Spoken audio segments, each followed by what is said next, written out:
The Forgotten Name. In every forgotten memory, someone is waiting. By Arthur Blackwood. Copyright 2025 by Arthur Blackwood.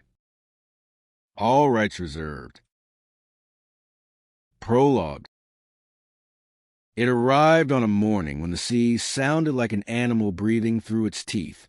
The air was gray and damp, the kind of cold that lives in the walls. I had been awake since before dawn, counting the small noises of the house. Pipes expanding, gulls scraping against the roof, the steady hum of silence in between. When I opened the door, there was only one envelope on the mat. No stamp, no return address. My surname, Ward, written in a hand that could have belonged to no one and anyone. I knew before I picked it up that it was meant to be read, not understood. Inside was a single line, printed cleanly in black ink. Do you remember the red bicycle?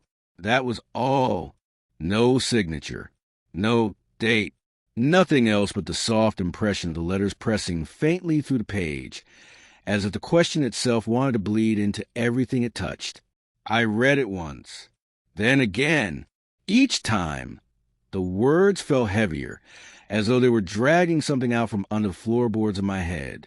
A memory, maybe, or a warning. A red bicycle. It should have meant nothing, but it did.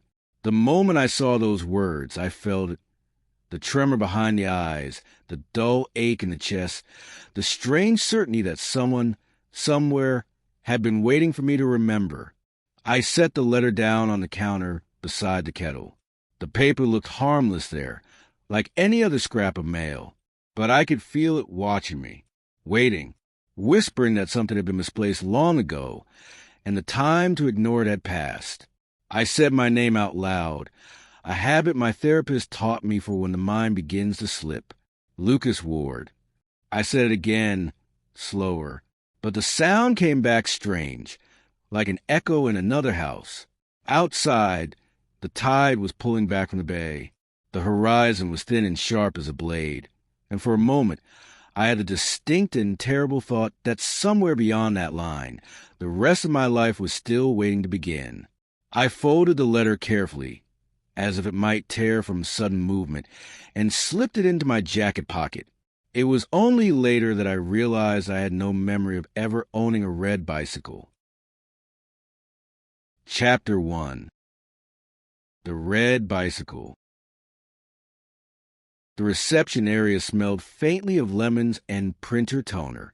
A watercolor meadow hung where a window should have been, all soft greens and a sky without weather.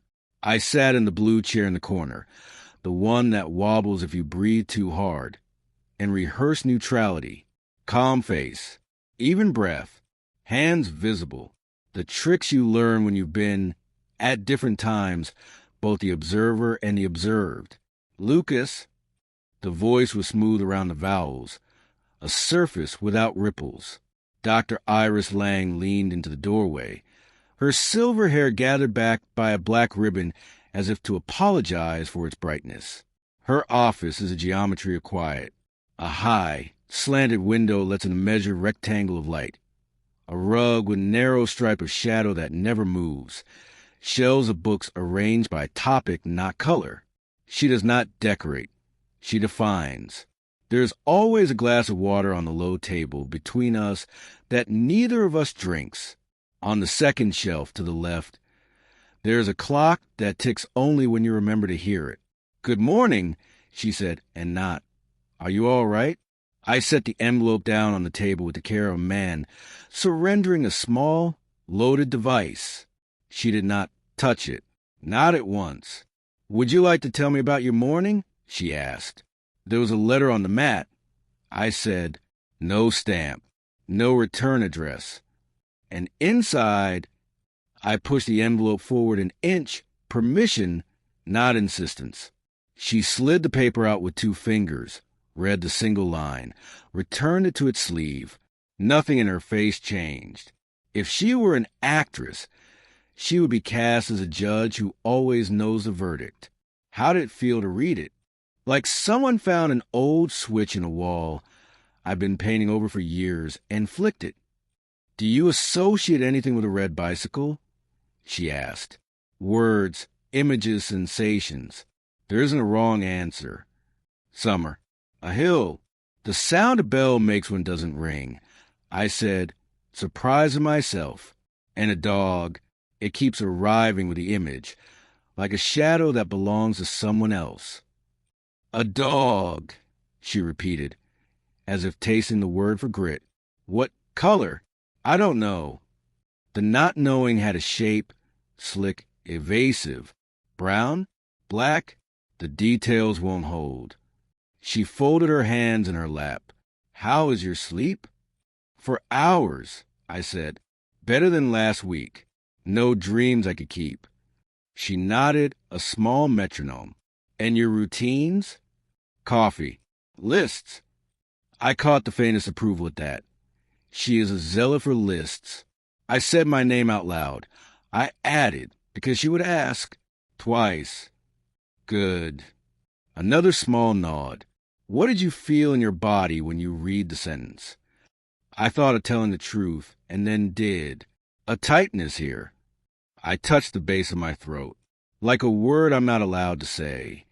She let the quiet expand around it. This is one of the ways she makes you tell her things you wouldn't otherwise. She refuses rescue. You fill the space. "I also felt," I said, surprising myself again, "watched." "By whom?" "The letter," I said, before I could retrieve the stupidity. "By my kitchen. By the morning." She accepted the answers as if they were gifts wrapped in doubtful paper. "I would like you not to chase this," she said finally. "For a day. Note what presents itself. Let your mind bring what it will without interrogation. We can look together next time." "There's a next time in an hour," I said, attempting lightness.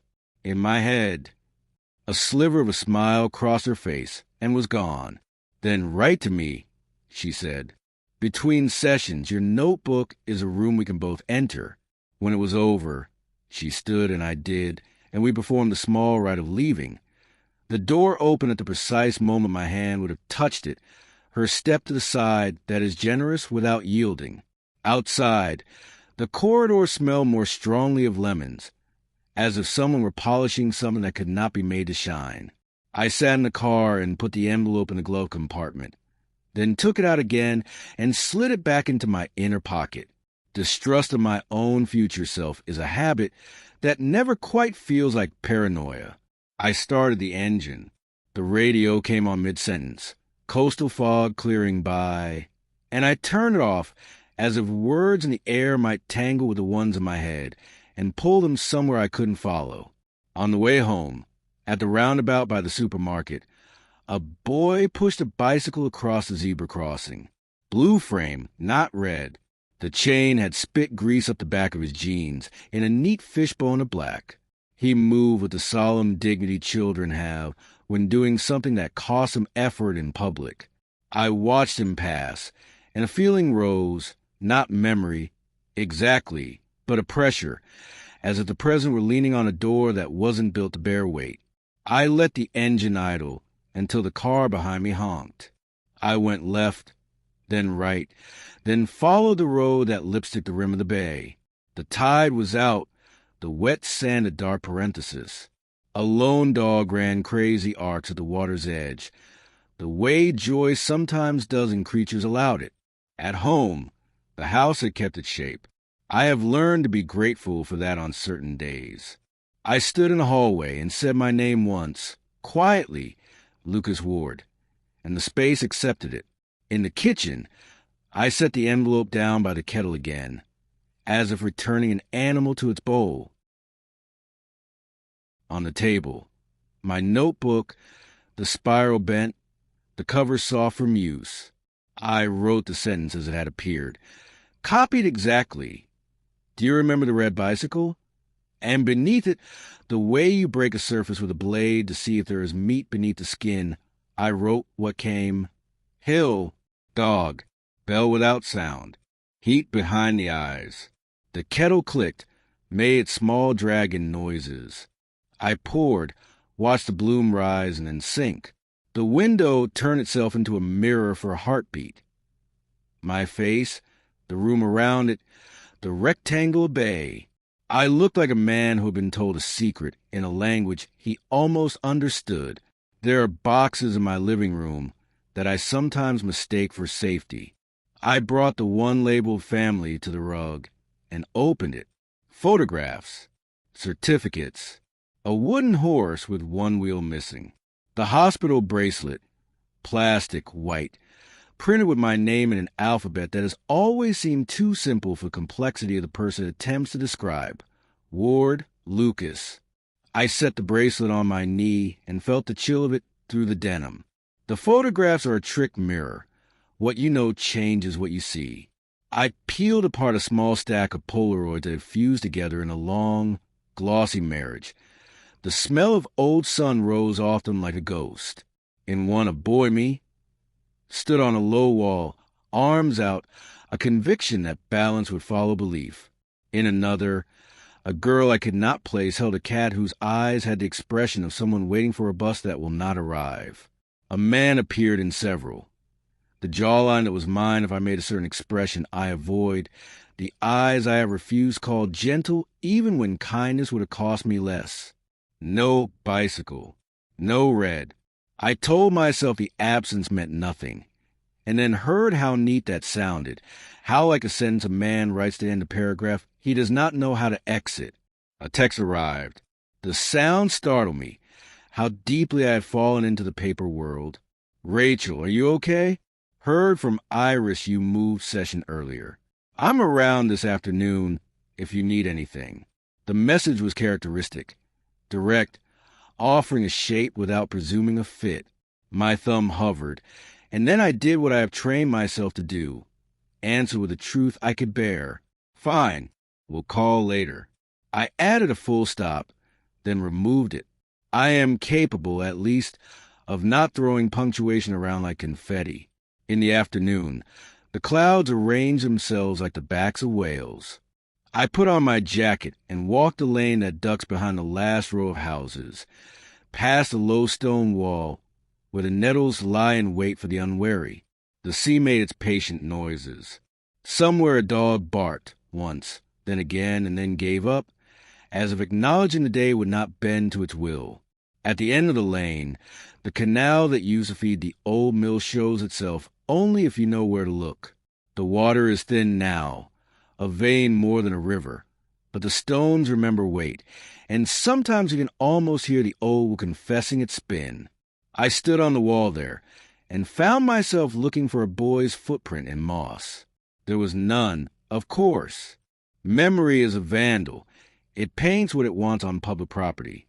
On the way back, just before the turn of my gate, a woman I recognized as a neighbor I have never properly met.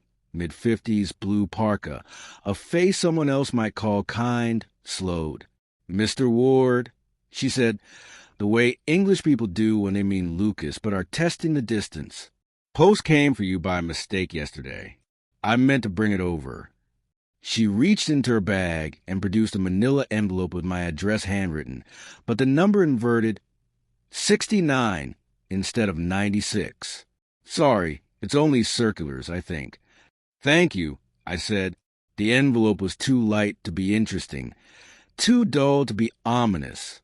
She smiled as if we had performed a social surgery without anesthesia, and continued on, "Her dog, a stubby thing with earnest eyes, dragging to lead the way Hope does on good days." Back inside, I opened the manila envelope, a supermarket flyer, a credit card offer, a glossy magazine for a hardware store I have never entered, and, sandwiched as if by accident, an old photograph in a plastic sleeve. The photograph was not glossy. It was matte, the kind of paper that absorbs light rather than reflects it. The edges were scalloped. The image, a boy 7, 8, standing beside a bicycle whose frame, though the photograph was black and white, you could tell it had been bright once. The boy's hand rested on the saddle with proprietary gravity. The bell on the left handlebar had a small dent like a thumbprint. The right handlebar had a strip of tape winding down where the rubber had torn. The hill behind him was a hill at the end of our street, or the hill of any English childhood, or the idea of a hill someone tells you about so many times you begin to believe you climbed it. There was a dog at the edge of the frame, half in, half out, as if it could not decide whether it belonged in the narrative. White patch over one eye, a tail blurred by movement into the soft suggestion of joy. I carried the photograph to the window and tilted it to the light that knows how to read old surfaces. On the back, a word had been written in pencil, then partially erased, then written again, darker. LCS. The holes in the letters were small moons. Lucas. I said to the boy who was not looking at the camera, but at something to the left of whoever had taken the picture. My name did not change the angle of his head. I slid the photo back into its sleeve and set it on the table beside the morning's letter, as if the two belonged together by gravitational law. Perhaps they did. The kettle clicked and breathed. I poured water I did not want. I watched steam lift like an idea you cannot yet form into words. And then the doorbell rang. It rarely does. People who know me know not to. I had that petty thought, who rings without warning, and then felt foolish for having it. I went to the door without looking through the peephole. I have never found suspense improved by poor staging. On the step, no one. The lane showed its empty back. The gulls arranged themselves on the roof opposite, like notes on a line. At my feet, an envelope identical to the morning's. No stamp, no return address. My surname written in that same restrained hand that borders on mechanical. I picked it up. It weighed the same as the first, a single sheet. I closed the door, set the envelope on the table beside its sibling, and for a moment merely looked, as if an extra second of attention might extract meaning through the skin. I opened it. Why did you lie? That was all. No greeting, no signature, no generosity of context. The first letter had been a key. This was the sound of a lock turning from the other side. I felt, absurdly from my pulse, as if I might measure what had been altered inside me by the number of beats it took my body to reorder itself. I went to the notebook. On the page where I had copied the first sentence, beneath hill, dog, bell without sound, I wrote the new line. Why did you lie? Beneath that, before I could attempt to make the answer clean, I let my hand write faster than my mind. Because I don't know what the truth is. Because some days every memory feels like a performance for an audience that will not applaud. Because no is safer than yes when you don't trust the ground beneath either. The phone vibrated again. Rachel, still around later? I looked at the photograph on the table. The boy's hand on the saddle, the dog's white eye, and typed, "Yes, I need to ask you something about when we first met." I hovered, then added, "Do you remember me owning a bicycle?" The question sat on the blue light of the screen, like a dragonfly. 3 dots, then a pause, then not a red one.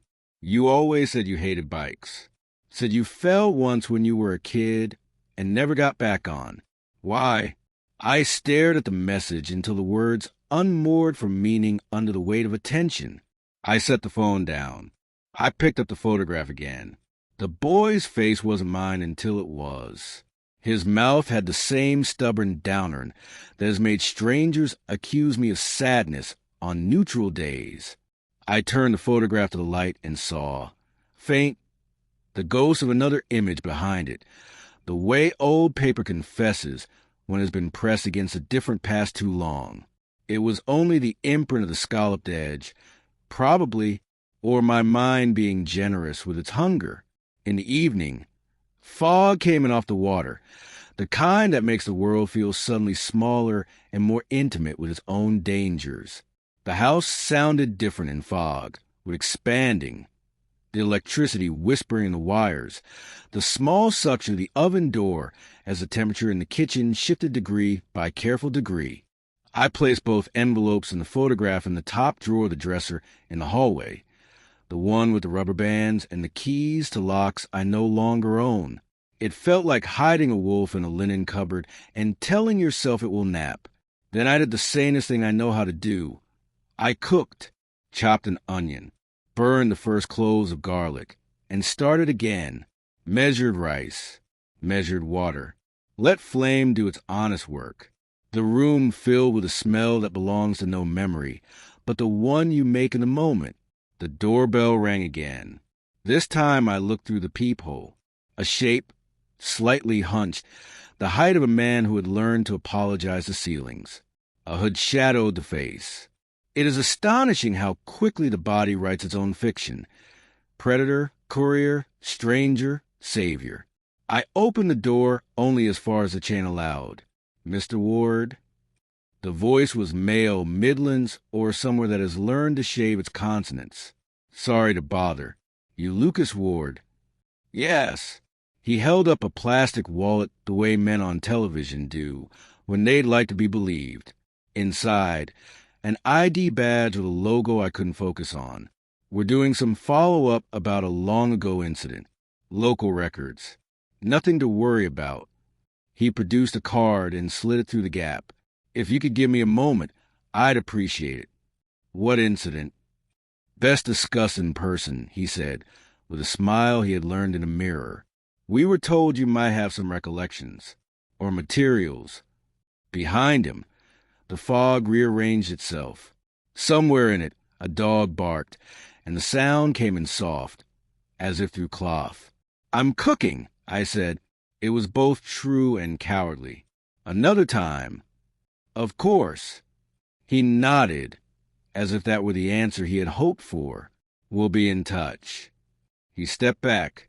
By the way, he tilted his head, and I realized he was looking over my shoulder, at the dresser where the top drawer sits almost always a millimeter ajar.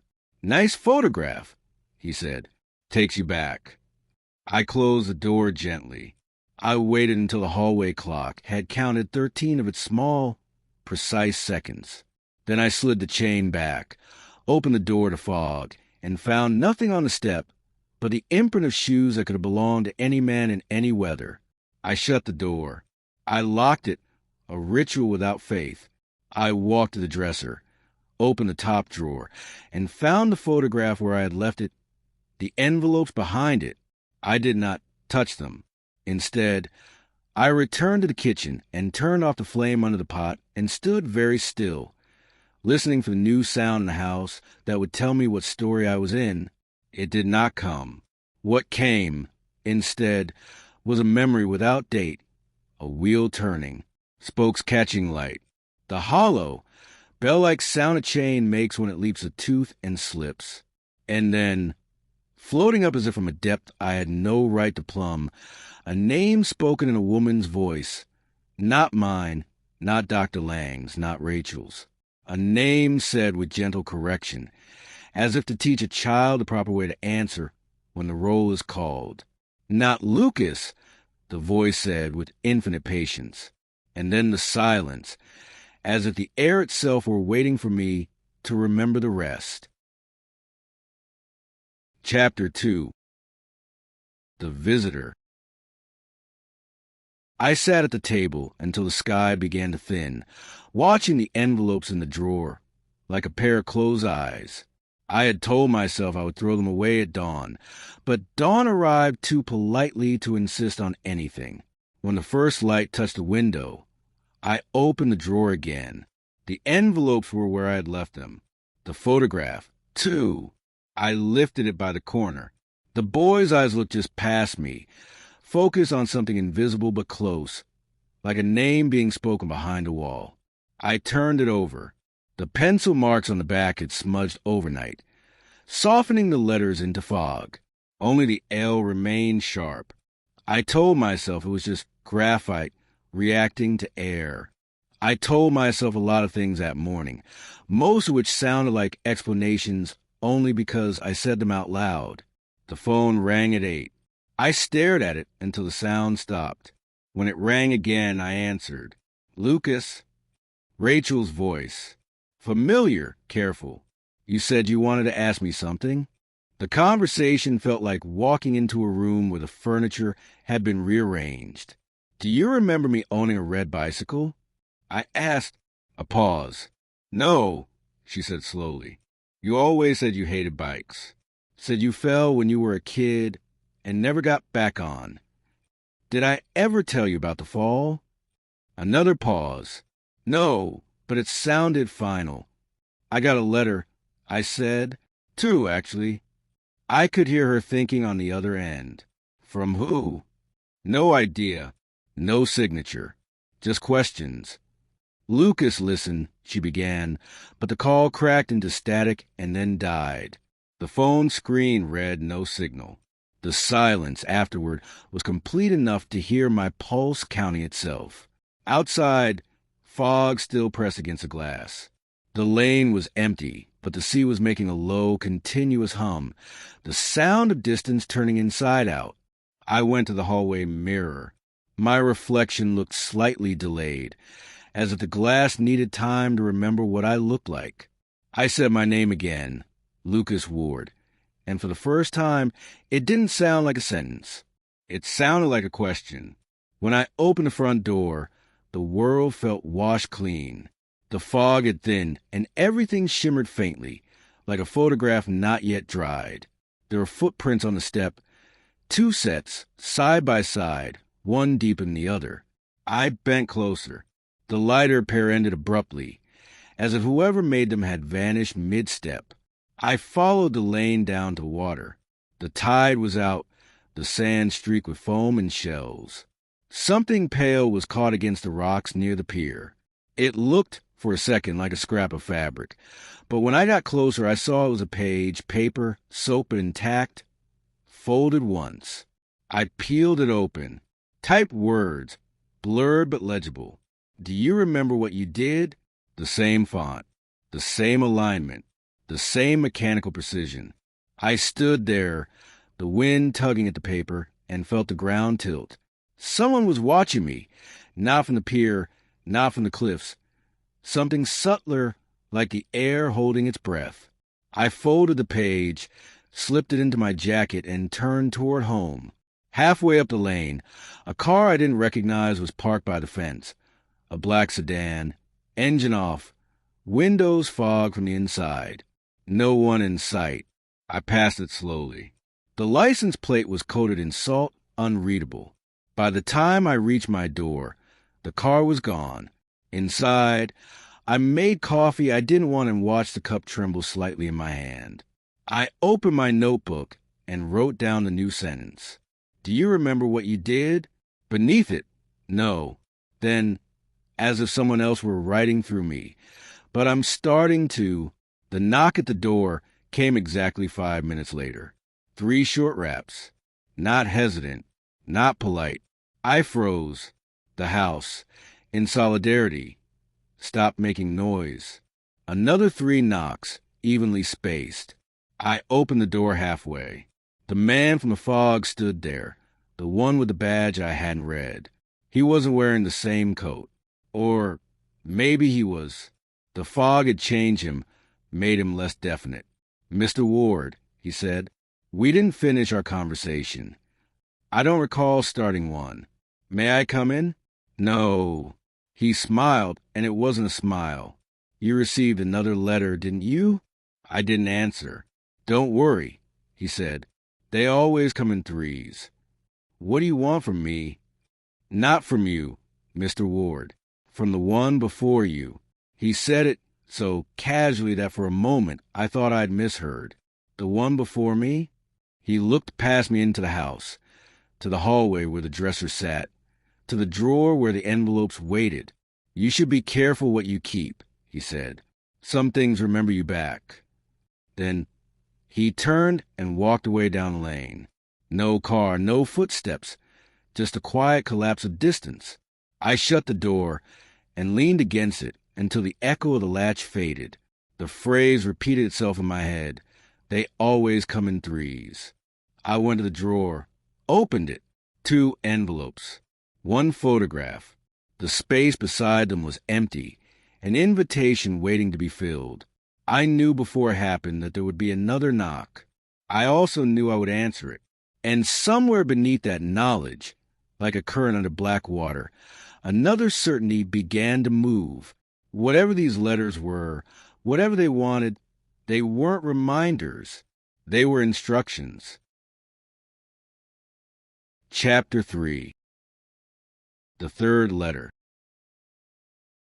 I sat at the table and listened to the house make its careful noises.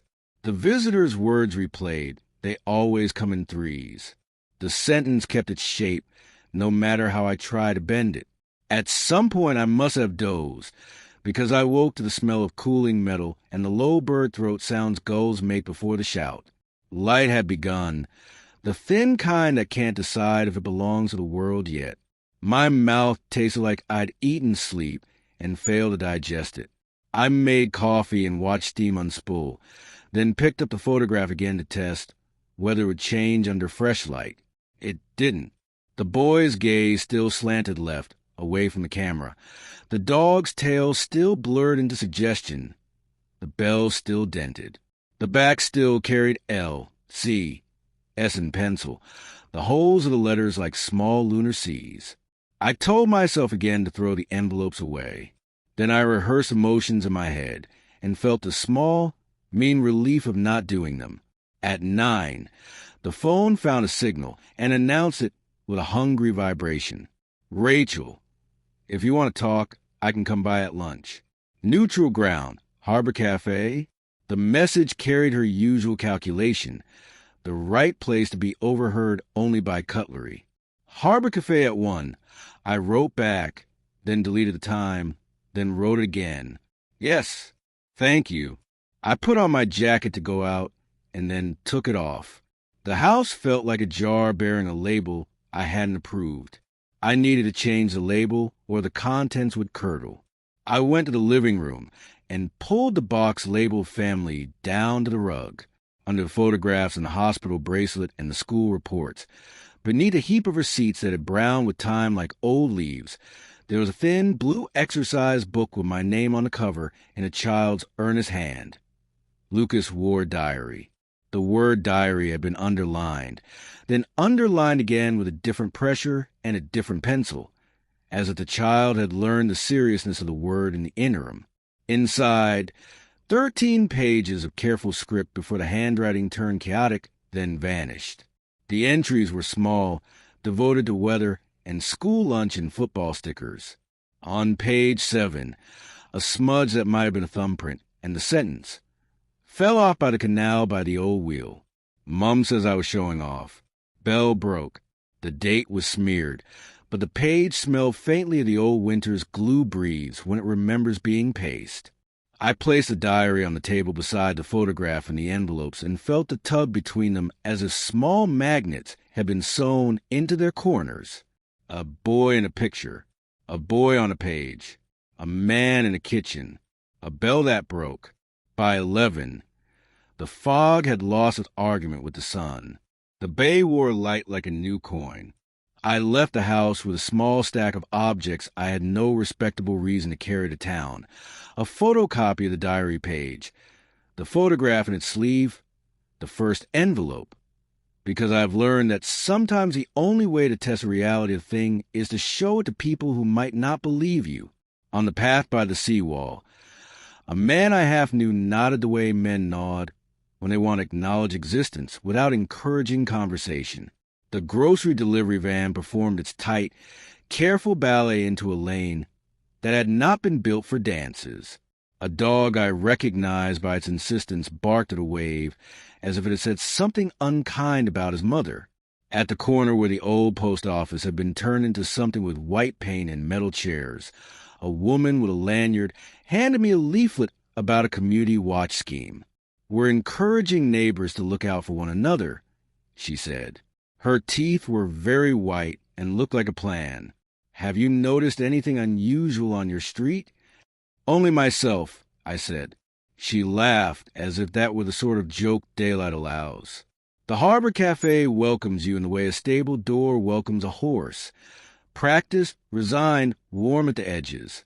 It smells of toast, lemon cleaner, and the memory of bacon." Rachel was already there in the corner, where she can see the entrance without being seen too soon. She stood when I came in and didn't touch me, which felt like affection correctly measured. "You look," she began, then let the rest fall. It's a talent of hers, the refusal to lie when adjectives would be polite. We performed the early steps, the menu, the order, the state of the weather, as if either of us could improve it. Then I slid the photograph across. She lifted it by the edges. "Where did you get this?"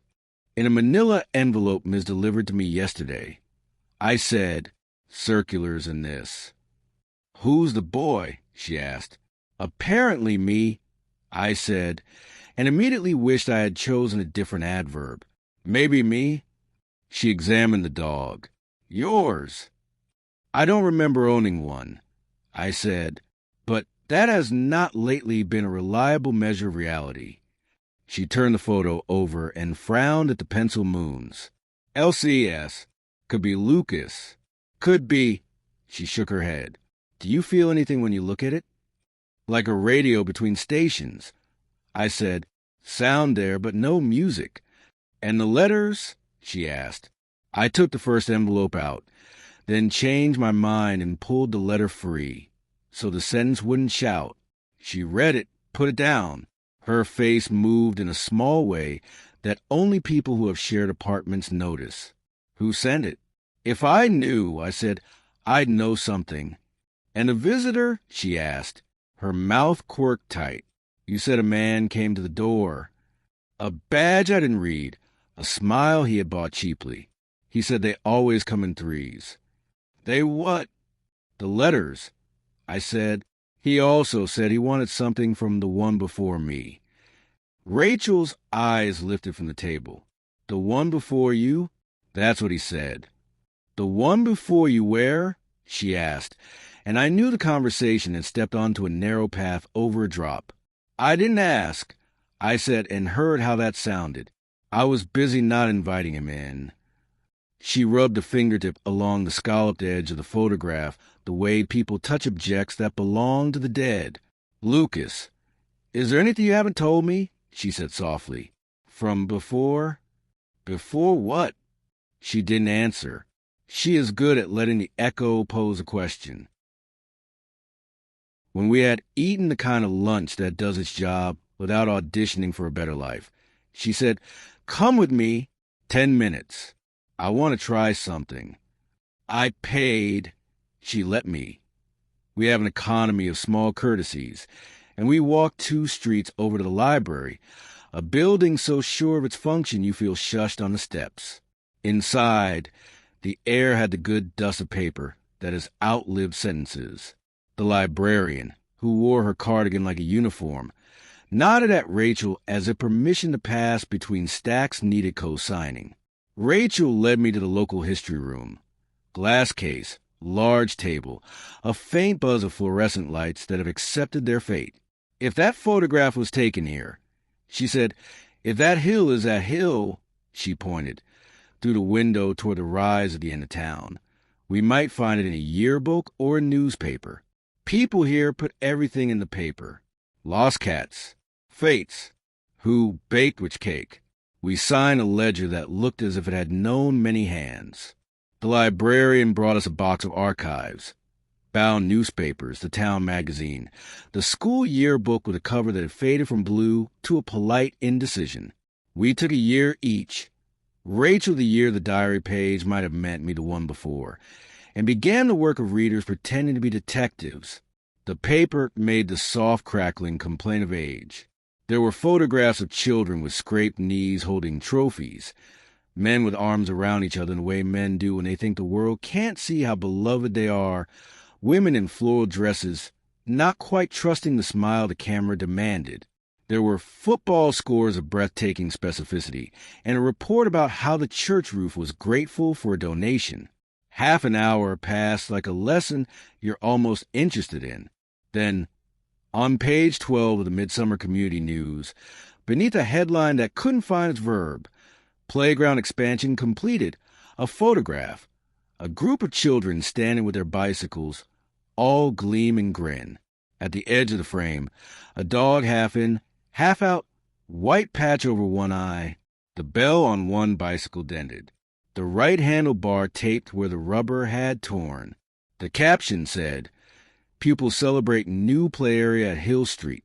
Pictured, Lucas W., Simon H., Diya P., and others. The W was an initial that could have belonged to any of a dozen surnames in the parish register.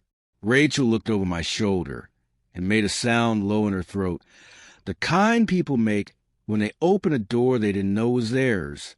"Lucas," she said, quieter than the room required. "That's you." I felt the peculiar double vision of recognition and refusal. The boy on the page and the man at the table looked nothing alike until they did. The jawline, the mouth set against asking for anything, the way the shoulders held themselves as if expecting cold. I couldn't feel the boy behind my ribs, but I could feel the absence he outlined. It was like holding a key that promised the existence of a door I had never found. "Why do you have no memory of a thing that was once newspaper?" Rachel whispered. "Because I have a talent for missing the obvious," I said, and it came out almost funny. We photocopied the photo. The machine performed its square light, the lamp moving as if scanning for lies. The librarian put the original back with the care of a person returning a borrowed organ. Outside, the day had put on a more confident blue. Rachel walked me as far as the corner with the lanyards and the leaflets and the dog that had learned to accept the sea's insults. At the crossing, she touched my arm, feather-light. "Promise you'll call if the man comes back." "I will. And if the letter comes," she said, "wait for me before you open it." "I can't promise that," I said. It hurt to say it, both because it was true and because I wanted to be the sort of person who could make that promise and keep it. Back home, the house had reassembled itself in my absence. The drawer was a drawer. The kettle was a kettle. The photograph was still the photograph. I placed a photocopy from the archive beside it. The same boy, the same dog, the same dented bell, and watched the two images refuse to argue. I took out the diary and placed it below them. Page 7 opened and fell off by the canal. Bell broke. On a fresh page in my notebook, I drew lines between the items like a child mapping a crime he doesn't yet possess the facts for. Photo dog, bell, hill, canal, fall, letters. In the bottom corner, I wrote the phrase I did not want to make room for. The one before you. The house held the kind of quiet you get when weather has decided to be kind. I washed the cup that did not need it. I walked to the window and allowed the horizon to do its straight line trick.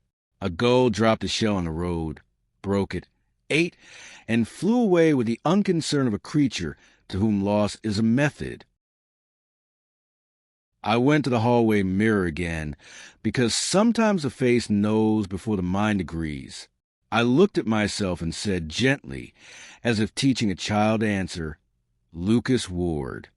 The sound returned to me true and not true. Behind it, like a second voice recording a fraction of a second late, another shape in the same syllables. Lou, something, as. When I tried to catch it, it scattered like fish. At 4, the sky changed its mind and pretended rain. I opened the back door to see if the smell would arrive. It did. Earth salt, the metallic sweetness of water thinking about falling. That was when I heard it. The small, clean sound of paper on wood. A whisper of an envelope meeting a floor.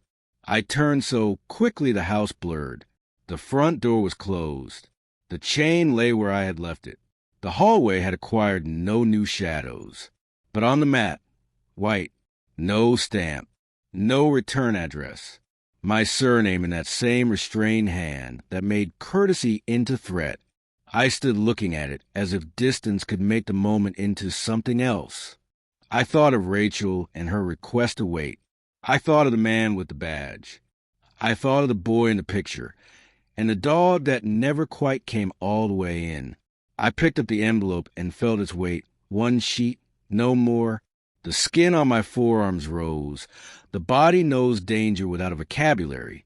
I carried the envelope to the kitchen and set it beside the others, as if they might recognize one another and behave. The kettle clicked on without my telling it to. I had leaned against the switch with my hip. The small mistake felt like a ritual. I opened the notebook and wrote, "Third letter delivered at 16:08. Then I wrote what I was feeling because Dr. Lang says feeling named is feeling halved. Anticipation, dread, relief, hunger. I added, I do not want to be alone with this sentence. Then I added, smaller, but I also do not want witnesses. The kettle finished its song.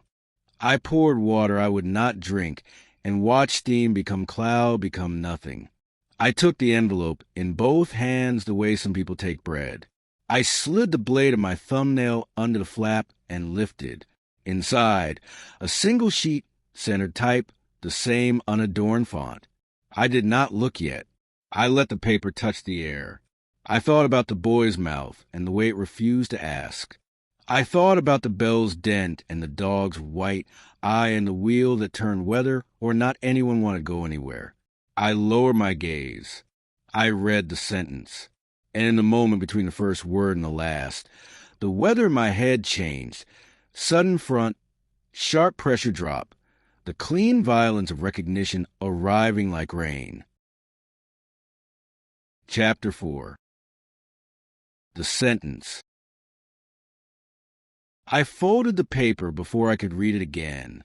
My hands didn't trust themselves. The body learns faster than the mind what should be feared.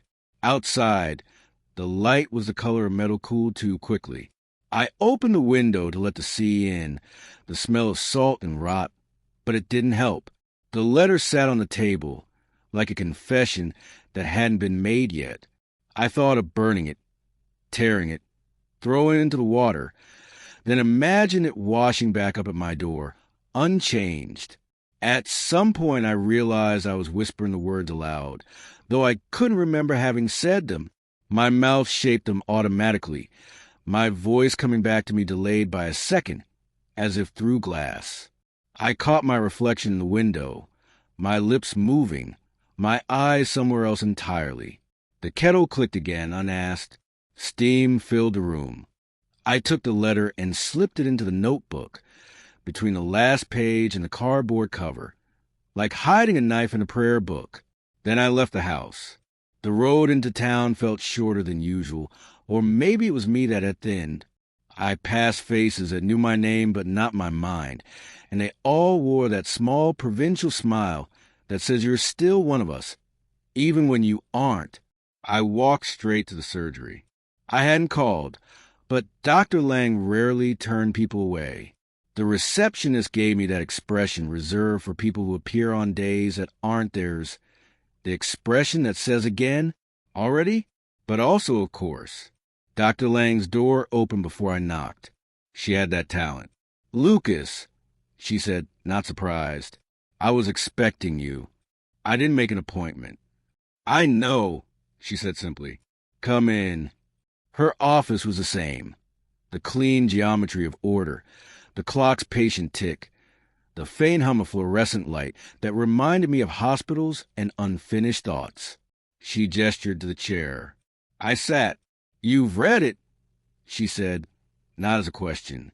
I nodded. The letter was still in my jacket, close enough to feel through the fabric. "And I don't know. Do you want to talk about it?" "I don't want to," I said, "but I think I need to." She waited. I opened my mouth. No sound came. It was like trying to describe a dream while still half inside it. Every word slid off before finding shape. When I finally spoke, the sentences came in fragments. It's short, just one line. It shouldn't mean anything, but it does. It feels like recognition or accusation. I can't tell which.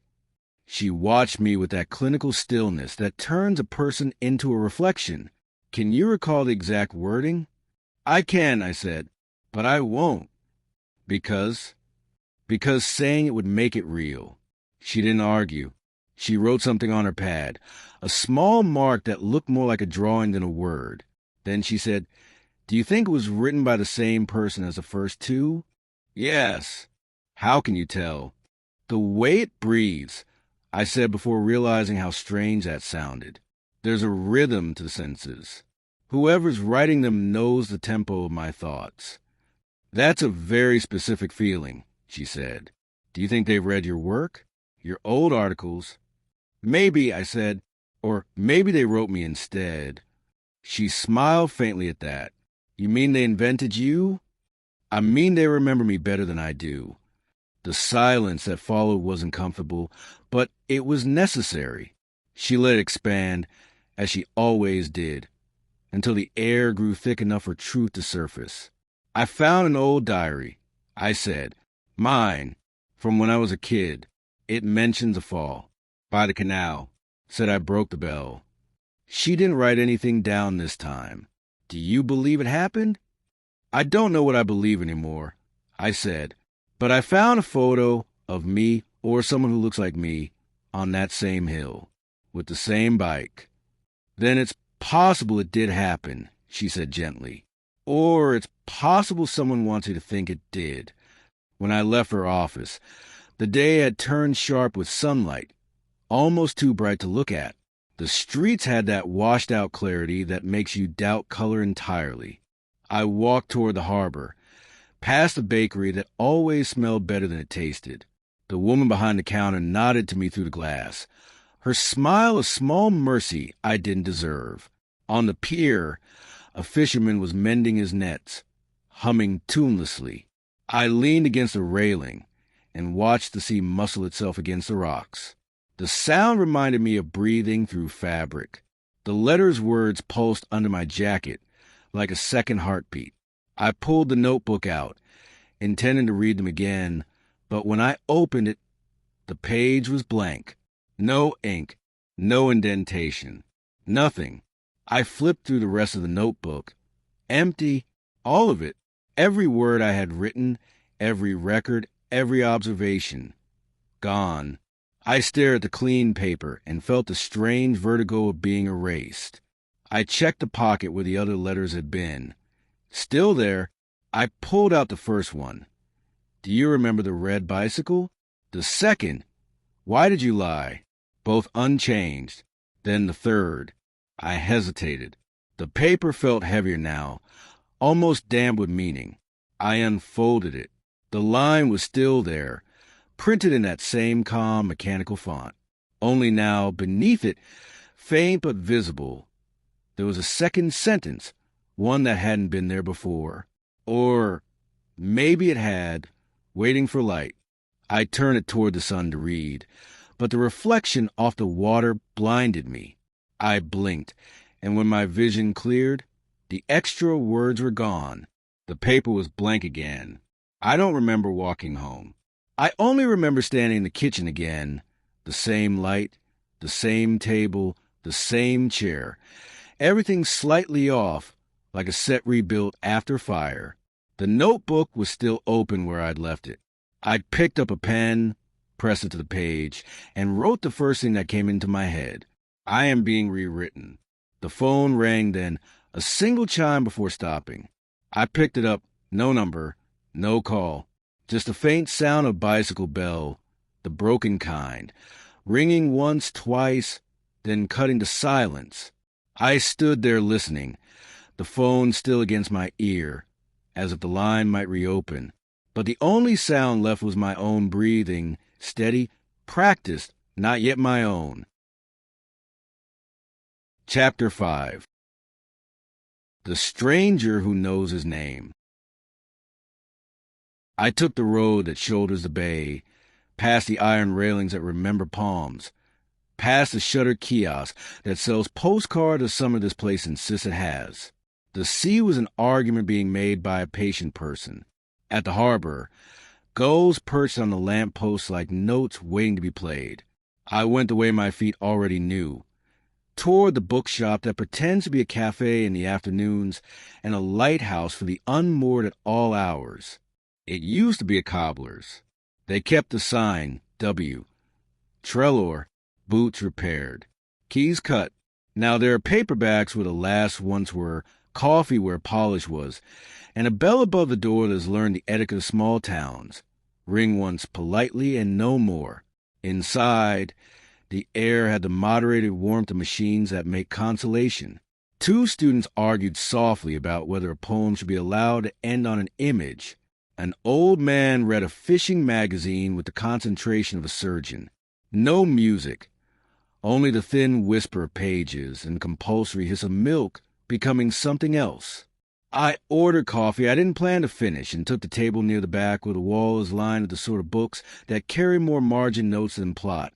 Local histories, out-of-print pamphlets about mills, a shelf of school annuals going back to the era of stern collars and children who knew how to sit still. I turned one of the annual spine out without meaning to, and a memory of paper dust rose, old glue, sunshine, hands that had learned their alphabet too neatly. "Mr. Ward?" A voice said, not tentative. A woman's voice with a slight rasp some people earn by saying many ordinary things kindly for a long time. I looked up. She was small and straight-backed, with a pearl-pale bob that had surrendered to no trend after 1998, and a coat the green of old chalkboards. Her face held both severity and a kind of fatigue that comes only from standing in front of rooms full of children who need the same sentence repeated 10 different ways. "I'm sorry," I said, standing because something in me still respects chalk. "Do we know each other?" Her mouth did that English thing, where it agrees not to make you feel bad about not recognizing it.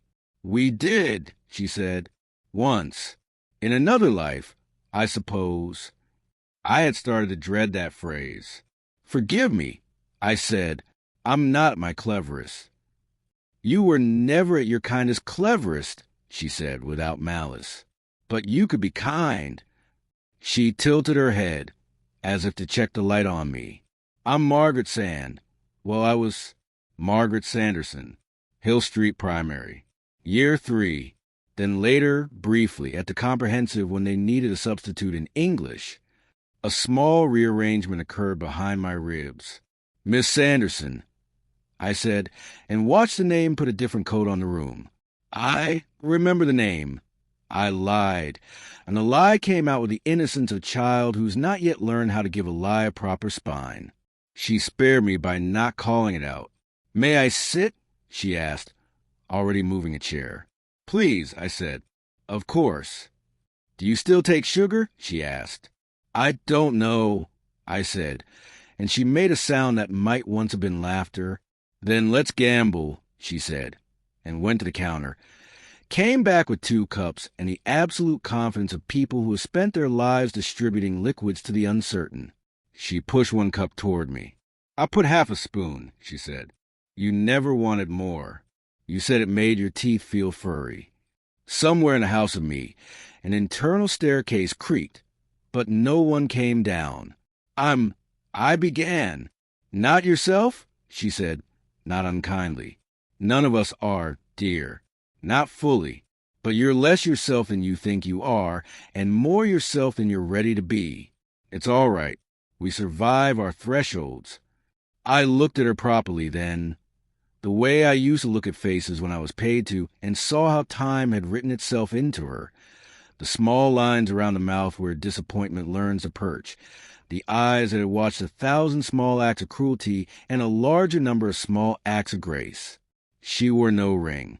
On her wrist, a watch with a scuffed face, a pen in her coat pocket, because certain professions strip you of jewelry but never tools.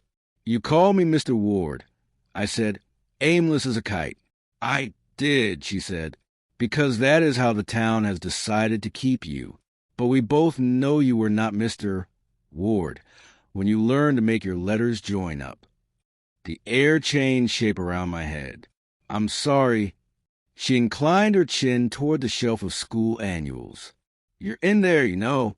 Once with grazed knees, once with a trophy you did not deserve, once with a bicycle you promised not to ride fast on a hill and promptly did." She sipped her coffee. "Do you remember that bicycle?" The cup was too hot in my hand. "Not well," I said. "Not yet." She waited a moment, then said, so gently that if the room had been noisier it might not have heard, "Do you remember your name?" I had one ready, the one on my post, on my bills, on my doctor's register, the one that fit when said aloud in a hallway for the benefit of a mind that slips. But the way she asked it unclipped a word from its hook and let it swing. "You were always private," she said, as if to herself. "Even then, you gave very little away. You kept your face like a cupboard with the door tied shut. But names have a way of telling the truth when the rest goes stubborn."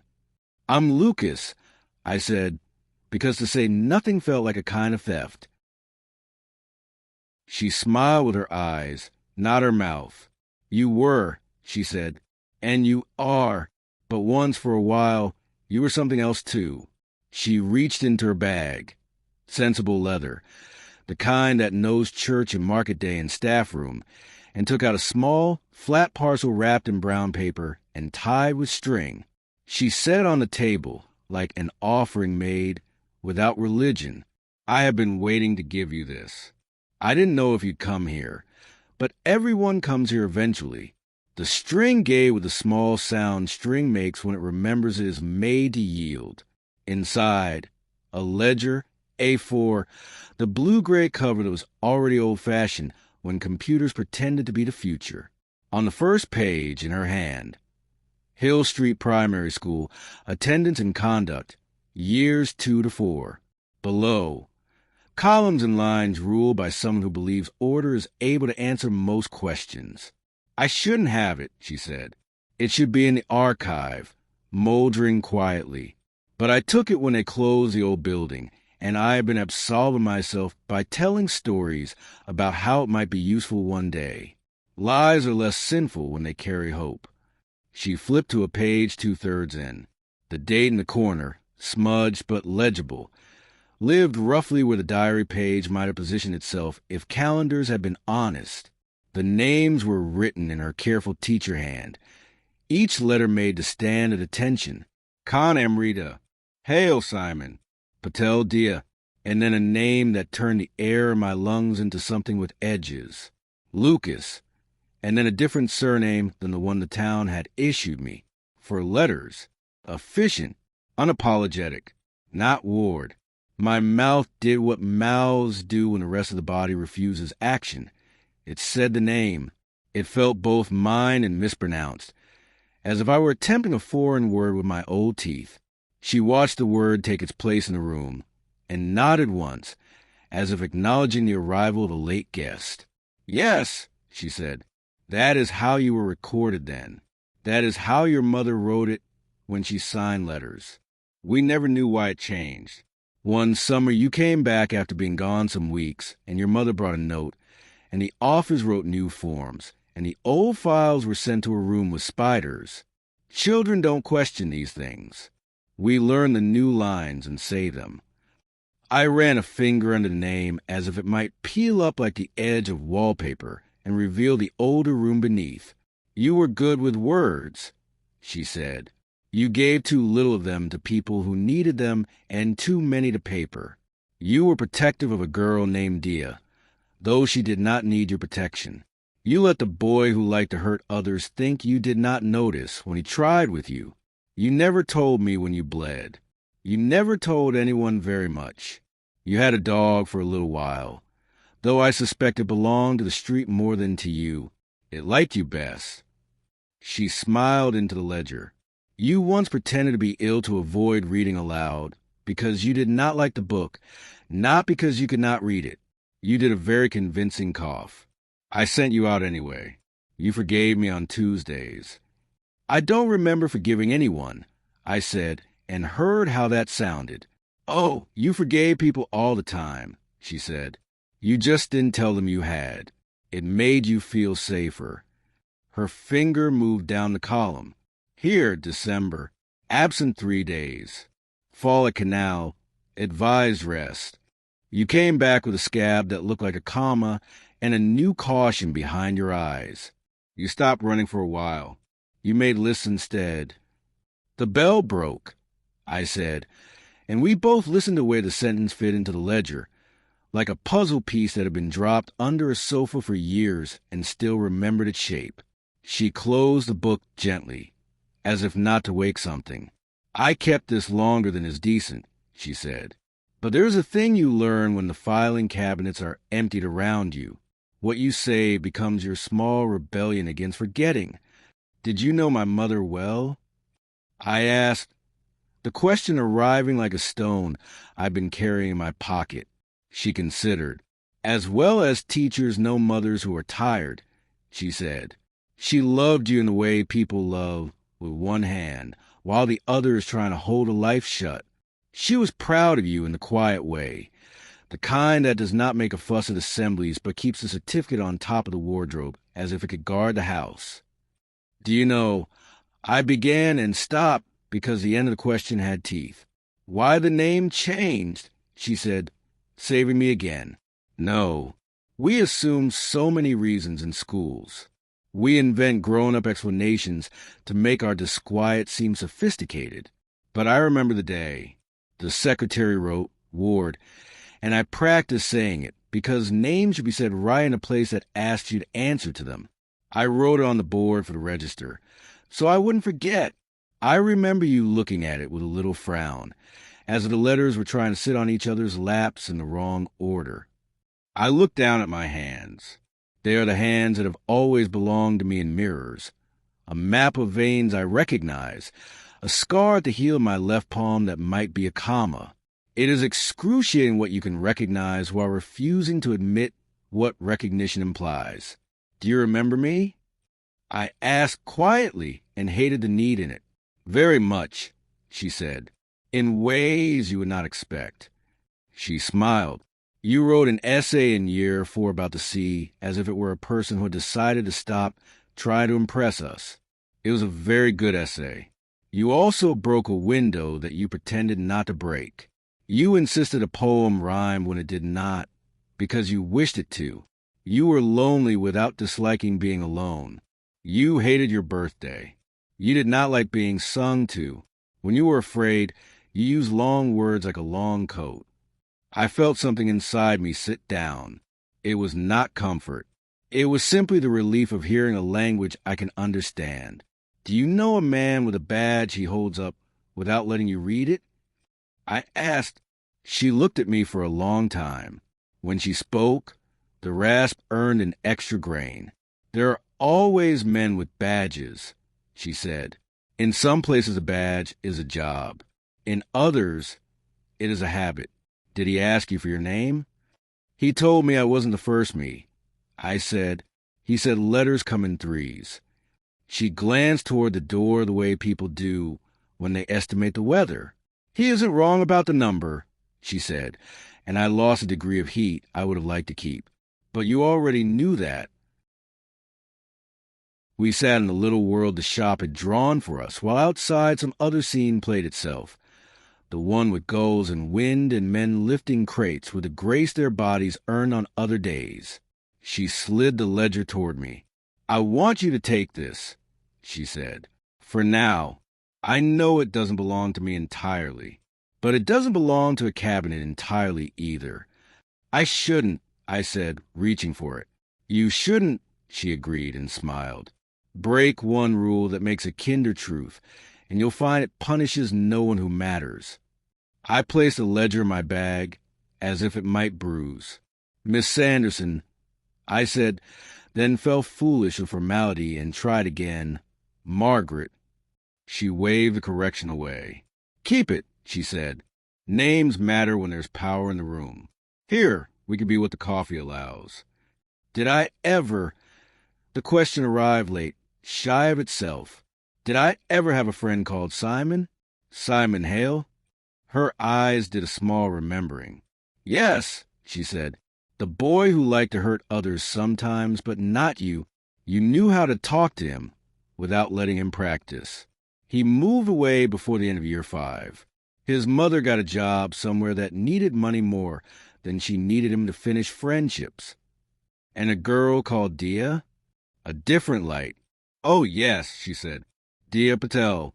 Clever in a way that makes teachers feel both proud and slightly unnecessary. She taught half the class to multiply when I had laryngitis. I think she taught you more than you admitted to her. She paused. She had a bicycle. Red. The word landed and sat between us like a third cup we hadn't ordered. Would you like me to write down an address? She asked eventually. I won't pretend it will be current. People move on, especially the ones who were ready to when they were small. But I can give you the last known. Yes, I said the word too quickly, because I was afraid of wanting.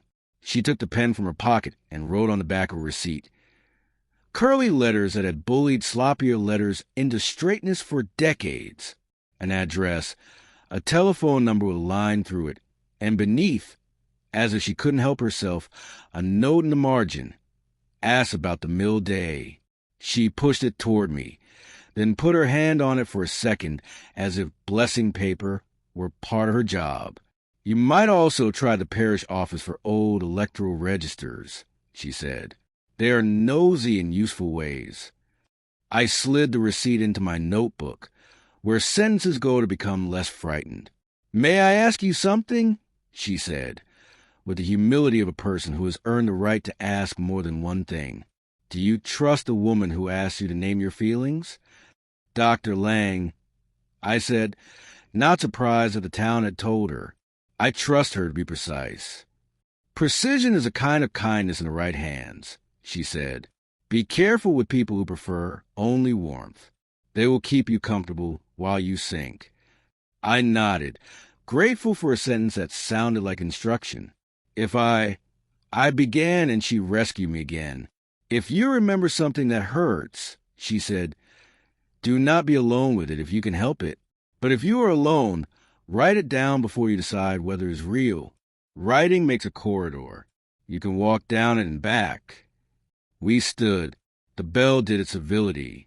When we reached the door, on the threshold she turned, as if we had left a light on in the conversation.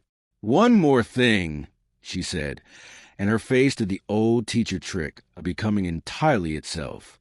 That photograph with the dog, it wasn't yours. I know, I said, which surprised me. It feels borrowed. It was Diya's bell that broke, she said, but you were the one who tried to fix it. We stood a second in that sentence, and then the outside reasserted itself with all its mild, gull-slung insistence. Goodbye, Mr. Ward, she said, and then very softly, almost to herself, but not enough for it to be an accident, she added the other name. It came out like correction made with love and chalk. It was a name in the ledger, the one with 4 letters, the one that fit me like a coat I had grown out of and back into again. It stole a breath from me on its way through. She smiled once, as if at an answer that pleased her, and walked away with the small, invincible stride of women who know they have already taught what they meant to. I stood stupidly in the street with the ledger heavier in my bag than the law of objects allows, and watched her turn the corner, as if corners had been designed for this. People you might not see again, leaving you with a sentence that will not stop working. Back home, I set the ledger on the table beside the photograph, and the third letter I could not yet bring myself to read aloud. The 3 of them made a shape I recognized and did not. Rectangle, rectangle, rectangle. The geometry of proof without the courtesy of explanation. I opened the ledger to the page with the attendance marks and ran my finger under the other surname again, slower, as if stroking the back of a very careful animal. On impulse that wasn't impulse, I took out the diary, the blue exercise book with my boy hand, and wrote the other name on its first clean page. The pencil hesitated, then behaved. I said the name softly in the kitchen where the C keeps a frequency only certain days can hear. The house listened. It did not contradict me. In the hallway, the drawer with the envelopes waited with the patience of bureaucracy. I took the 3rd letter out, placed it on the table, and set the ledger above it, as if weight could teach restraint. I called Rachel and told her I had found someone who knew how my name used to sit in a room. I told her I had a school ledger, and a receipt with an address, and a sentence I still hadn't said to anyone. She said she was getting in the car. I hung up and stood for a while, waiting for the sound houses make when they decide to keep you. It did not come. What came instead was a small, bright sound of a bicycle bell somewhere on the lane. Once, twice, then silence. When the bell didn't ring a third time, I turned the third letter toward the window and let the gray light climb it like a tide. The words showed themselves obediently, as if they had been waiting for a proper introduction. I did not read them yet. Instead, I put my palm over the line and felt the pressure of ink through paper, like the pulse of a creature that can live without air. I said my name, both of them, aloud to the room, and the room did not make a choice. Then, because some doors are kinder than others when open in the right order, I picked up the receipt Miss Sanderson had written on and traced the note in the margin with my thumb. Asked about the mill day. The sea took a deeper breath. Far off, a gull laughed without humor, and the word that was once my surname went on echoing very quietly, as if practicing its return. Chapter 6. The Mill Day. You look like you've been talking to the furniture, she said. I'm not sure it was listening, I said, and tried a smile that didn't travel far. She glanced at the dresser. Is it in there? Everything is in there, I said. That's the problem. We did the ritual of tea, because doing something with a kettle can make a day passable. I set the ledger and the photograph on the table. The third letter stayed tucked in the notebook, a blade I was not ready to test on another person. Rachel took off her coat with a surgeon's efficiency, folded it over the chair, and rolled up her sleeves. Show me, she said. I opened the ledger to the page Miss Sanderson had shown me and slid across. The other surname stood there with its 4 letters, patient as a dog tied to a railing, waiting for someone to admit it belonged to them.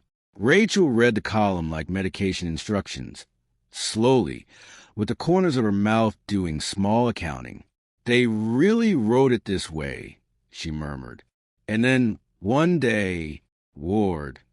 Some time after summer, I said, there was a note. She looked up. From your mother? Miss Sanderson said so. I said, she remembered the office writing new forms. The old files sent to spiders. Rachel nodded. It's one of her better talents, accepting that the simplest sentence can be the cruelest. She traced a line that marked December. Fall at canal. Advise rest. There were the reports of a fall, she said quietly. You told me that the first year you said you never got back on a bike. I assumed it was because you hated the sound a chain makes when it slips. Maybe I do, I said. The room warmed by a degree. The kettle filled the gap with its soft, mechanical sighs. She set a flattened receipt beside the ledger. What's this? Miss Sanderson's address for Diya, I said, and a note asked about the mill day. Rachel's eyes moved to me, a fraction of a second before the thought finished forming. The mill, she repeated, the old one by the canal. I nodded. I remember the wheel without memory. I remember the sound it would make, wet wood and a rhythm you can walk to. And do you remember the day? The question had bones. I put my hand on the table, palm down, and felt the grain like a map. Not yet, I said, but it wants to be remembered. She pulled her chair closer, so our knees touched.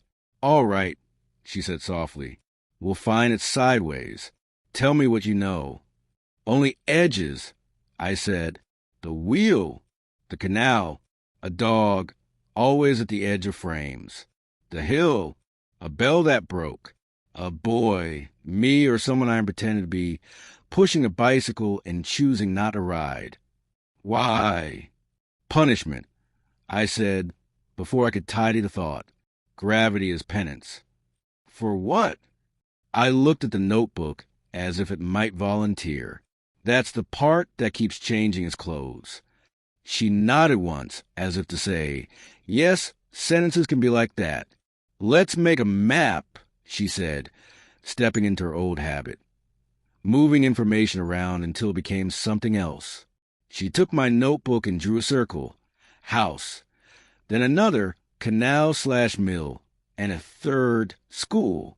She linked them with lines and wrote Miss Sanderson between school and house, and Rachel between house, and a small question mark labeled a man with a badge. We'll add DIY when we have her. Don't forget the dog, I said. She drew a small star next to mill. Dog, she wrote, and then beside it, as if the sentence were pre-written on her fingers, white patch over one eye. You never met the dog, I said. No, she said, but he's in your voice.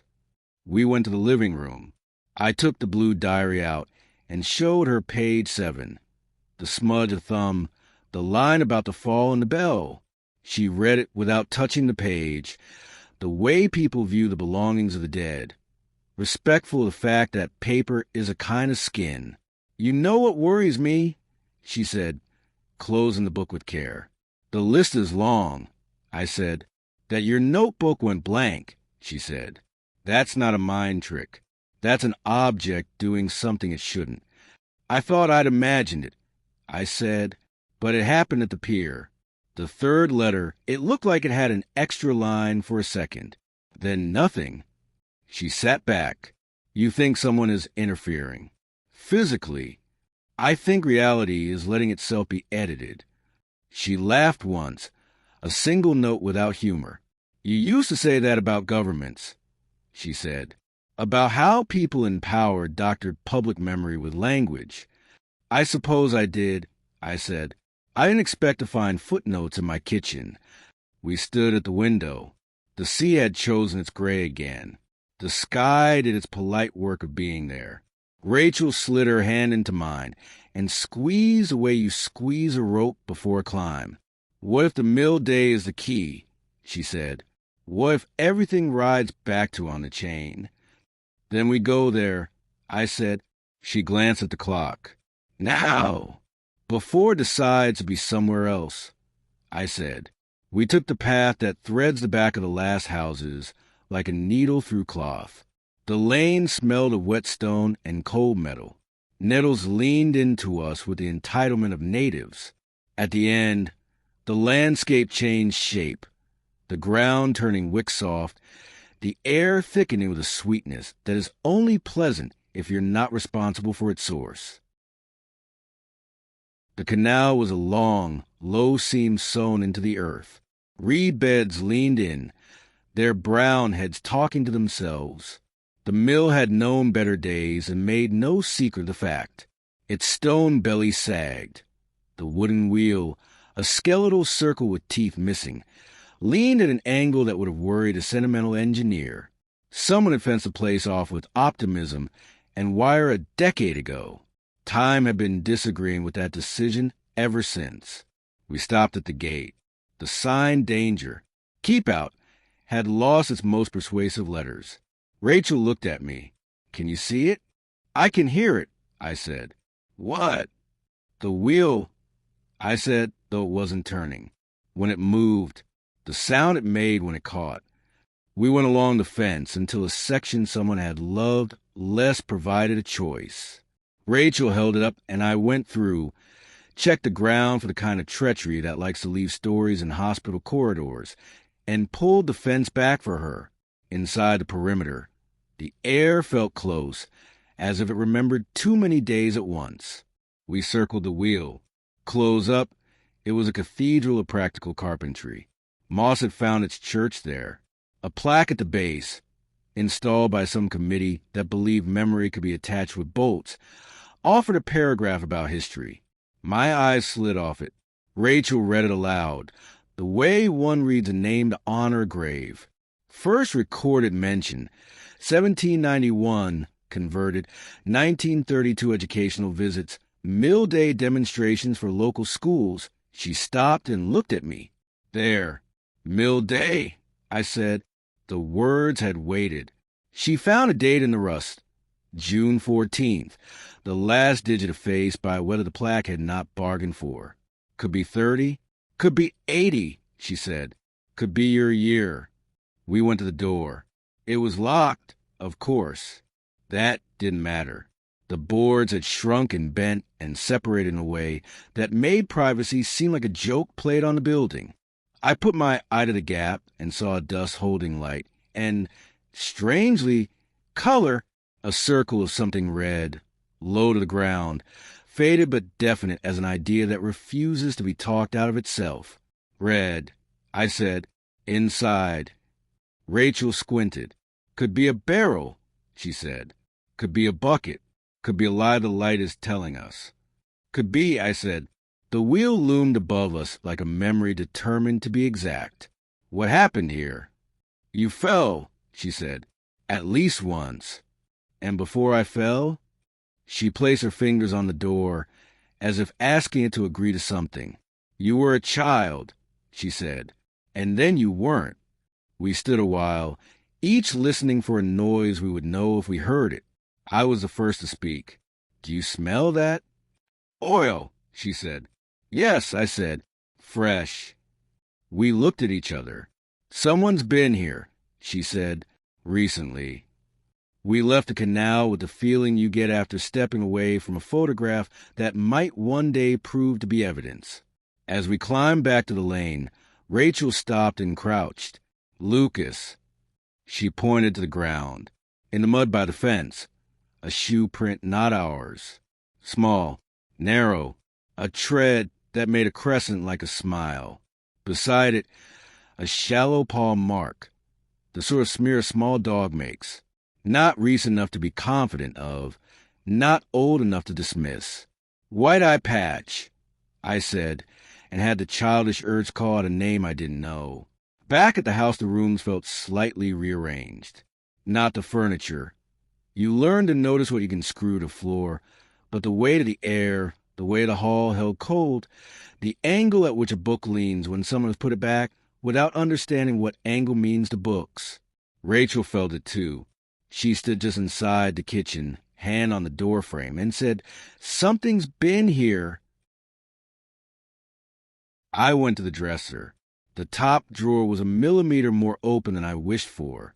The letters were still in their place. First, second, third, tucked in the back beneath rubber bands and keys that no longer belonged to locks. The photograph lay on the table where I had left it, only it didn't. It had changed its mind. The boy's face had gone softer at the edges, as if the light had moved while no one was looking. The dog's tail, blur always, now described a clearer arc. And in the bottom right corner, where there had been only the scalloped edge of paper, a thumbprint had appeared. Not mine, not Rachel's. Small, as if a child had leaned their future into ink and then decided against it. Rachel exhaled. Say it, she whispered. Say out loud what you see. Someone touched it, I said.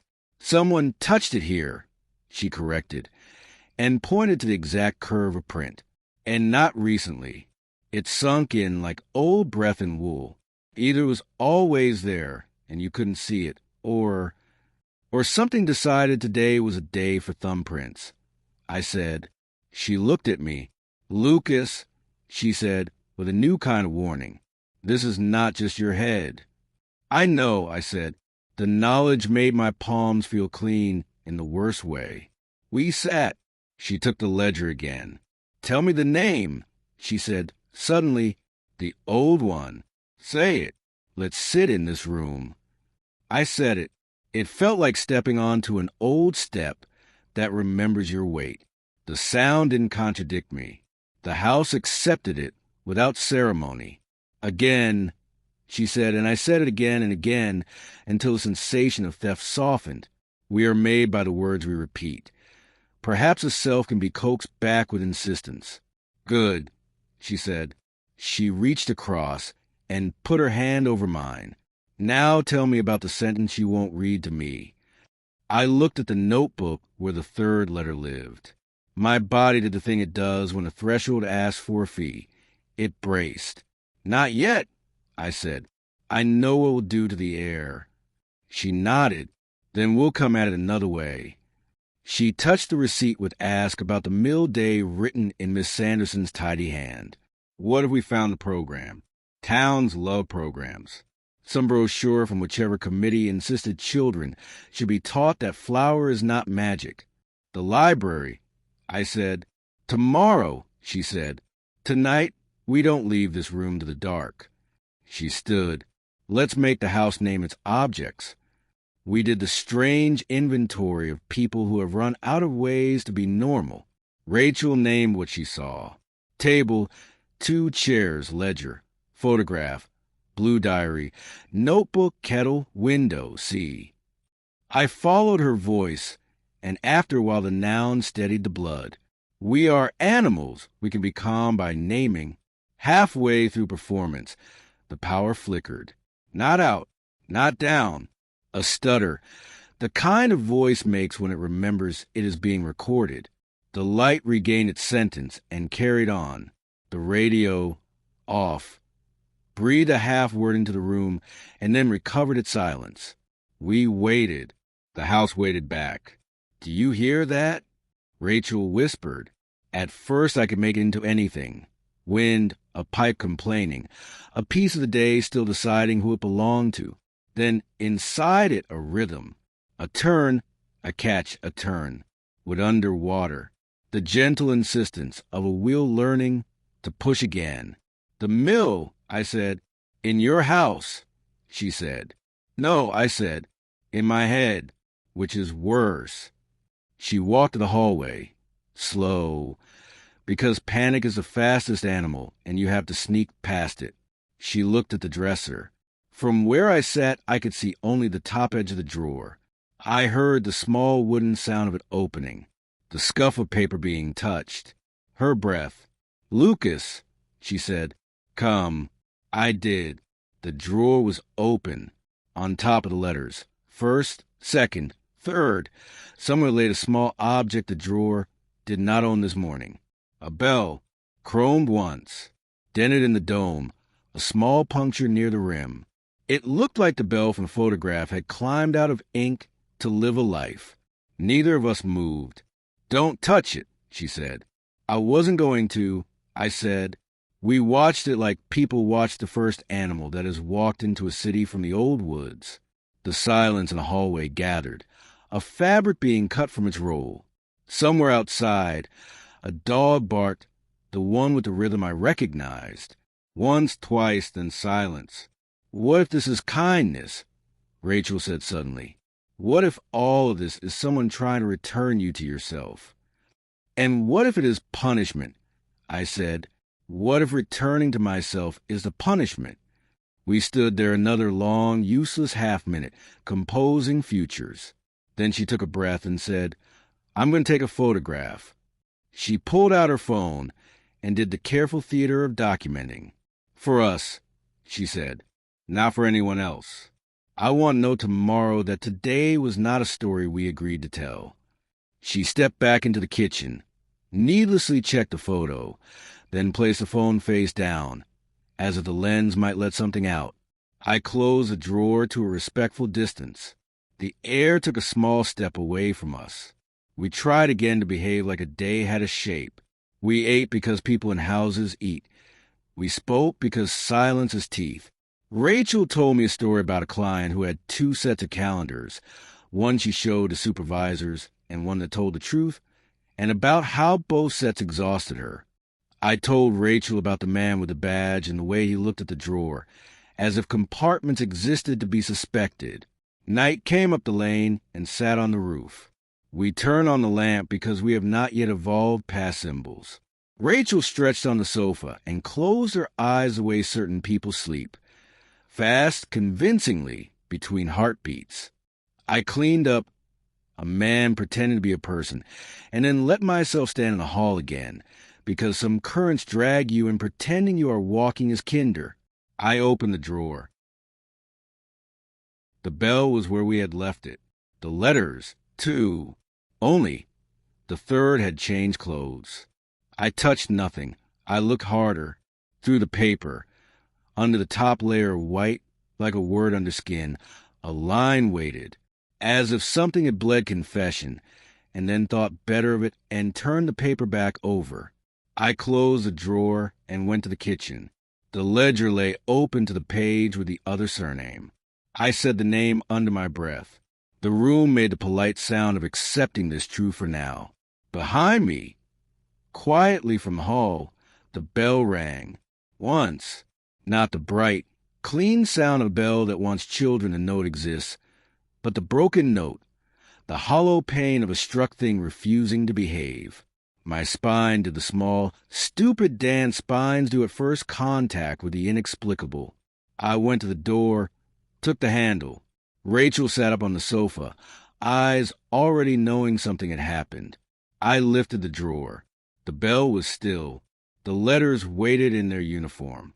And yet the air around the dresser carried a small vibration, like a voice finishing a word.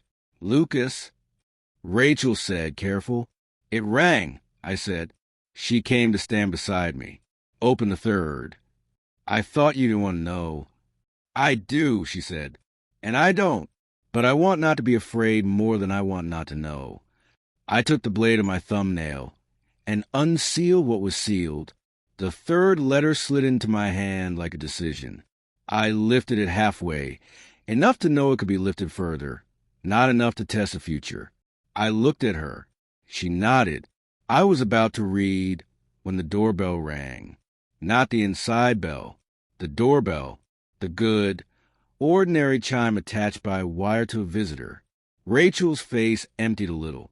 We looked at each other as if we were adults, and then walked to the door as if we were children. I put my eye to the peephole. At first, nothing, just the dark of night and the blurred lens of sea air. Then a face, too close.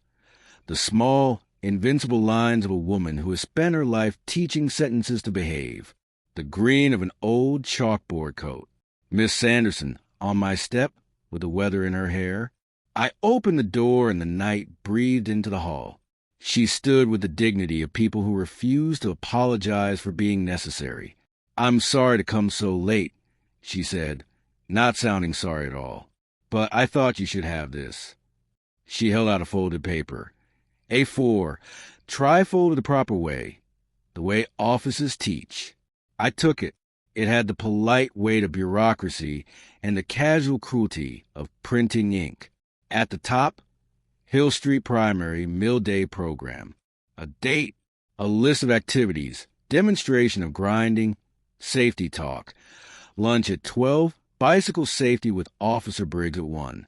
Names of pupils who would read a poem by the wheel, grouped in pairs.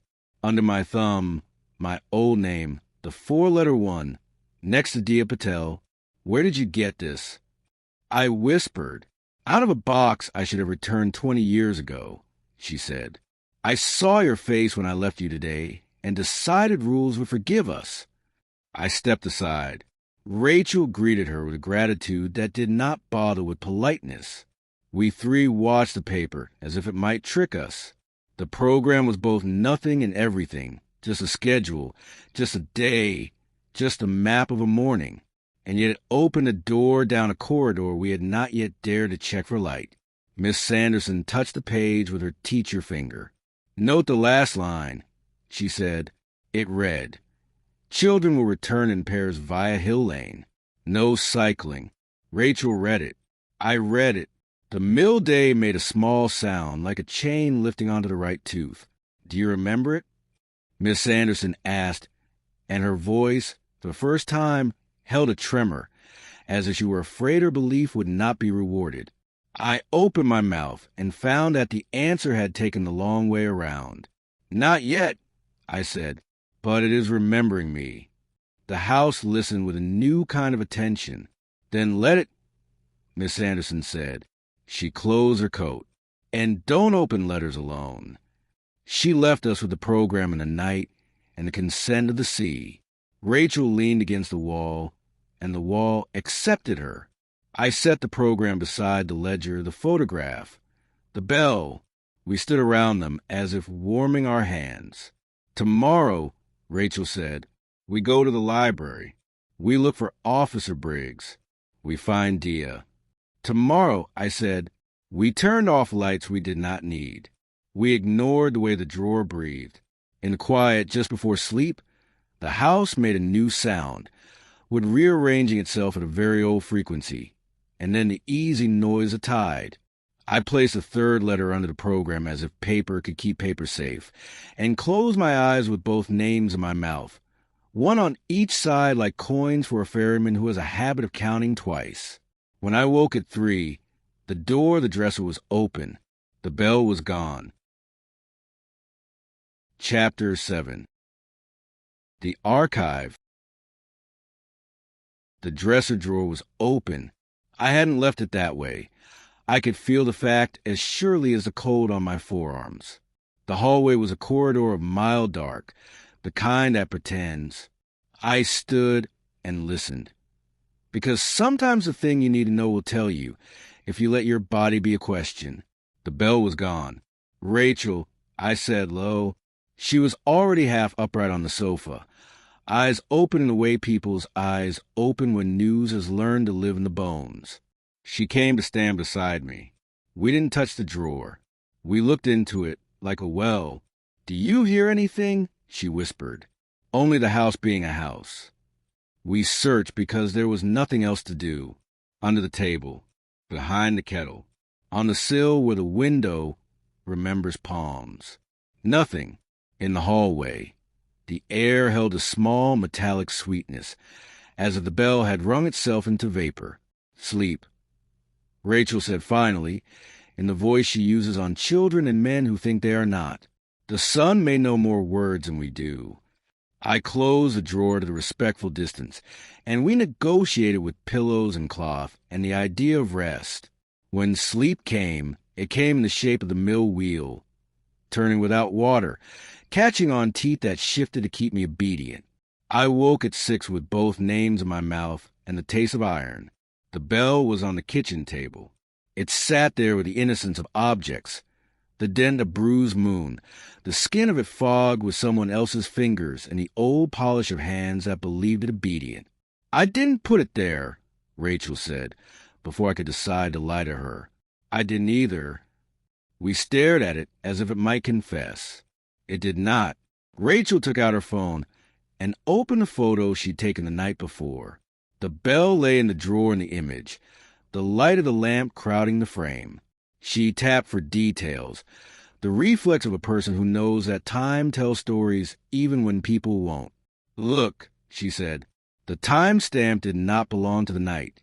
It read June 14th, the year stripped of its century, the hour 13:04, the exact day the program had promised. Mill Day. Her phone had been set to the correct date. The metadata had not agreed. Glitch. I offered, because that is the word we use for phenomena we prefer not to name properly. She didn't answer. She tapped to enlarge the bell, slid the brightness, adjusted the shadow. In the drawers with grain, behind the bell's shoulder, a faint reflection caught, a crescent of glass, and within it the suggestion of a face. Not mine, not hers. A child's? The kind of pareidolia people see in toast, and then use to buy faith. She locked the phone, set it face down.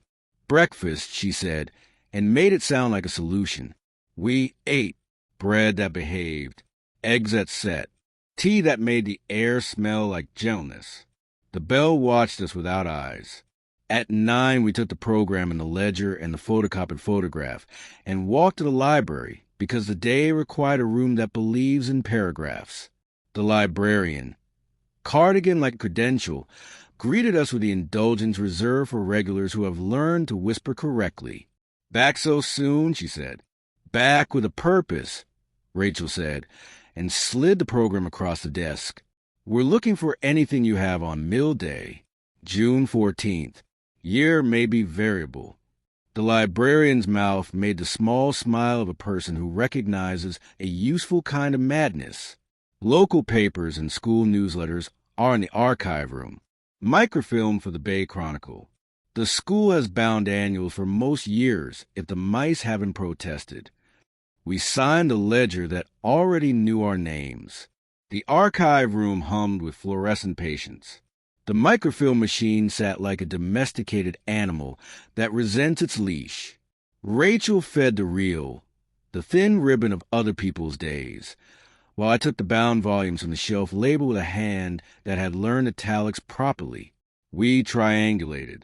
Mill Day appears with the rhythm of committees. Notices in April soliciting parent helpers. Minutes from May arguing about biscuits. June reporting success in the grateful sentences written by those who survived administration. In a chronicle from a year that would have known my knees, I found the photograph we already knew. Children arranged like a choir around bicycles. A dog half in frame. The caption did us the courtesy of initials. Lucas W. Appeared an identity in waiting. Beneath the photograph, a paragraph about safety. Officer Briggs demonstrating proper braking distance. Helmets correctly fitted. No cycling on return. The rule underlined with local pride. Briggs, I said. Rachel looked up. He's real, then. Not merely a program's invention. Real enough to be printed, I said. Real enough to be obeyed. She found a second mention. A short note in community notices the following week. Thanks to all who assisted at the mill demonstration. Special thanks to Officer Briggs for his talk. We wish a speedy recovery to the pupil who slipped by the canal later that afternoon.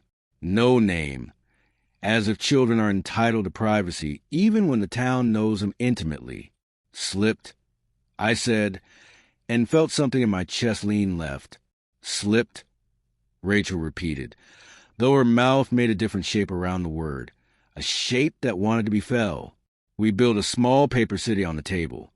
Programs from other years, photographs, a page from a school newsletter praising poems read by pairs, Diya P., and a 4-letter surname that had slept in the ledger, commentary about flour and water and patience, and the romance of mills that grind nothing but memory.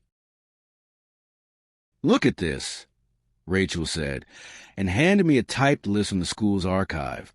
Emergency contacts.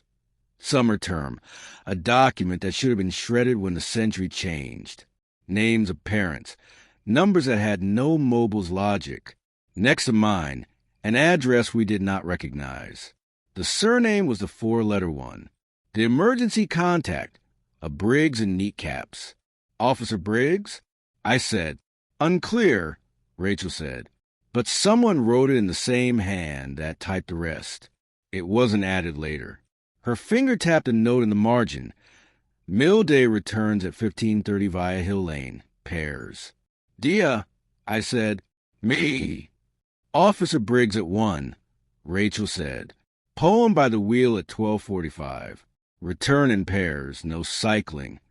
She looked up. Where were you when you became ward? In an office that kept a different pen, I said. At a desk that believes it can write the world by changing a line. We asked for electoral registers, the kind that knows for addresses. The librarian returned with a gray binder and the expression of conspirator. We found Briggs on a street that had earned brick before war rationed the idea of porches. A first initial that belonged to several men. The same name listed in the year of Mill Day and the year after, and then gone, as if he had learned the trick of being elsewhere. Police station? Rachel said. We can try, I said. We can also fail and return to the room where our failures live. We copied what we were allowed to copy. The librarian went to her desk and returned with a plain envelope. There's an off-the-books file, she said, with the air of a person who intends to retire on her own terms. Clippings people bring in that don't warrant cataloging. Wedding notices, lost dogs, things that only matter here. She slid the envelope onto the table and did not look while we opened it. Inside, a dozen bits of paper saved by a generous kind of nosiness. A notice about a cake sale. A letter to the editor complaining about gulls. A photograph of a mill wheel that had been decorated with ribbons and primary school drawings. Faces, houses. A bicycle that a child's hand had colored a laborious red. Beneath the picture, a caption in blue pen. Mill Day, best drawing by Deepy, age 9. Diya, Rachel said. We copied the photograph. On the back, in pencil, Some adult had written a note and then thought better of leaving it to the parish. It read, "Ask Officer B about the fall. The pencil line had been attempted, not erased. Graphite leaves a memory the rubber cannot steal." We thanked the librarian with too much gratitude. Outside, the day had taken on a kind of shimmer, the light that belongs to weather that can't decide if it is done. We walked to the station, because the worst thing anyone can do to you there is tell you to go home. The building smelled of coffee that had learned to forgive. A young officer at the desk, jaw that has never known a razor properly, hair performing compliance, looked up with a half-polite alarm of someone confronted by a narrative on a day he expected only forms. "Can I help?" "We're looking for records," Rachel said. She is good with uniforms. She prefers diction to deference. Mill Day program. Officer Briggs, community outreach. Some years ago. "What years ago?" he asked. "That's the trouble," I said. He pursed his mouth and glanced behind him toward the room where people's afternoons go to die. "There was a Briggs," he said finally, "before my time. Might be retiree. Might be moved. Records like that, community stuff, won't be in the active system. I can check the binder." He checked the binder. He checked the second binder. He frowned with the vigor of someone who has discovered an unsatisfactory index. "There's a gap," he said. "The year you're looking for isn't here. The month, either. Could be a misfile. Could be a borrowed file that never came home. Could we leave a note?" Rachel said, and slid him her card. "If anyone knows an Officer Briggs who might remember standing by a wheel and telling children not to die." He looked at the car like a person is supposed to. "I can ask," he said. "I'll need your—" He stopped. "Mr. Ward, you wrote about the council thing years back." He looked oddly pleased to have recognized a person who had once caused trouble. "My dad swore his tea over you." "I apologize to your tea," I said. He grinned, then turned serious, his youth rearranging itself into authority. "I'll ask," he said again. "We don't always keep all the stories people think we do, but people do." Back at the house, the rooms had been holding their breath. The bell sat where we had left it, in the center of the table, as if it had always belonged to that geography. I felt suddenly, cruelly tired, the kind of tired that tucks its hand into your shoulder and leans. Rachel put the kettle on, because that is how we stay alive here. "Look," she said, tapping her phone. "The metadata is still June 14, but the year changed again." She turned the screen. The year now matched the one we found in the archive. She hadn't edited anything. The phone had decided to correct itself without permission. "This is what people mean when they say haunting," I said. She lifted her mug, then set it down. "Do you want to try Diya's address?" she said. "Or do we guard the table until it tells us his intentions?" "Parish office first," I said. "Electoral registers may tell us where she took her bicycle." We gathered paper for courage. Before we left, I went to the hallway mirror and said both names aloud, one after the other, like a child learning the alphabet over. The room accepted them again. Outside, a light rain had begun, the kind that encourages honesty from hedges. The parish office lived as it has always lived, in a building that believes a cue can cure the world. A woman at the desk. Expressive glasses. A pen would be on it. Listened to Rachel's request, and then found a register with the efficiency of someone who has always liked the quiet geometry of columns. We found to tell by patients and narrowed it by addresses. A.D. Patella Hill Lane for the right year, then another for a year later, and then an entry that suggested a move. A road near the station, then gone. "Do you forward mail?" Rachel asked, as if postmistresses were still real. "We forward gossip," the woman said kindly. "If that helps." She leaned in, a person who understands that confidentiality can be a cousin of help if you introduce them. Try the community hall, notice board, people who leave their numbers with tape are people who want to be found. We tried. The hall breathed old varnish and the immigrant smell of badminton. On a corkboard by the door under Pilates and Lost Cat, answers Henry, and Freecot, collect ASAP, a yellowing card, Diya P, after-school tutoring. The number had been crossed out and replaced, then crossed out again, then replaced with an email that had eaten 2 vowels. Photographs in my head moved. A girl with a bell that broke. A pear, a poem, a lane, the back of a boy's head, in a photograph not taken with permission. Back at the house, the light had the honesty of late afternoon. We laid our finds on the table. Program ledger, photograph. Photocopy, officer's absence, Diya's wobbling telephone history. The bell sat among them like punctuation.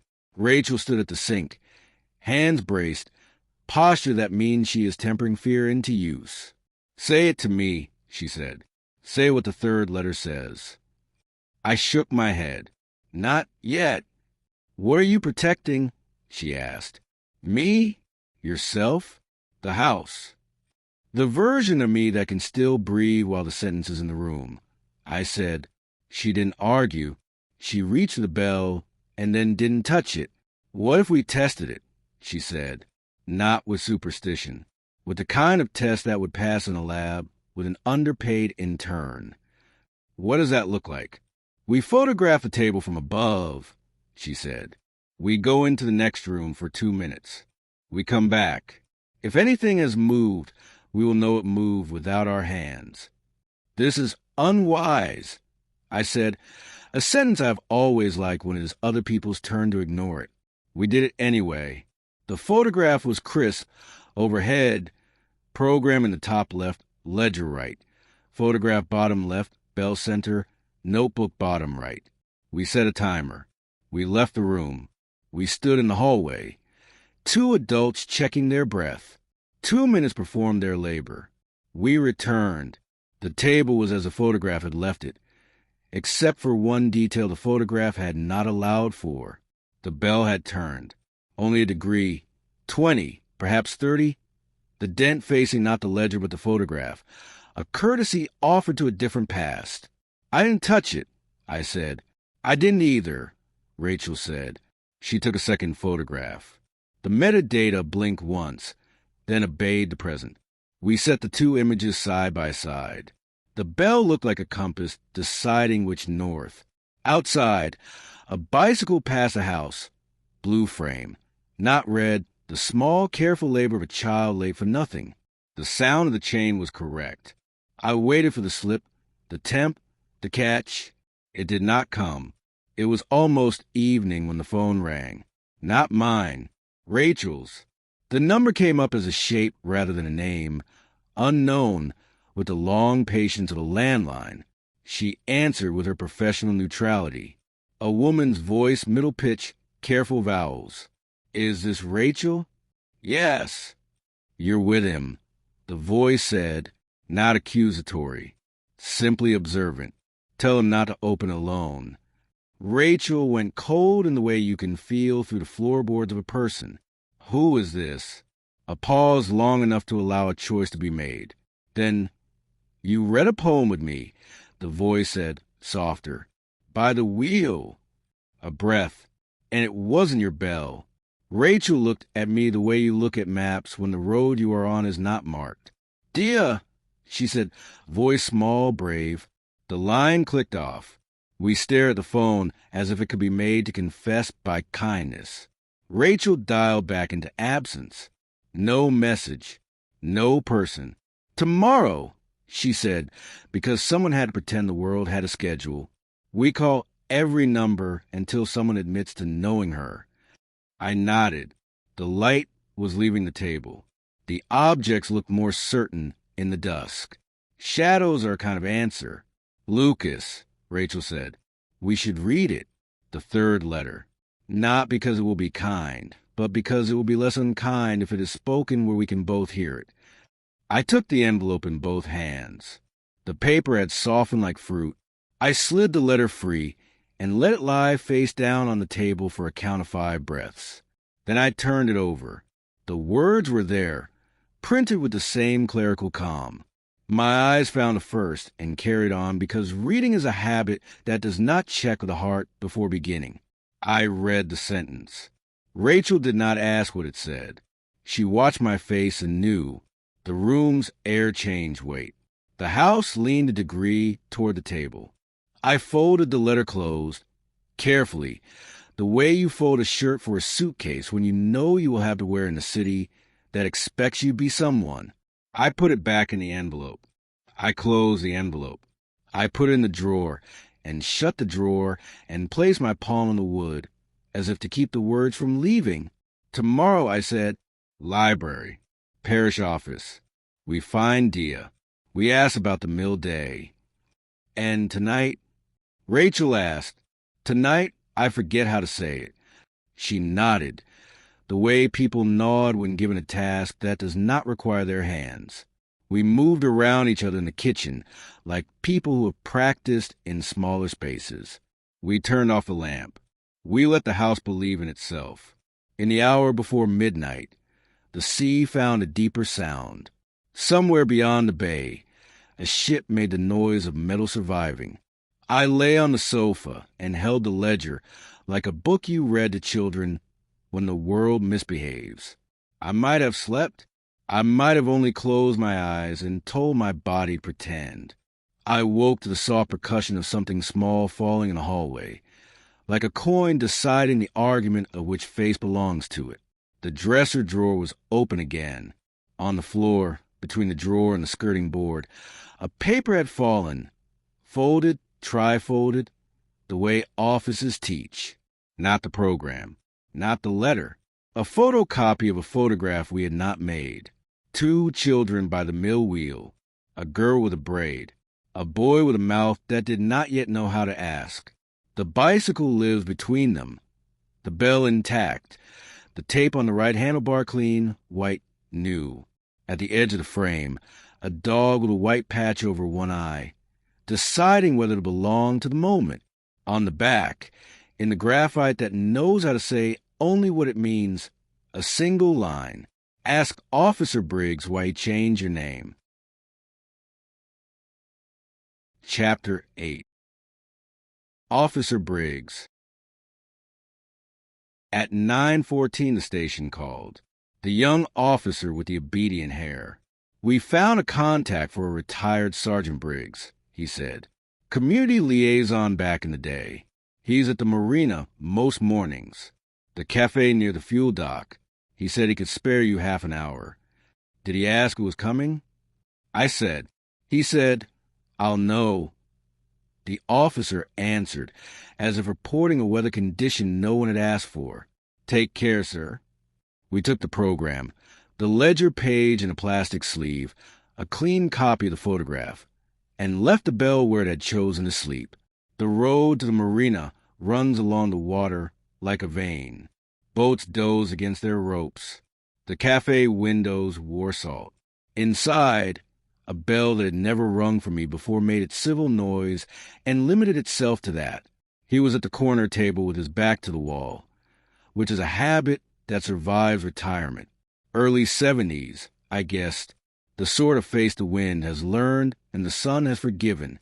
Blue jacket with a crest that once meant authority and now meant remembrance. His hands were the good kind, big enough to lift a boy without hurting him and careful enough to hold a fragile story without breaking it. He looked up and did not perform surprise.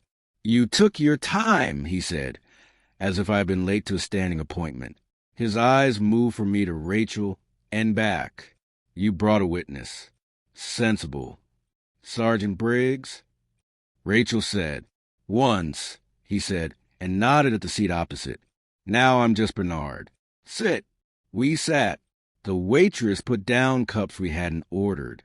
He added sugar to his without tasting, a muscle doing what had been taught when the rest of the body was busy.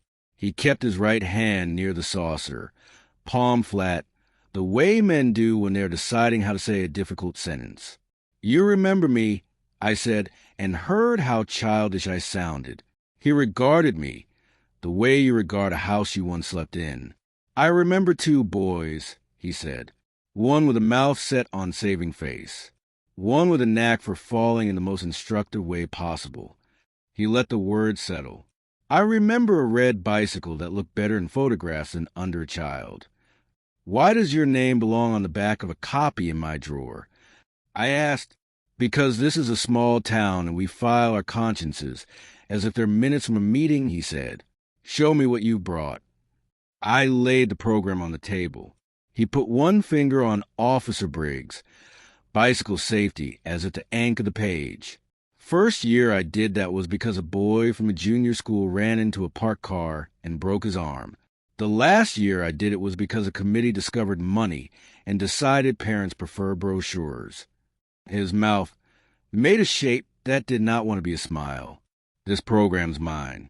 The font was a head son. He fancied himself a designer. Rachel produced a ledger copy. He read the old surname without asking for permission to know it and did not say it aloud.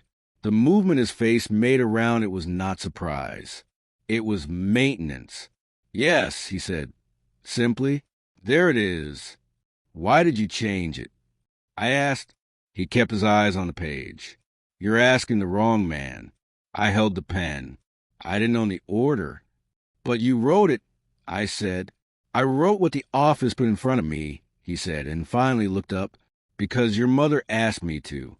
Because a lady from social services asked me to.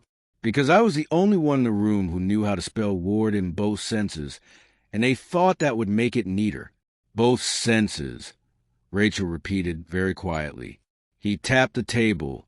Once, a gentle knock you might use on a door you already own.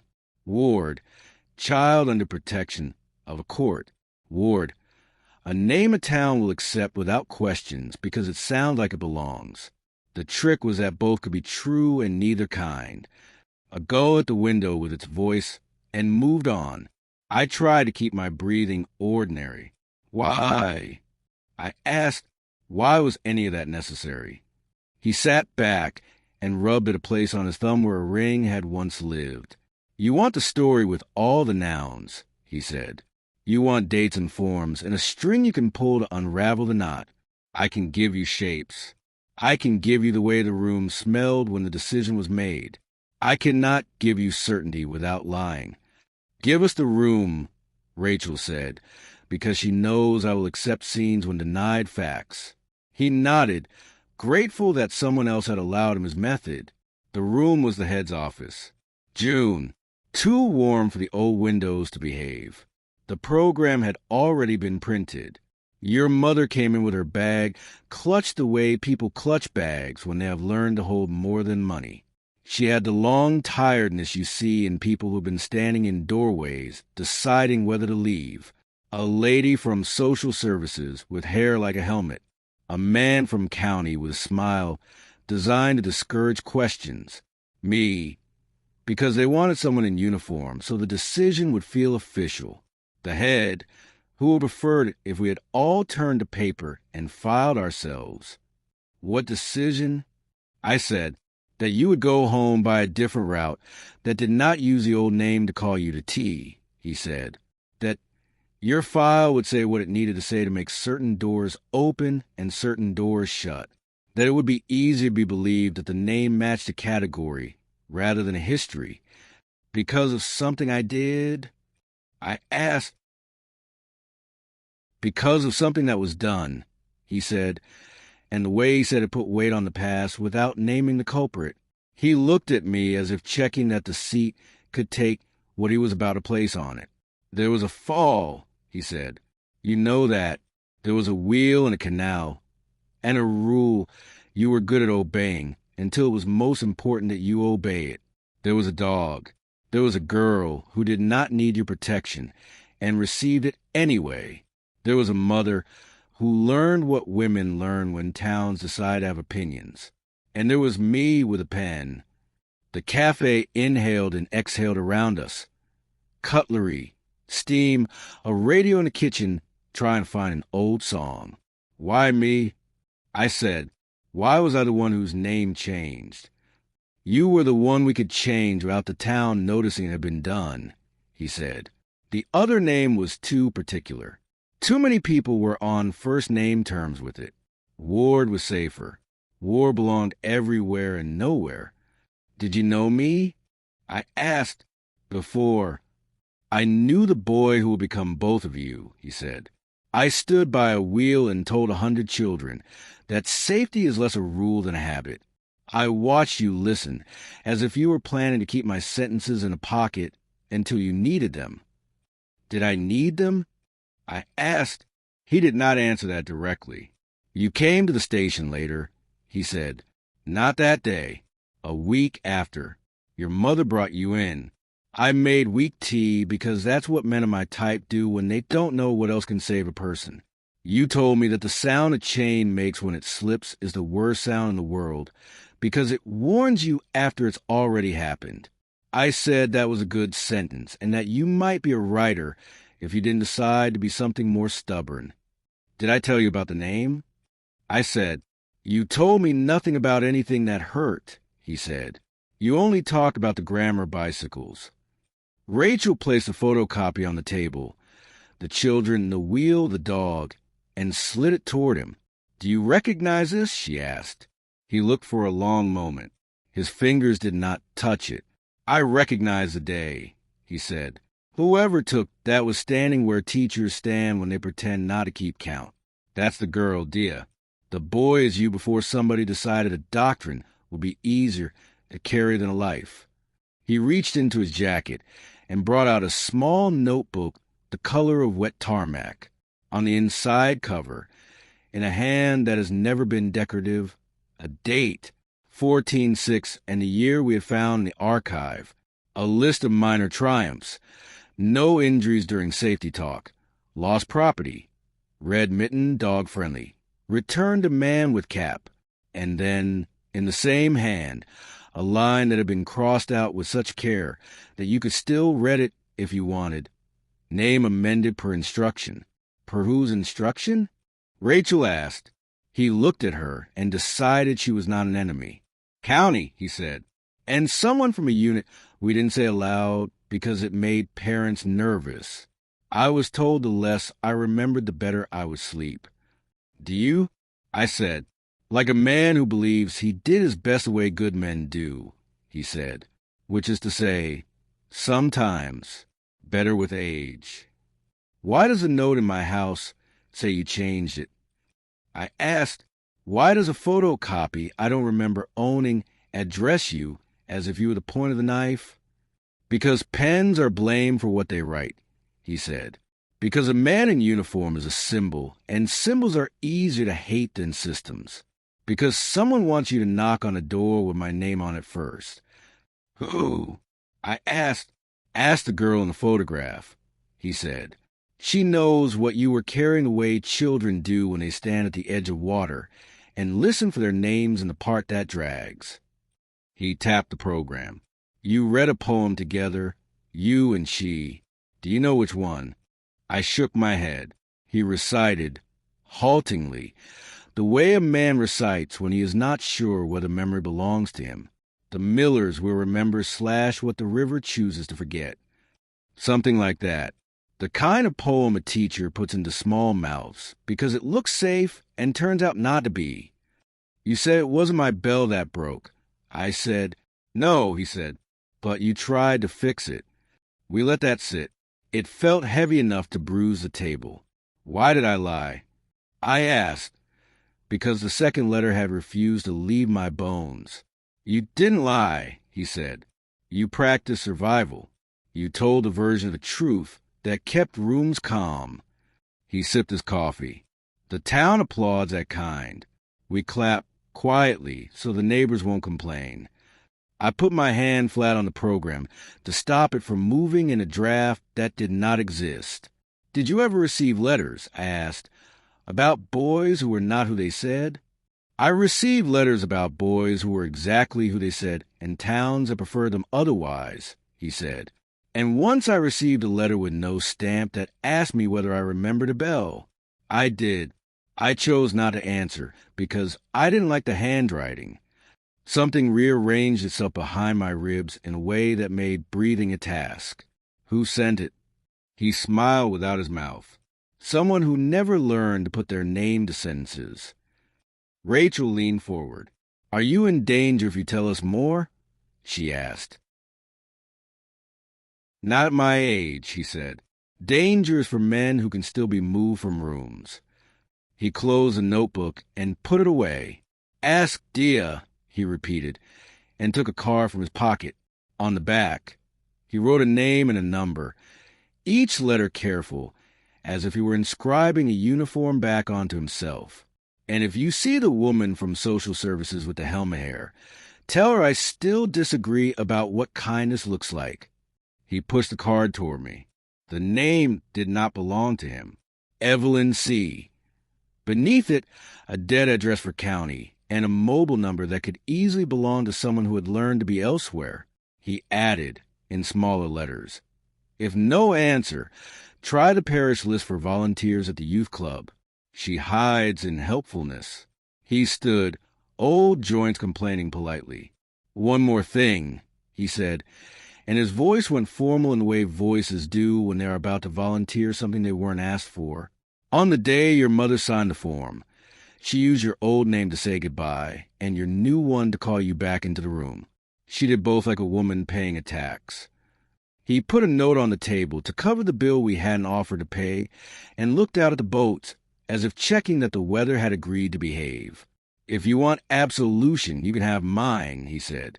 If you want facts, you'll have to take them from people who still own them. He left the way men leave when they've spent a lifetime calculating exits. We sat while the cafe returned to being a place where milk was heated and gossip respected its own limits.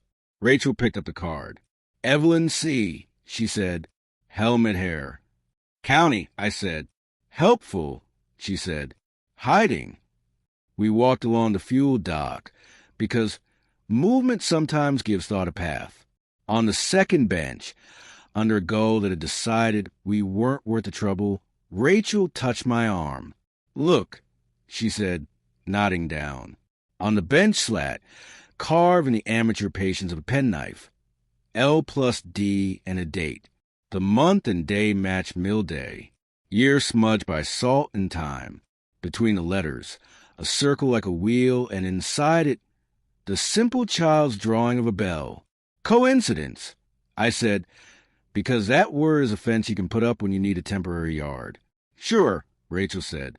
Back at the house, the door rasping the way it does when weather visits. The table had kept its shape. The bell sat where it had, dent forward, looking at the photograph like a witness reading a statement. On impulse, so small it barely qualified as a choice, I turned it. The sound it made under my fingers was the soft sound of a machine that knows it is being asked to remember. The phone vibrated in Rachel's pocket. Unknown number. She put on speaker and set it on the table between the ledger and the program. A woman's voice, not young, not old, careful the way doctors' voices are careful. I don't usually return numbers I don't know, she said. But retirement makes people sentimental. A short breath. This is Evelyn. If Bernard sent you to me, you must want to talk about things no one likes to file. Rachel looked at me. I nodded. We have some questions about Mill Day, Rachel said, and about a name. Names are easy, Evelyn said. It's the reasons that go missing. Paper rustled on her end, a habit that dies hard. I won't speak on a line I don't control. If you want the story, you'll come to the community center at 4, the back room by the notice boards. I run a seniors craft group there. You can pretend to be interested in crochet while I decide whether you deserve an answer. The line clicked off. The phone returned us to the room. She hides in helpfulness. I said, at 4, Rachel said. We spent the hours between doing what people do when they're waiting to be told who they've been. We cleaned a kitchen that wasn't dirty. We checked the metadata of photographs that refused to confess. We phoned the old number for Diya and listened to the polite failure of machines try and speak to each other. We wrote both my names on a sheet of paper and looked at them until they stopped being letters and started being shapes. At 10 to 4, we walked to the community center. The hall smelled of varnish and biscuits and the democratic dust that collects where all ages have earned the right to sit. In the back room, a circle of chairs and a table with wool. Women with the lives of entire towns in their faces. Evelyn was immediately clear among them. Hair like a helmet. Yes. Cardigan like a credential. Eyes that had trained themselves not to blink when rooms made sudden decisions. She looked at us and did not bother with salutations. "You've brought your own witness," she said to me and to Rachel. "You'll do." She picked up a crochet hook and made a knot just to prove she could. "We'll talk when the tea has been poured twice and the third woman has told the joke about the vicar she always tells when newcomers arrive." We sat. We learned the rhythm of the room. The joke arrived on schedule and was kinder than it needed to be. When the tea had done its second round and the wool had declared itself obedient, Evelyn stood and smiled at the group. "Back in a tick," she said, and led us into the corridor. "Bernard calls it kindness," she said, not wasting the first sentence. "I call it paperwork that refuses to admit it as feelings." "Did you instruct him to change a name?" Rachel asked. "I instructed an office to do what the situation required to keep a child upright long enough to learn his future," she said. "Men with pens implement. Women with clipboards carry the blame." "Why?" I asked. "What situation?" She looked at me as if checking whether I would survive the version of me I was asking for.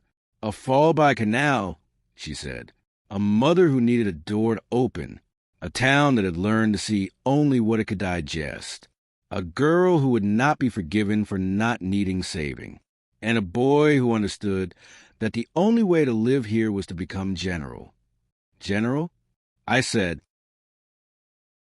"A name that goes anywhere," she said. "A category that belongs. Ward. You could be everyone's and no one's." It was not elegant. It was not entirely right. It was survival with a stamp on it. Did I ask for it? I asked, did I want to change? "You practiced not wanting anything that would make adults argue," she said. "You nodded. You were very good at nodding. You wrote lists. You pressurized words until they came out neat. What happened on Mill Day?" Rachel asked, softly, because the corridor felt like a place that would punish anything louder. "Ask the girl," Evelyn said. "Ask Diya. Children tell truer stories in our forms. If she won't speak to you, ask why she made herself easy to find for so many years and then learned to be elsewhere." She took a breath. "The rest is mine to keep until I decide otherwise." She glanced at the doorway. "And for the record, I did not change a name. I changed the file that told the world which version to use when it needed you to be safe." We stood there with a woman who had learned to harden kindness into policy and survive liking herself anyway. She reached into a plastic folder and produced a single page. Photocopy lines. Official letterhead bled too many times. Notice of amendment. The old surname struck through, Ward typed beside it. The boxes for reason and authority filled with words that said almost nothing and a code that meant more than I could read in the corridor. "Keep it," she said. "You'll ask me later to explain the code, and I will drink your tea and do it at a pace that suits me." Back at the house, the evening had installed itself. We placed Evelyn's page with the others. The table was becoming a small museum of a person I might have been. I went to the drawer, because drawers are where sentences go to become heavier. I took out the third letter and set it beside the program and the new paper and the photograph and the ledger copy, and the objects looked at each other the way witnesses do when asked to repeat their stories. "Read it to me now," Rachel said, and her voice had none of the tangle it had before. "I'm not leaving you alone with it." I picked up the letter. My thumb found the memory of the fold. I saw the first word before I meant to. The sentence arrived with the same clerical calm. The sound that came out of me belonged to a man who had just remembered the name he had been taught not to answer to. I read it, and this time I did not hide my mouth. Rachel closed her eyes and opened them again like a person surfacing. "All right," she said. "All right." She reached for my hand. "Tomorrow we find Diya." Outside, a bicycle passed a window and did not ring. The sea took a breath it had been saving. Somewhere in the hallway, a bell that wasn't there made the sound a chain makes when it climbs a tooth it had forgotten existed and is briefly, perfectly right. Chapter 9. The Girl with the Red Bell. At 11:37, the phone rang from an absence. Rachel put it on speaker and lowered her voice the way you do in church. "Hello," I said, for the woman said, the same voice from night, pitched to caution and memory. "But you don't sleep well. You won't make it to 4 without inventing the rest, and I am tired of being invented." "Diya?" Rachel asked, no prelude, a breath, like the pause before a diver chooses water. "Yes." This was how those names belong in rooms, not trotted out by committees, but carried in by the person who wears them. I felt something in my chest and let it pass without naming it. "Where?" I said. "Not your house," she said. "Not today." A decision in the syllables. "The old conservatory by the park." "Noon.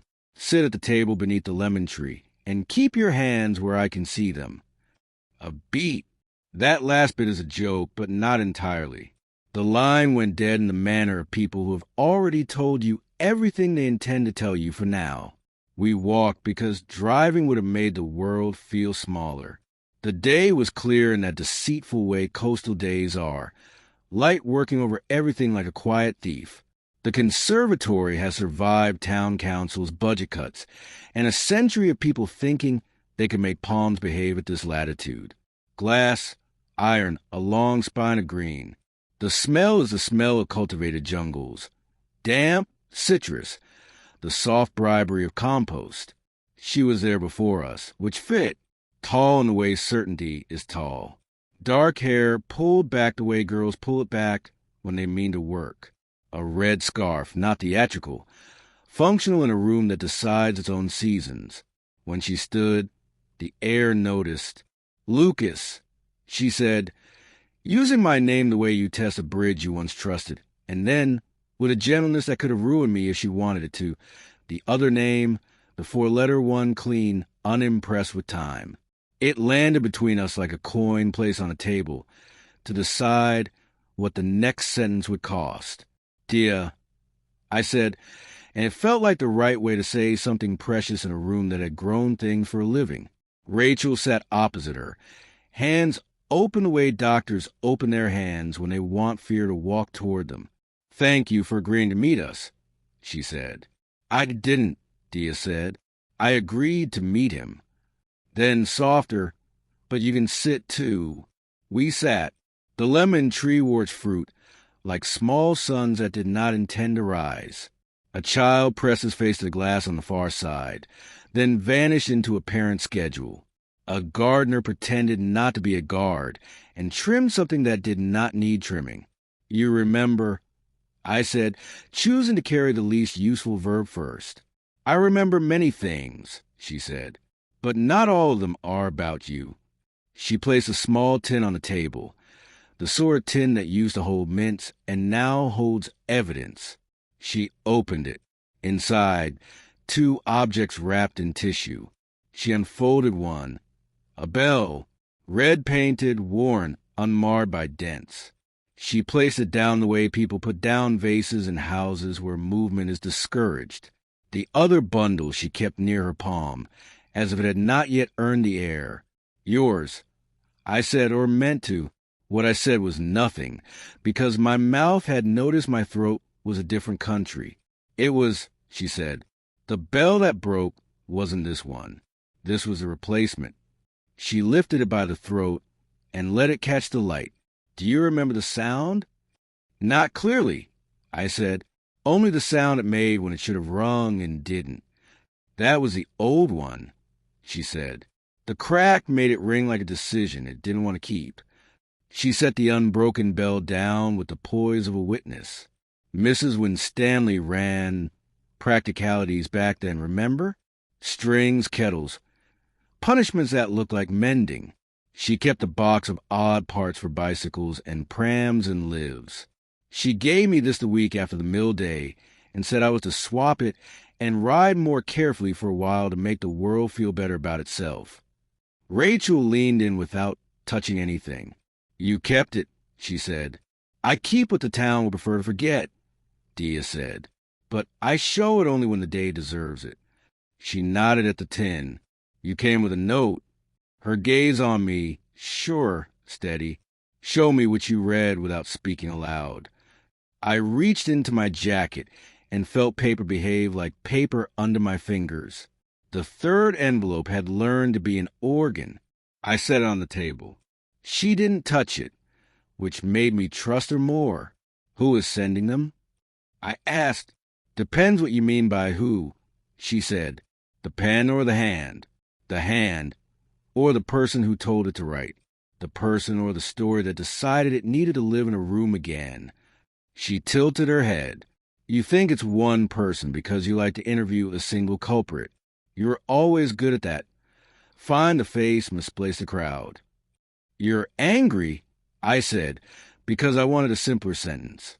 I'm tired, she said. The anger belongs to the year we made poems by a wheel and learned that adults will turn children into ooze if it helps them sleep. The gardener snipped, moved on. Somewhere a spray nozzle hissed to suggest rain. Rachel found the exact center of the table with her gaze, the way midwives find the right part of room to help grief behave. What happened that day? I asked. Which part? She countered. The part the program remembers. Grinding, lunch, Officer Briggs, no cycling on return. The part your mother remembers.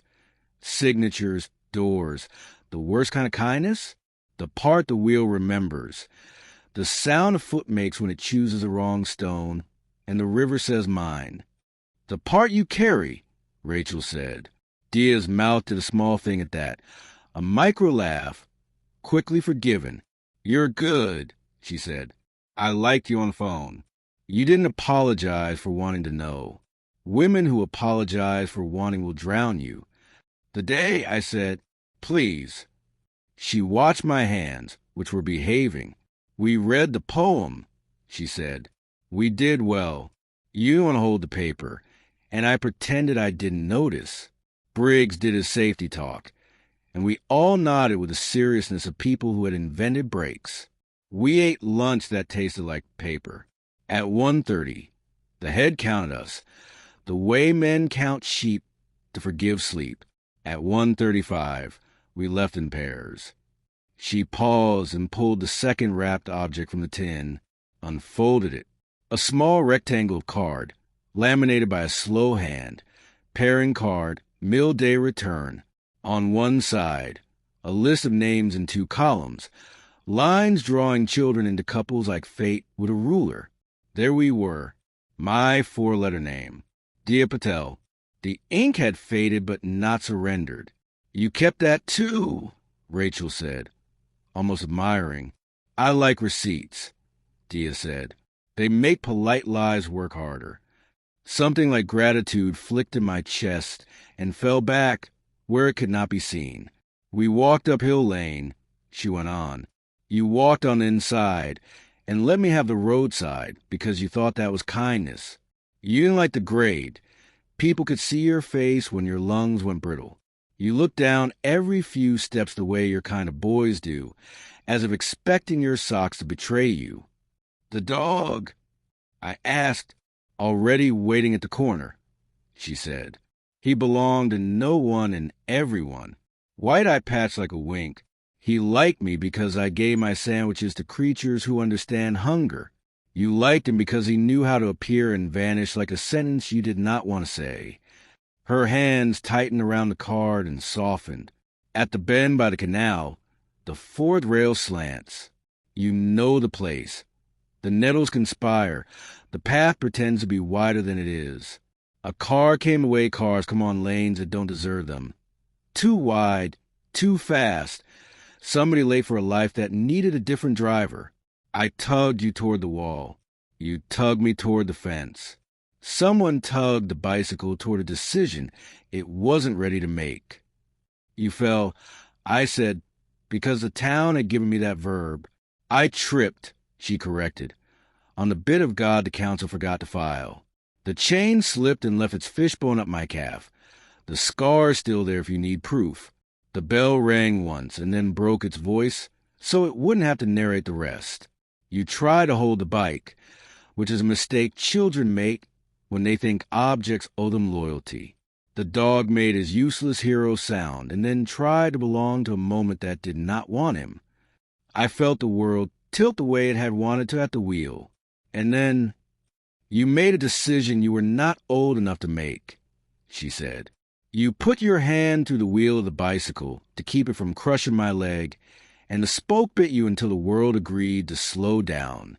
You didn't cry because you had already learned that pain is private. You swore once, softly, and I loved you a little for it. Briggs was already coming down the lane to say no cycling again for emphasis, and reached us in time to feel useful.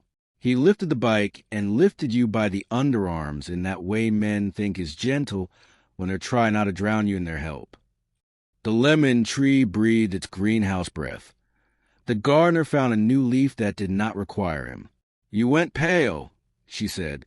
You went somewhere behind your eyes where boys hide when they decide to be brave and will require an audience later.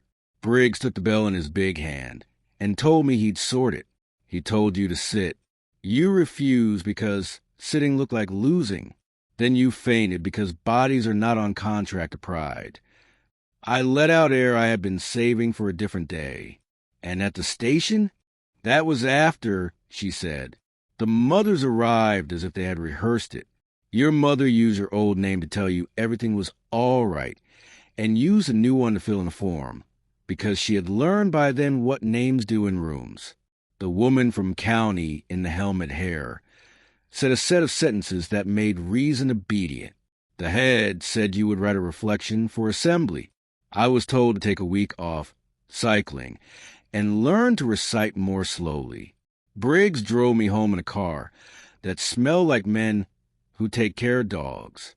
He came back one afternoon with a new bell in his pocket and a pamphlet about brakes that did not address the churchy part of what had gone wrong. And the name? I asked, the floor slightly unkind under my feet. There was a man, she said, not Briggs, a different one. He wore a smile like a harness and an ID he didn't show me. He was very good at talking in rooms without saying what he had come to say. He said children who are looked at too hard sometimes need to duck. He said paperwork could be a raincoat. He said your mother could choose safety by deciding which name the water would run off. The unit, I said. I didn't know that word then, she said. I learned it later. A building where people's feelings get filed. He used clinic out loud, and when smart people use a soft word, you should ask why. She looked at me. I think they were interested in your head. My head, I said, and felt my hand find the table and stay there. You forgot things in a way that made teachers curious, she said. Sometimes that's just children. Sometimes it's something else. And the something else makes adults feel important. You could recite a page and then not know who had handed you the book. You could list facts about river flow and then forget the river had a name. You wrote an essay about the sea that made Mrs. Sanderson want to change jobs, and then spent 20 minutes crying behind the bins because a boy called you a thin word you still don't like to admit hurt you. Rachel kept her silence the way surgeons keep instruments clean. The man said research. Diya went on. He said outcomes. He said a lot of words men say when they want mothers to sign. Your mother signed. She did it because she loved you the way mothers are asked to love boys who are being looked at too hard. She did it because she believed rooms with linoleum could make you less breakable. She did it because the town had decided to be made of mouths. Did they erase me? I asked, and hated the smallness of my mouth. "No one can erase you," she said, and the sentence had no poetry left in it. "But they can ask you to learn yourself again under different lights. They can tell your name to wear a coat. They can decide which of your truths fits on a line. They can turn you into a ward because the word behaves in both directions." She took the pairing card and returned it to the tin, then placed a red bell beside the envelope with a neatness that made the air settle. "Read it," she said, nodding at the third letter. "Read it aloud here, where lemons grow in England, and we will see whether the world survives." Rachel met my eyes, and I felt the same strange partnership we had built with panic. You take one side, I take the other, we lift. I opened the envelope. The paper came out with that small bureaucratic rasp. The font had not changed.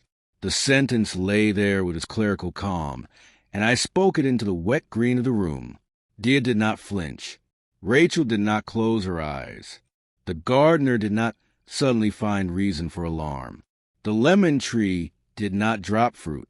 "That's what I thought," Diya said very quietly, as if glad to have her worst expectation confirmed.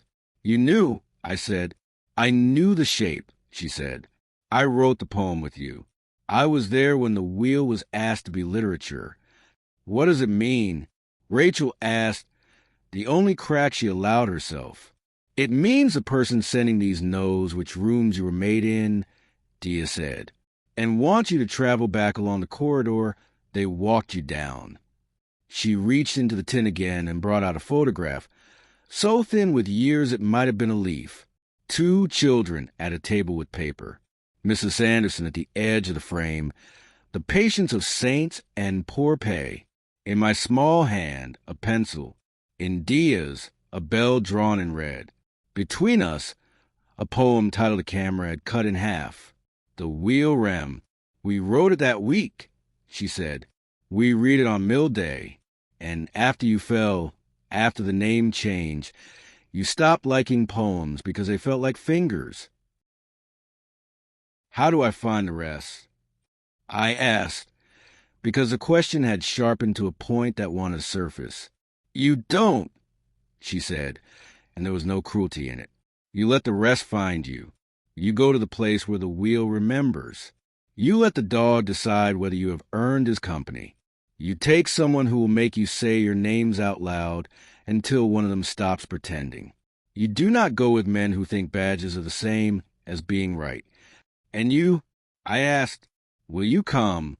"I did that year," she said. "I did enough of the coming then for a lifetime." She closed the tin, and the click sounded like a small verdict. "One more thing," she said, and for a second the old girl flickered in her, the one who had taught half a class to multiply because the teacher's voice had gone on holiday. "You didn't lie," she said. "You made a promise out loud, one you believed you had to keep to make the world safe for someone else. The lie is what the town told itself about how kindness works." She stood. The scarf slipped an inch and resettled. "You shouldn't open anything alone," she said. "Not letters, not rooms, not yourself." She folded my hand around the red bell and closed my fingers with the authority of a nurse. "Keep this where it can't hear you." "Diya," I said, and there were 100 questions behind it that didn't deserve their own air. "Ask Officer Briggs again," she said. "Not with your pen, with your feet." She nodded toward the conservatory door, toward the path that would carry us past the park and down to the canal. "He left something for you that day, because he is the kind of man who cannot leave rooms tidy. He will have left it where people who need to find things eventually stand." She was gone before we could decide whether running after her would be an act of politeness or violence. The gardener trimmed nothing. The lemon tree continued its English miracle. Rachel didn't speak. She looked at the bell in my hand, as if it were a test I might pass. The weight surprised me. It was heavier than memory, lighter than guilt. I slipped it into my jacket pocket, where the third letter had been. The 2 objects made an accord I could feel. "Where?" I asked. "The bench," she said. By the turn, the one with the carved initials. We found it the way people find the place they always meant to go, by obeying the smaller map the body carries. The bench sat under the gull's indifference, the canal doing its gray work, the nettles rehearsing.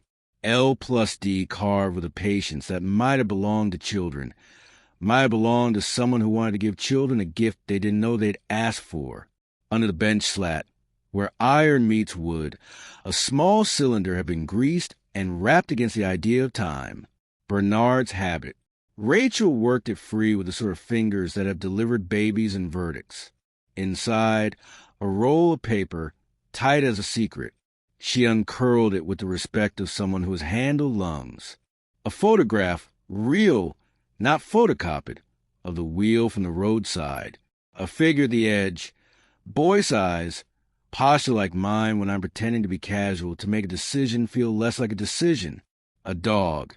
White patch over one eye, caught mid-turn as if the earth had made a proposition. On the back, in Bernard's careful all caps, the sentence he had crossed out in his notebook and could not allow to stay buried twice. Name amended per instruction. Reason, ward of court, interim.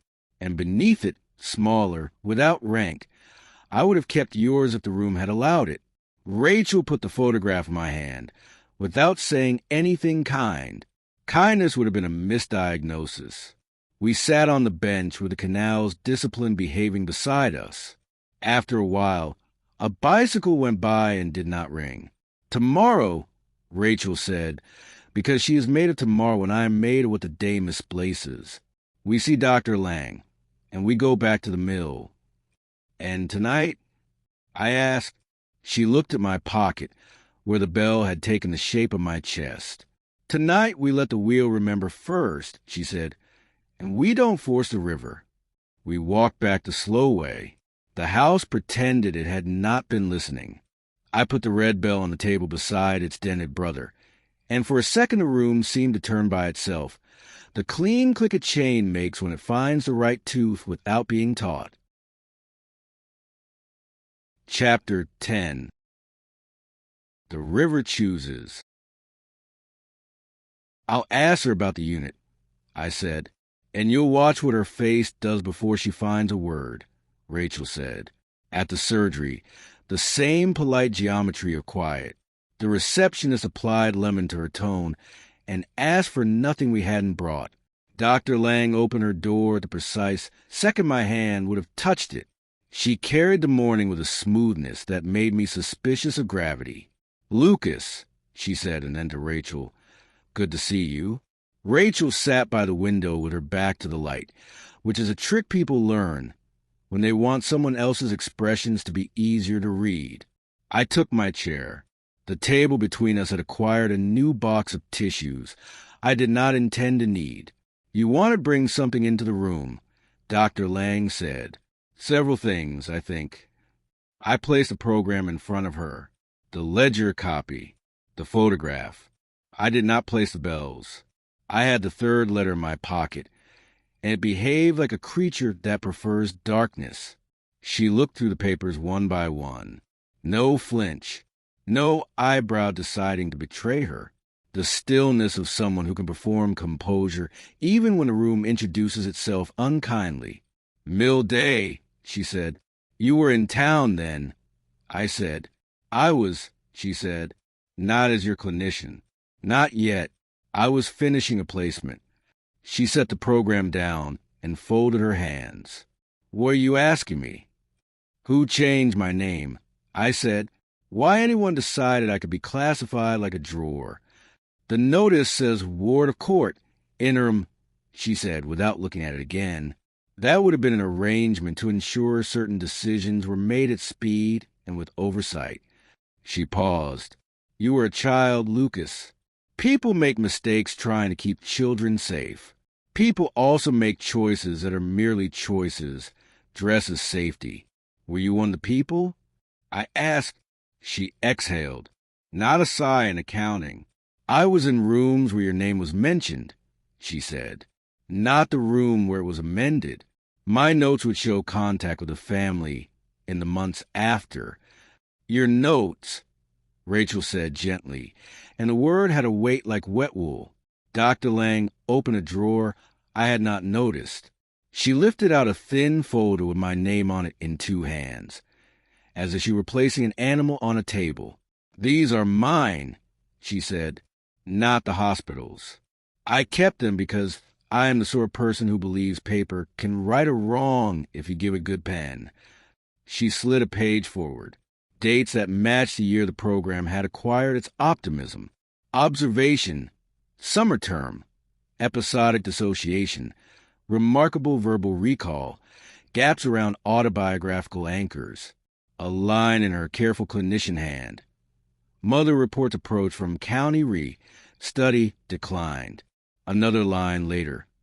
Mother consents to brief intervention after fall. Emphasis on stabilization. No memory work initiated. Child self-protects via compartmentalization. Recommends watchful waiting. You told them no, I said. I told them not yet, she said. And then I told them no when they came back with better stationery. It did not make me popular with the unit. Rachel's head tipped slightly, the way a doctor's does when a colleague says something she approves of against her own expectations. Define unit, she said. A research and clinical team interested in memory consolidation and trauma, Dr. Lang said. Some good work. Some work that tire my ethics, and then try to bully them. The fashion then was that forgetting could be wrist-trained into kindness. I didn't agree. I took the 3rd letter from my pocket and placed it face down on the table. Someone agrees with the unit about what to put in envelopes. Dr. Lang looked at the rectangle as if it might be a test she had not been given time to revise for. What does it say? I turned it over. The paper breathed. The font did its bureaucracy. I read it aloud because the conservatory had not killed me the day before, and neither had this room yet. You asked us to make you forget her. Rachel's breath caught, and then continued. Dr. Lang's mouth pressed once and then ironed itself flat. A ceiling light hummed as if it wished to legalize a moment. I expected something like that, Dr. Lang said, quiet, not triumphant. Did you recognize it? Yes, I said, because denial is a tool you should not use on yourself past a certain age. The sentence fit in my bones the way scars do, the right kind of ache. You were a child, she said, a child who had learned to take responsibility for every breakage in every room. Asking to forget someone in order to keep them safe is a story children tell themselves when adults ask too much. Did I ask you? I said. No, she said. You asked the world. I told it to leave you alone. She set her hand on the program without looking at it. Somebody else may have been more accommodating. Who? Rachel said. Evelyn's colleagues, she said. County's habit of believing sentiment scales with jargon. A man who likes badges. I don't know. She met my eyes. But I would like you not to make this sentence into a whip. It belongs to a boy who did his best. It does not have the authority to govern your breath now. Rachel said, Is there anything else you should tell us before we go down to the water and ask a wheel to behave like literature? Dr. Lang considered. She put one finger on the ledger copy where the other surname lived. Only this, she said. Names are a way of making a room answer to you. Bring both. When you remember, you will need both. We left with a sense that the day had moved like a train. You think it has slowed for your station, and realize it never promised you anything.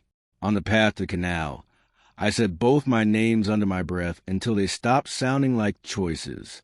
The mill looked as it always has. A ruin pretending usefulness.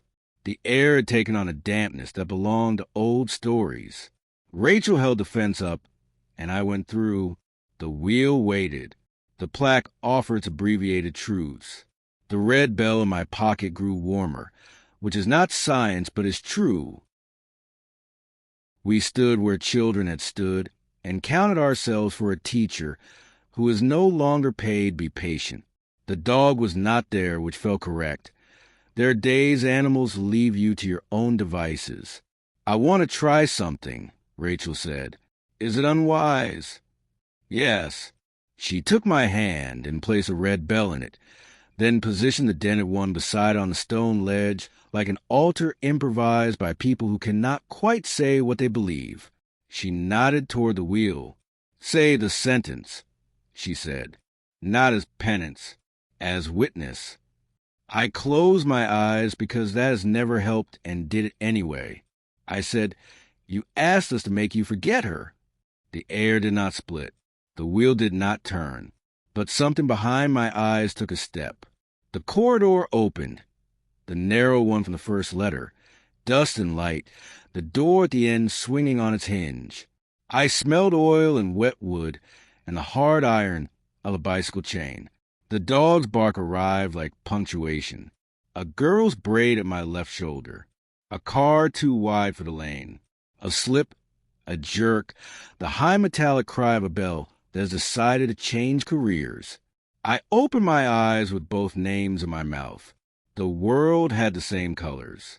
The red bell had warmed my palm to the point where I could feel a thumbprint that might have been mine, or a boy's who had not yet learned to hold on without hurting himself. Keep going, Rachel said, the way she says it on bad nights in other rooms.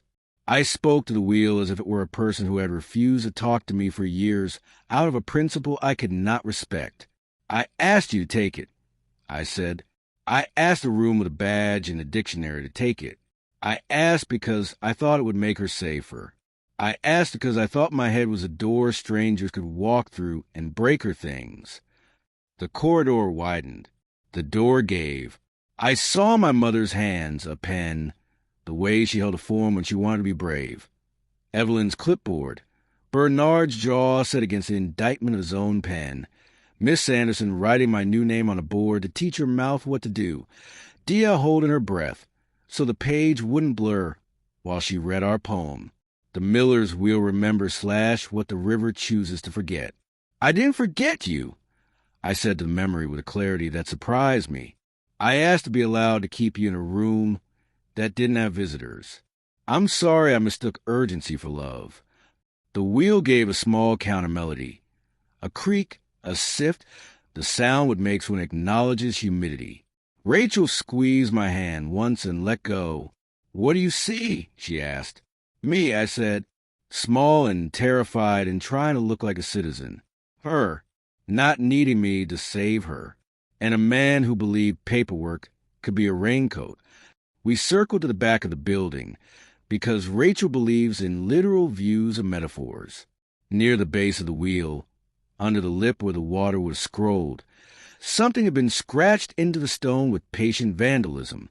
It looked old enough to be ours, new enough to have survived rain. Not words. A circle. Inside it, a bell. Next to it, 2 initials. The first was the letter that begins my old name. The second was A.D. Rachel touched the carving with 2 fingers. You came back, she said. Or Bernard carved it, I said. Or the town did, with its collective habit. I took the dented bell and the red bell and set them on the stone in the carved circle, the way you return souvenirs to a shrine, so you can stop believing in them like idols and believe in them like tools. The red one looked correct. The dented one looked as if it had arrived by another narrative. Move, Rachel said softly. I picked up the dented bell, held it chest high, and let it ring. The note was the same broken coin of sound that had been haunting the house, which is to say it was honest. I rang the red bell. Its voice was clean and thinner. The 2 notes together made a small chord that sounded unassuming and then refused to leave. It was not a revelation. It was orientation. Sometimes that is better. We stood by the water until the color of the day changed. When we turned back to the lane, a woman was waiting by the fence, sensible coat, hair like a helmet, cardigan like a credential. Evelyn. She did not wave. She does not seem like someone who waves. You went to the right place, she said. Good. You told a boy to make himself general so the world would stop using him as an example. I said. I told a mother to choose the path that would get her son to adulthood with the least bureaucratic bruising available, she said. If I had been asked to be God, I would have applied for different training. I had a clipboard. You knew about the letters, Rachel said. Evelyn's face did not change. I knew about letters, she said. I did not know about yours, but I know the font. She looked at me. There are people who like to teach lessons long after class has gone home. They will keep sending you sentences until you answer with more than breath. I answered the third, I said, in my worst voice. Good, she said. Now answer what comes after. Ask the girl for the poem. If she doesn't have it, ask the room where schools keep too much paper. She turned to go, then stopped and said, as if to the wheel, and stop apologizing for the instinct that kept someone else unhurt. If you must apologize, save it for how long it took you to turn around. She left the way functionaries leave, on time, unashamed. On the walk home, Rachel took my arm because a path does not bend wider for people who have remembered things. The house made its usual noises, as if to volunteer that mystery is not always malice. On the table, the bells lay where I had set them. The third letter sat with the program, the ledger, the photograph, Evelyn's amendment. We had built a museum and called it Survival. There was a message on the answering machine, which is an appliance towns like this keep despite the century. Miss Sanderson, voice thin with distance, said, check the bottom drawer of the filing cabinet in the library. English. Under miscellaneous poems. I am ashamed to admit that is a category. We went back as the light thought about leaving. The librarian gave us the key to the staff room, because some days a town delegates authority if you bring your own folder. The bottom drawer had the smell of dead glue, under stacks of worksheets about metaphors and a poster that taught commas to behave, a folder labeled MISC, Poems Old. Inside, typed sheets with stapled corners, some with handwritten notes. In the middle, the wheel remembers by L. Old surname and D. Patel, year 4. Someone had paper-clipped a permission slip to the back. The ink had made its way to sepia. We read it aloud, stumbling over the lines children write when they think rhythm is a kind of obedience. It was not good. It was, however, true in the way children tell the truth when they are about to meet a fact. The Millers will remember / what the river chooses to forget. / it turns because it must, not because / it knows where the flower goes. / I am the wheel / and you are the water / we take turns at being strong. I put the page down. Rachel did not say anything nice about it. She put her palm on my back between 2 ribs and left it there. On the way out, we passed a notice board where Diya's after-school card had been taped years ago. Someone had pinned a fresh flyer over it, a summer fete that would fail to raise enough money. A corner of yellow still showed. Rachel lifted the new paper and slid her hand behind the card and came away with a second slip, a carbon copy made by a machine that had spent its final days making copies no one would ask for. Bring pairing cards to poem practice, it said. Someone had written in pencil beneath it, L+D, bring bells. Back at the house, we put our trophies down without ceremony. The bells felt less like relics and more like tools that had waited politely to be used. I don't want to sleep, I said, because I didn't want to dream the wheel. You don't have to, Rachel said, but if you do, set an alarm for your breath. We ate bread again because bread doesn't ask questions. We sat with a poem that was not good and let it be dignified by memory. The house learned our names again, both of them. When the first gull pulled night across the roof, the doorbell rang. It did not ring like the broken bell or the red one. It rang like the doorbell was twice, even well-mannered. I went to the hall and looked through the peephole. The visitor did not wear fog or a badge or a smile. He wore a suit that had learned not to crease and a face that had practiced being bland. He held an envelope against his chest like a confession that would not, strictly speaking, be his to make. I opened the door only as far as the chain allowed. "Mr. Ward," he said, and then, as if to entertain himself, repeated in a lower voice the other surname, perfectly pronounced. "A pleasure at last." "Who are you?" I asked. "Someone from a room that likes tidy endings," he said. He held up the envelope between two fingers. "This is yours." "What is it?" "A copy of consent," he said. "The moment a boy asked us to make the world less sharp by carving out a day." He slid the envelope through the gap and waited for me to take it. I did. It was a heavy paper organization's favor when they want guilt to feel expensive. He smiled with his mouth and not at all with his eyes.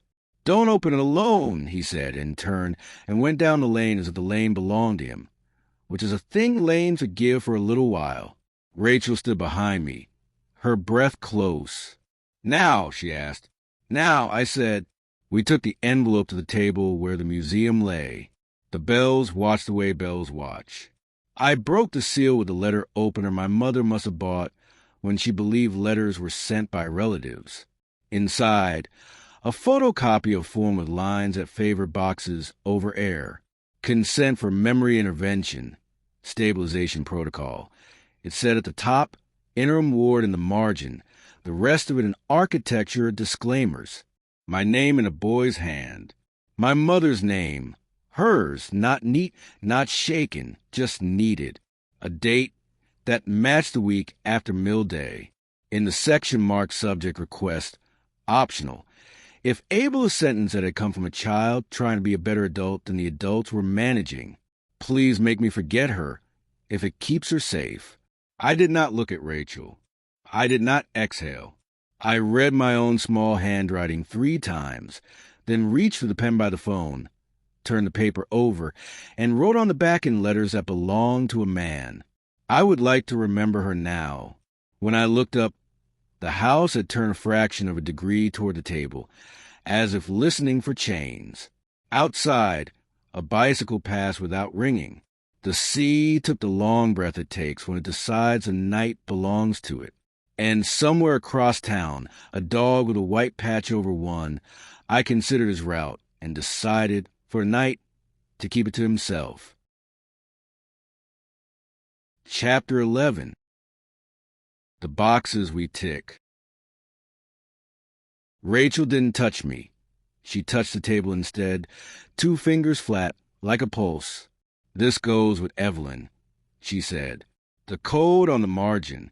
She promised a translation. "Tomorrow," I said, and the word arrived with the fatigue of a unit of time that doesn't believe in itself. Night divided itself into manageable pieces. In one, I heard the wheel move. In another, a dog placed his head on my knee, the white patch blinking like a friendly error. In another, a girl's voice said my old name with the economy of someone who has always hated waste. When morning came, it wore a civilian face. We took the page and the bells and the program and the ledger copy and placed them in a file as if we had been assigned an office. The house let us leave with a soft disapproval of buildings that expect better curators. Evelyn did not make us wait. The community center smelled of varnish and volunteerism. She was in the back room with a circle of women who could repair the world with needles if the world would sit still. She excused herself with a phrase that had been accepted at doors since rationing and closed us into the corridor, where secrets go to stretch their legs. She read the header with the boredom of someone who has translated it too many times for people who didn't deserve it. "Stabilization protocol for," she said. "That's what SP for means. Not erasure. Dampening. A promise that feelings could be quieted if you taught them to use inside voices." Her finger slid along the margin. "Interim ward. Family court protection so that a decision could be made without 10 people screaming in a room. Not generous. Not evil. Merely an instrument." Did it work? I asked, because the question refuses politeness. It worked the way umbrellas work in high wind, she said. You stay a little less wet. You stay differently wet.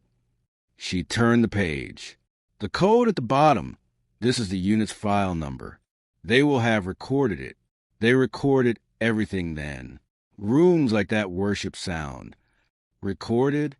Rachel said. Calm voice, hard eyes. Intake interviews. Evelyn said. Post-session debriefs. Children are asked to say their names to machines, so adults will be reassured a machine knows who it is hurting. She looked at me, not unkindly. If a recording survives, it will be in county archives. Basement, room with metal shelves and a lock that pretend to protect history. Can you get us in? Rachel asked. I can get myself in, Evelyn said. You can carry the boxes when I am suddenly old. She closed the file with a crispness that applauded itself. 3 o'clock. We will take the afternoon's respect for the past and see what it gives you. We filled the between with motion because stillness felt like assent. Rachel called the number on Diya's old card and let it fail, then wrote email on an envelope and underlined it the way people underline things they wish behaved. I took the bells out of file and placed them on the table beside the consent. The red one was warmer. The dented one refused to be anything else. At 10 to 3, we stood before the county building that calls itself by its function and not its sins. Evelyn met us with a key on a lanyard and an expression that suggested she had always meant to come here and had finally given herself permission. The lift did its civic duty without flourish. The basement smelled of paper that had taught itself to hold its breath. The archive room's door opened after the second complaint from the lock. Inside, metal shelves marching like resigned soldiers. Brown boxes, gray boxes, a fan that claimed to work and did not. Evelyn moved through them with the ease of a person who keeps a map under her tongue. Here, she said, stopping at a shelf with a label that had surrendered its adhesive. Community Health, Research Coordination, AC. She tilted her head, listening to an internal alphabet. Coon, County, Consolidated. Oh, for pity's sake, consultations. She ran her finger along the box edges. 17, 18, 19. She tapped the box with the year the will had learned our names. This. We lifted it to a table and removed the lid with the reverence of people about to meet themselves. Inside, folders stamped with codes that would have impressed a clerk. Tape reels and paper sleeves. A dictation recorded the size and weight of a small belief. A stack of typed summaries held together by a rusted clip that had failed to learn about air. Evelyn sorted. Rachel read. I watched and tried to find a small trick that would make me someone else. Here, Evelyn said again, and she did not bother to hide the thread of triumph. A sleeve labeled in that same calm font. The code from our page. The words, intake, subject LW, audio. Beneath it, in pencil, the note of a person who has always needed a signal in a room full of signals. Alias Ward. The player took batteries like a patient takes a pill. The tape clicked into its mouth like compliance. We stood in the hum, and then in the hiss that comes before the pass gives you permission. First, a woman's voice. Measured, mid-career kind. Intake, stabilization. Subject, state your name. A boy's breath. A boy who had not yet learned how to waste air. L, he faltered. L, the old name came out careful, as if it might break his teeth. The 4 letters that had been asleep on the ledger woke in the room. He took another breath. Lucas. The syllables sounded like they had applied for a job they did not want. Good, the woman said. Thank you. Paper moved. Why are you here today? A beat. The sound of a chair pretending not to be uncomfortable. Because I'm not good at remembering the right bits, the boy said finally. And I think the wrong bits keep getting me in trouble. What are the wrong bits? The woman asked. Pictures that don't stay still, the boy said. And the sound of chain when it doesn't catch. And he swallowed, the tiny, fierce soldier. And her. Who is her? The woman asked. You could hear the careful italics. Silence, but not empty. The kind that has a dog in it and a poem. Then, very softly, as if he'd been told there were certain words that should be worn down before being used in public. My friend, do you know her name? The woman asked. Another beat. Yes, he said, with the stubborn pride of children who decided not to share. I know it. I don't want to say it here. A quick breath, as if the room had tried to take his lungs, and he had yanked them back. If I say it here, they'll learn it. They, the woman said. The people who listen to reels. The boy said, practical. The ones who keep things. Evelyn made a small, involuntary sound at that, a sound that apologizes for all rooms that have held machines. Do you want to forget her? The woman asked. No cruelty, only a box that needs ticking. The boy's voice changed. He made himself older in it. If it keeps a car from finding her, he said, if it keeps a room from picking her up by the throat and saying you, then a breath, a decision, then yes. Rachel's hand closed on the table edge. It did not break. Evelyn looked at the wall the way people look at walls when they're not sure if they can afford to be seen by a human. Can you tell me what happened by the canal? The woman asked. Slip? He said automatically. We slipped, and then the chain, and then the bell, and then the dog didn't help. And then a man said no cycling like he hadn't said it already. And then the room. And then I was Ward, he said, and the tape's quiet learned a new density. The hiss swelled. The voice returned further away, like work after a lunch break. We're going to count backward from 10, the woman said. And if there's a God in charge of machines, he has always liked to present it with that sentence. 10. 10. The boy said. 9. 9. 8. The counting went on. Language turned into a rope. At 4, another sound, not a voice, a quick metallic chirp, like a bell trying not to be won. At 3, a whisper. It could have been tape bleed. It could have been the sound air makes when it remembers a shape. It could have been a child with a braid who did not like rooms. It sounded like don't. The click, that means a tape has decided to move on. Silence that earns its name. Evelyn pushed the stop button with more care than the button has ever had. Enough, she said. Enough for today. Rachel had her physician face on, the one that takes blood and does not flinch. Can we copy it? She asked. We can listen to it again once and then put exactly where it was. Evelyn said. We can also accept that some pain is not improved by repetition. She rewound, watched the spools admit to pass back into them, and slid the tape into its sleeve. This stays here, she said. I will log that I audited intake materials for preservation.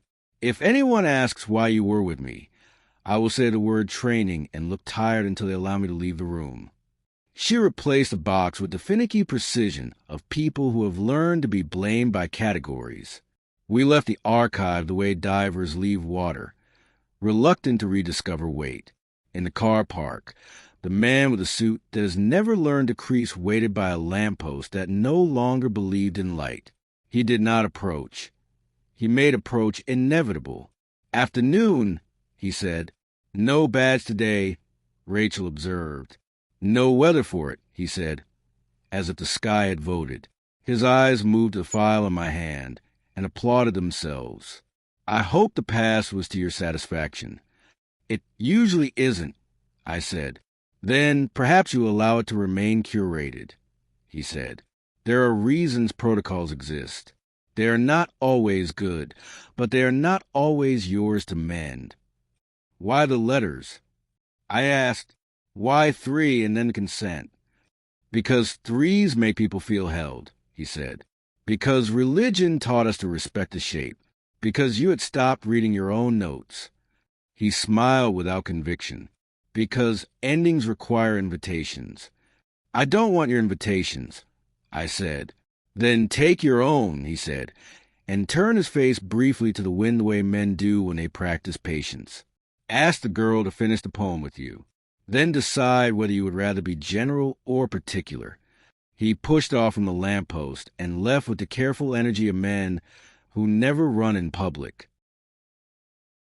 At home, the house had acquired a discipline I hadn't asked for. The table had become orderly. The objects had given themselves lanes. Rachel set the consent face down and pressed her palm on it until we could both breathe. Then she took out a clean sheet and wrote the kind of list that makes ambulances arrive in the right order. Send Diya the poem, scan. Ask Miss Anderson if a copy exists in the Year 4 anthology. Call Bernard. Ask about carving at the wheel and the bench. Meet Evelyn tomorrow for glossary of codes. Don't open anything alone. I went to the mirror in the hallway and said both my names. They arrived with different temperatures. I let them sit on my tongue at once. The way bilingual people are rumored to hold two worlds. The drawer was obedient. Inside, 3 letters stacked as if they had been trained, the photograph of the dog's tail mid-joy, the program with no cycling underlined by an anxious decade. I placed the consent in the back as if it might be happier not having to see. From the kitchen, the kettle had assurance of boiling. Rachel poured with the competent ceremony of someone who has reheated whole lives. We sat and let tea perform its chemical kindness. Say it, she said after a while. What? The part you won't let yourself say out loud in case it takes up residence, she said. Whether hers Diya. I looked at the red bell. It pretended not to belong to any of us. Yes, I said, and no, her is also a version of my mother I couldn't carry. It is also the part of me that decided not to learn what relief feels like. But yes, Rachel nodded as if the word were a scalpel. Good. Now we can decide what to do with it. What do we do with it? I asked. We take it somewhere with water, she said. We ask it to float. We see if it sinks. It was late enough of the day to stop making decisions. We took the bells and the poem and walked to the canal. The path had memorized our feet. On the bench, L plus D continued to pretend coincidence. Children rode the kind of bicycles that forgive errors. A dog barked once, twice, the way punctuation reminds sentences that endings exist. At the bend, the will pretended to be history. We set the red bell on the stone and read the poem aloud together the way children do when teachers are tired. Wrong stresses, earnestness like a chore. It wasn't better this time. This time, though, it let us leave without taking part of us in payment. Enough, Rachel said, and the word didn't mean cessation. It meant we are allowed to live between chapters. On the path back, my phone found a message like a fish finding a hook, a number with no patience. I opened it. A photo, low resolution, scanned with a hand that is never like scanners. 2 children with paper in front of a wheel, a teacher's sleeve at the frame. The title visible this time. The wheel remembers. Under it, in pencil, a line that had not been on the copy in the library. If I forget you, remind me. L. Rachel leaned against my shoulder while I pretended to be a person looking at a phone. Behind us, the wheel sighed a little like wood. The canal performed its long conversation with gravity. Back at the house, the last light had the courage to be golden. The drawer was closed to its proper distance. On the doormat, an envelope with no stamp, no return address. The restrained hand that likes pretend it is neutral. I lifted it. It weighed 1 sheet plus an intention.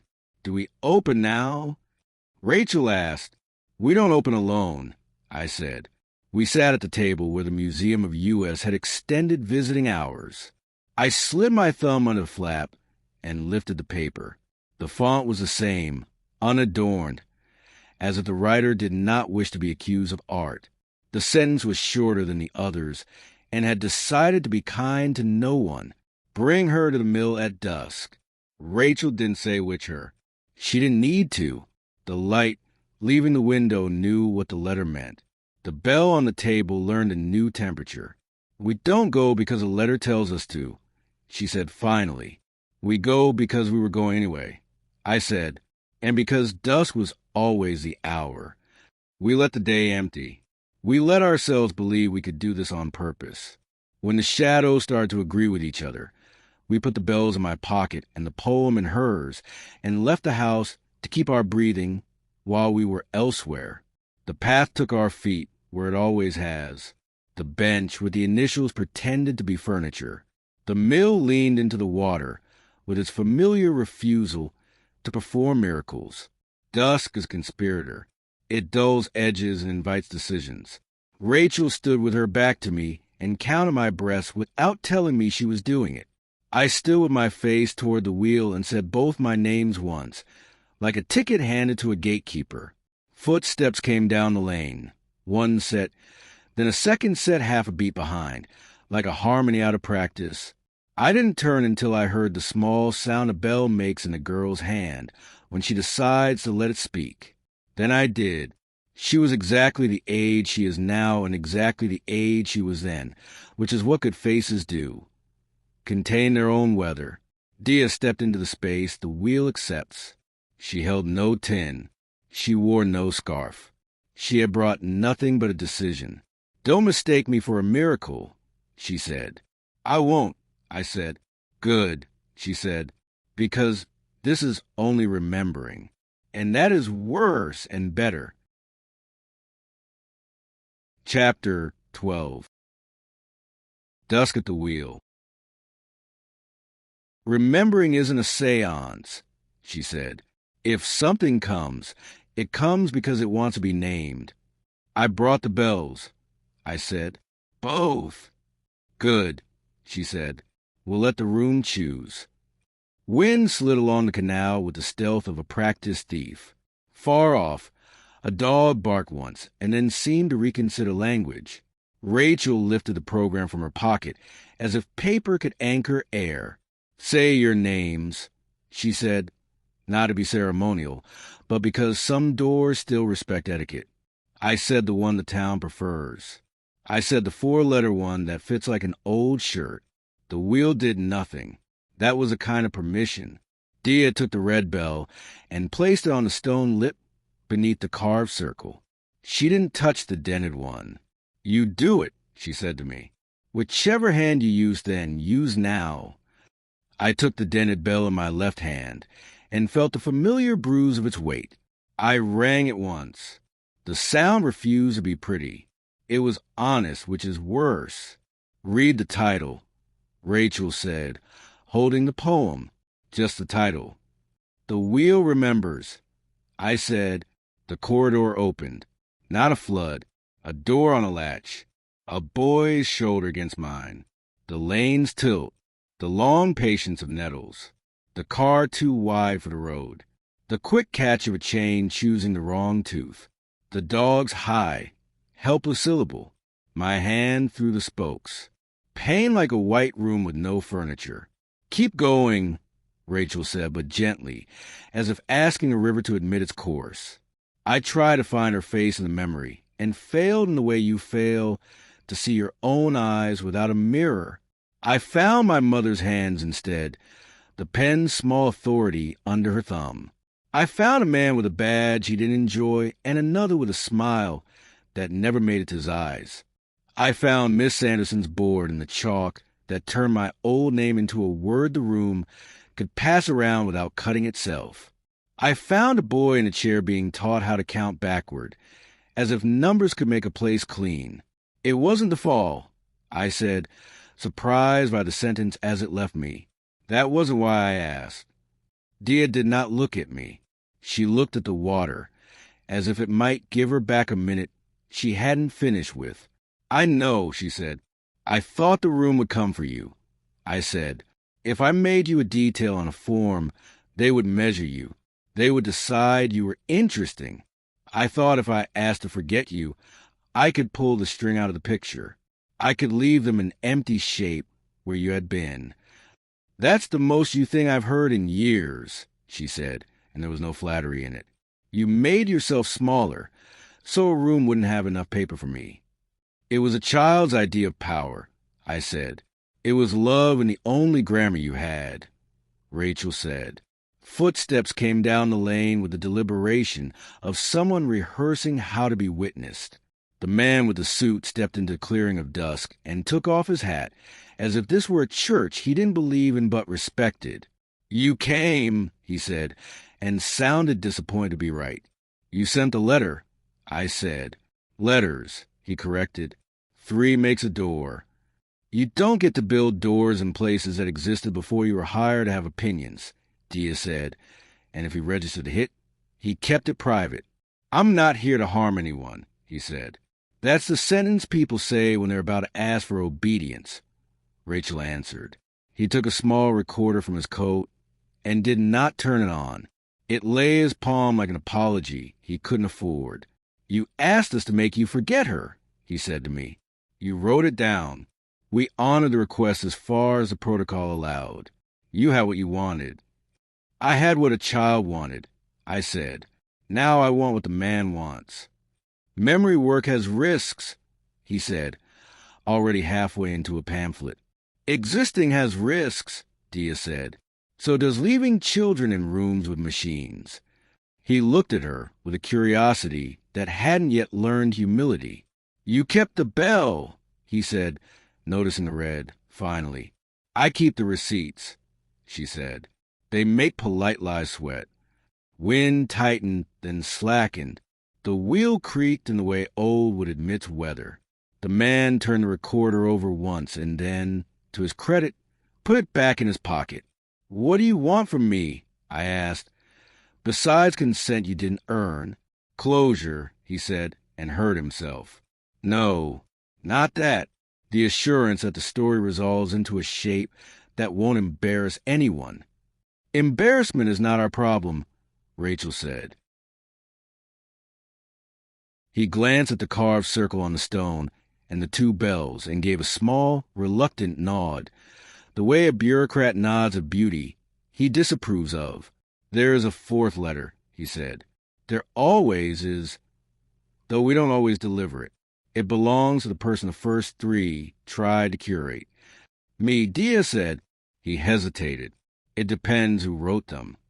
"Then it's not yours to deliver," I said. "On the contrary," he said, and reached slowly into his inside pocket. An envelope, the same restrained hand, the same clerical paper. He set it on the stone between the bells and took his hand away as if introducing cats. "If you open it, you open it together." Rachel stepped between us and the envelope like a human version of the word careful. "Not his," she said to the man. "Not yours either. Not anymore.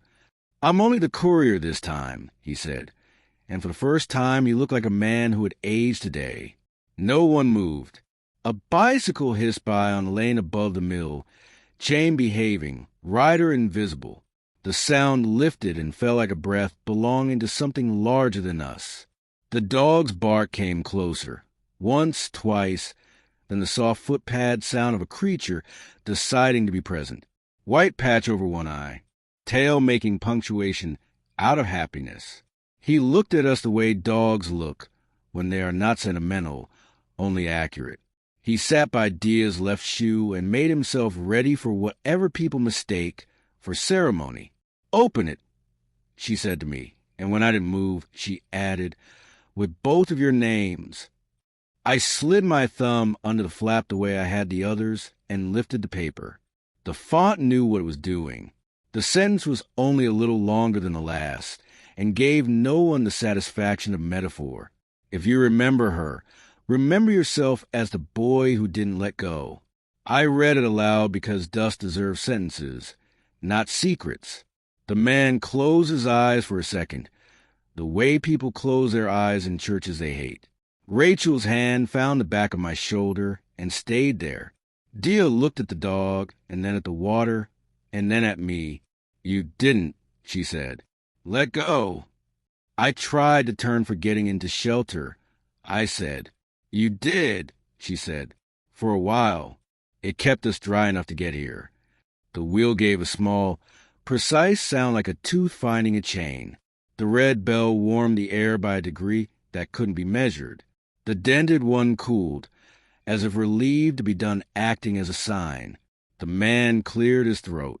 "If you're going to sue," he said, "do it soon. Statutes are surprisingly nimble." "No one here wants money," Rachel said. "What do you want?" he asked, genuinely at a loss. "Custody," I said, "of our own story." He took that in and did not argue. "Then you don't need me," he said, and for the first time I believe him. He turned to go and then stopped and looked back at the wheel as if hoping it would absolve him. "One mistake," he said. "We thought the safest way to keep a town from staring at a girl was to turn a boy into a category. We forgot that categories leak." "Write it down," Diya said.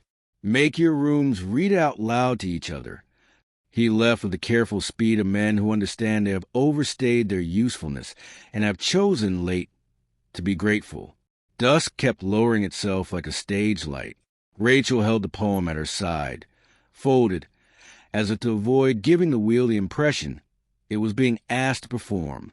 The dog stood, shook water that wasn't there, and trotted up a lane with the air of a creature that always knew we'd manage this part.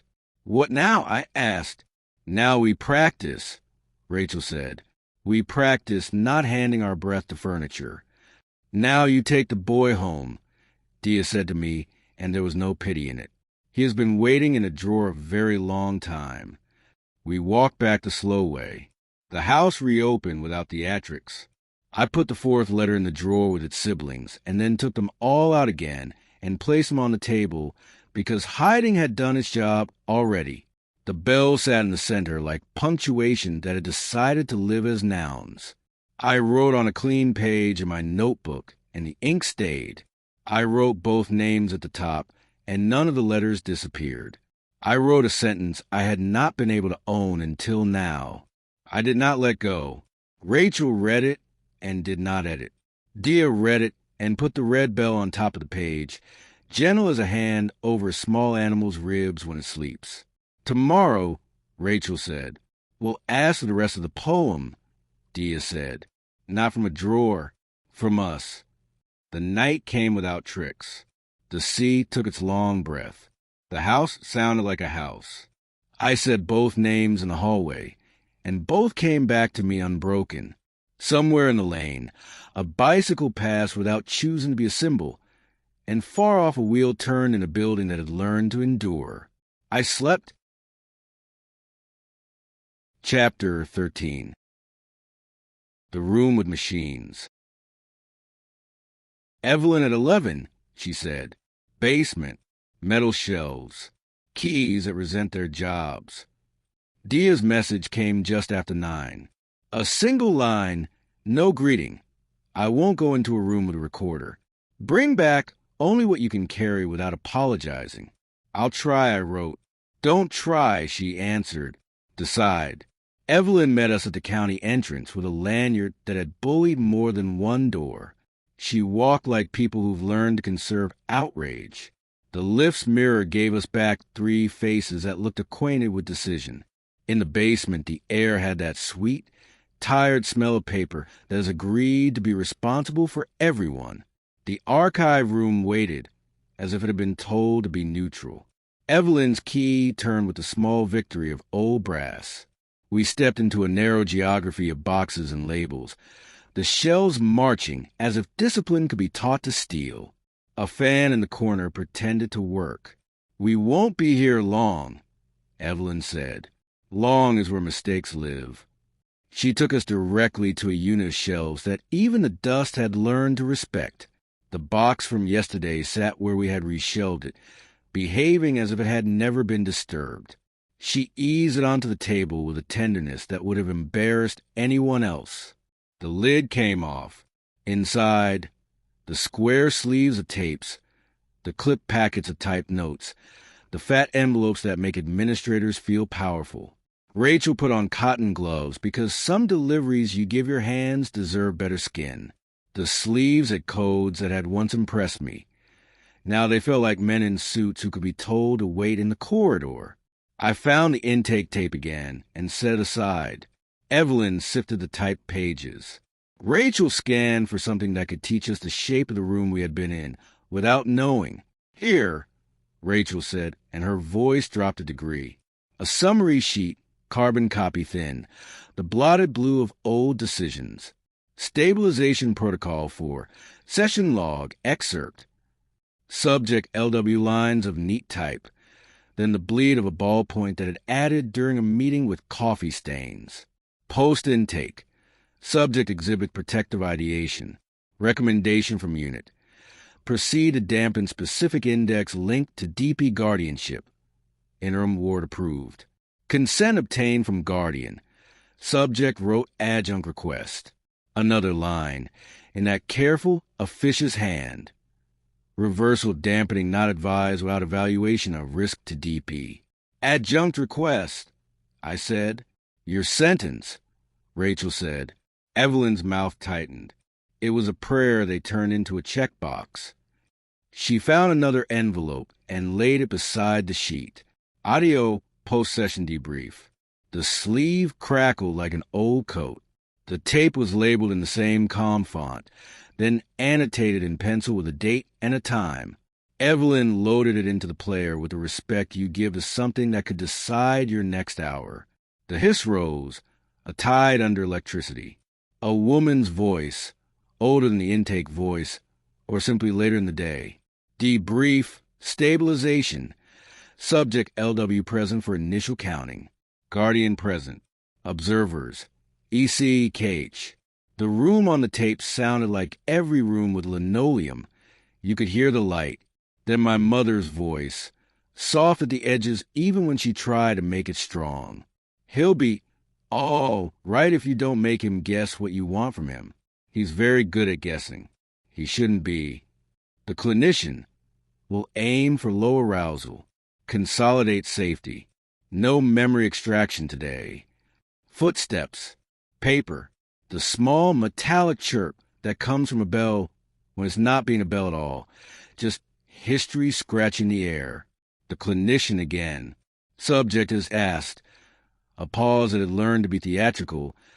To forget a peer if it keeps her safe. We note content is protective rather than avoidant.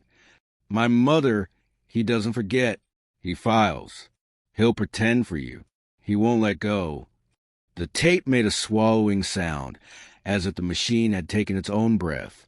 Then Evelyn's voice, younger by a thickness of time, clean around the consonants. We should document that the request came in his words. If reversal is considered later, he will need to ask in his own words again. Silence. A chair negotiating its fate. A pencil resting like a verdict. The tape clicked off.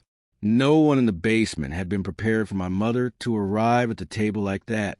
Rachel kept her eyes on the machine, a concession to dignity. Evelyn took the tape out and put it back in its sleeve as if tucking in a child. That's enough of that, she said, and her voice had stones under it. We worked quietly for a while because rooms like this punish clamor. I found a folder marked correspondence and opened it with the caution of a man who has learned that paper can bite. Memos to and from county. A thank you note from the head teacher that read like a weather report. A letter on hospital letterhead confirming that no invasive procedures were attempted. A carbon of a type reply to a request I didn't yet know.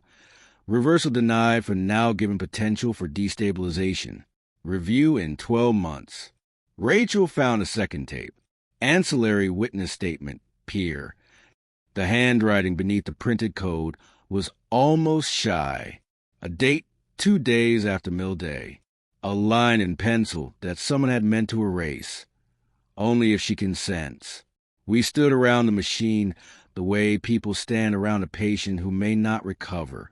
Evelyn slid the tape in and pressed play. The hiss, the hum, the educated silence of rooms that have learned to keep secrets. A voice, small because children's voices are small when rooms record them, and adults are listening for proof of their own theories. A voice I know now. State your name, a woman said, and try to make it sound like an invitation. Diya Patel, the girl said, as if the room were under a social obligation to know already. Do you know why you're here? Yes, she said. Tell me. Because you like the sound your machine makes when it catches people, she said, not unkindly.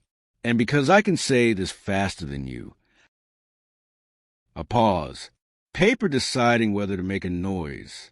Say it, the woman managed. He didn't let go, Diya said. That's important. Write that part in your special boxes. Of what? The woman asked, a little more human than she meant to be. Of the bicycle, Diya said with patient scorn. Of me. Of the idea that if he held on hard enough, time would stop behaving like water. He put his hand into the spokes because he thought that was the cleverest way to tell the world to wait.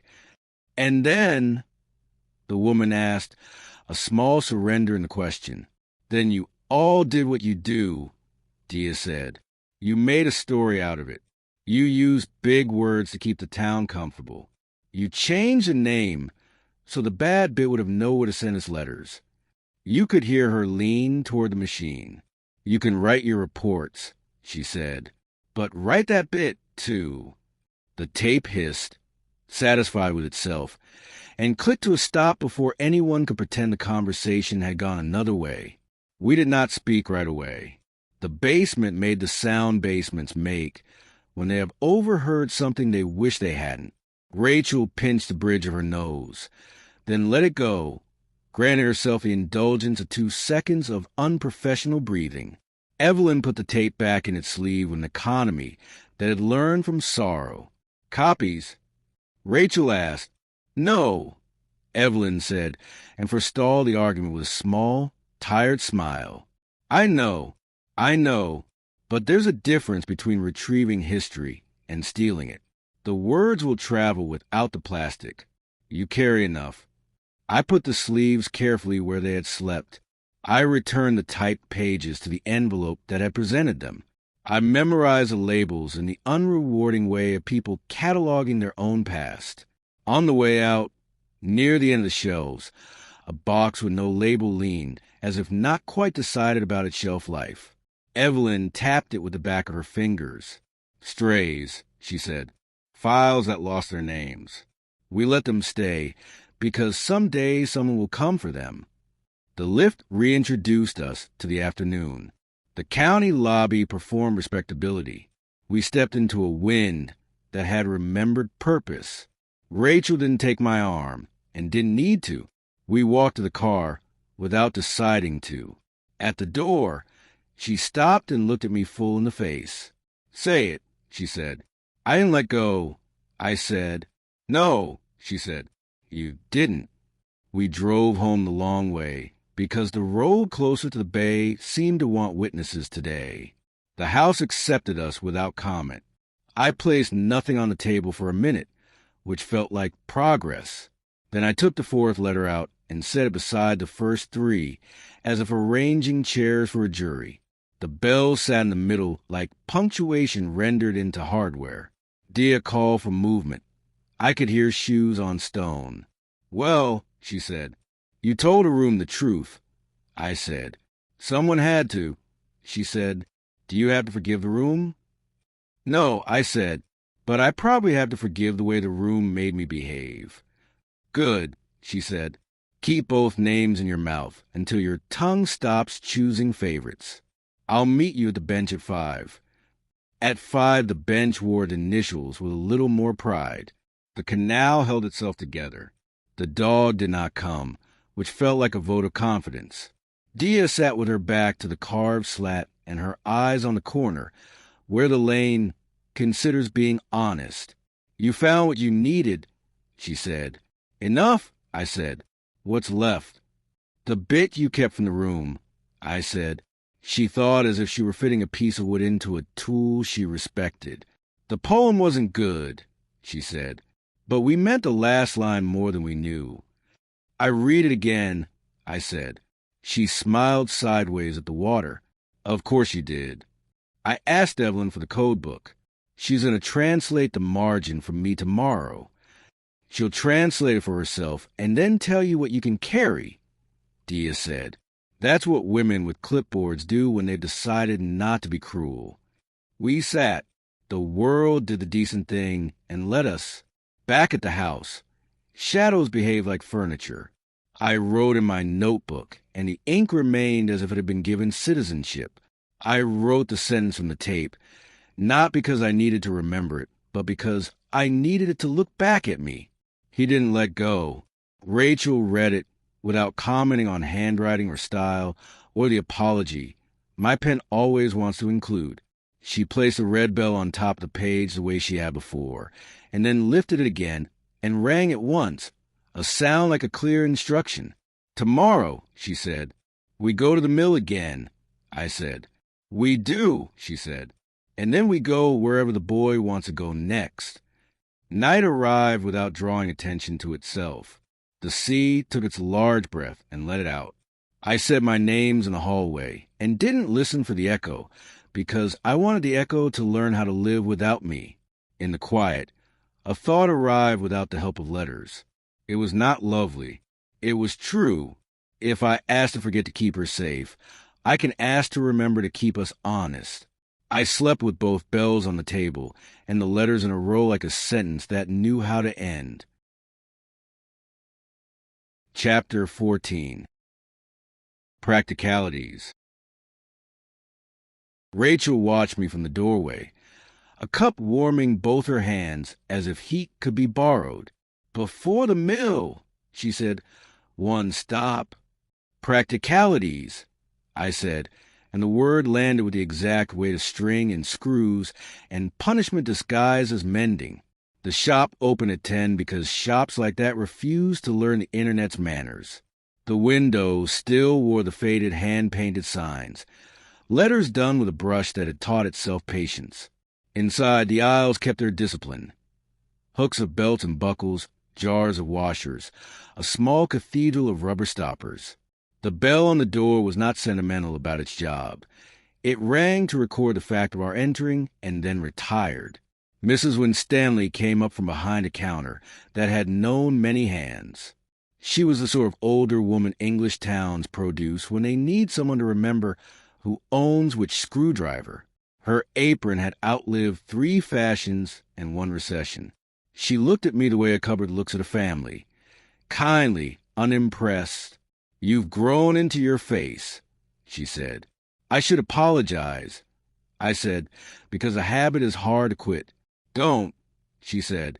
"You'll wear out the word, and then where will you be?" Rachel repeated the name as if addressing a cathedral. "Mrs. Winstanley."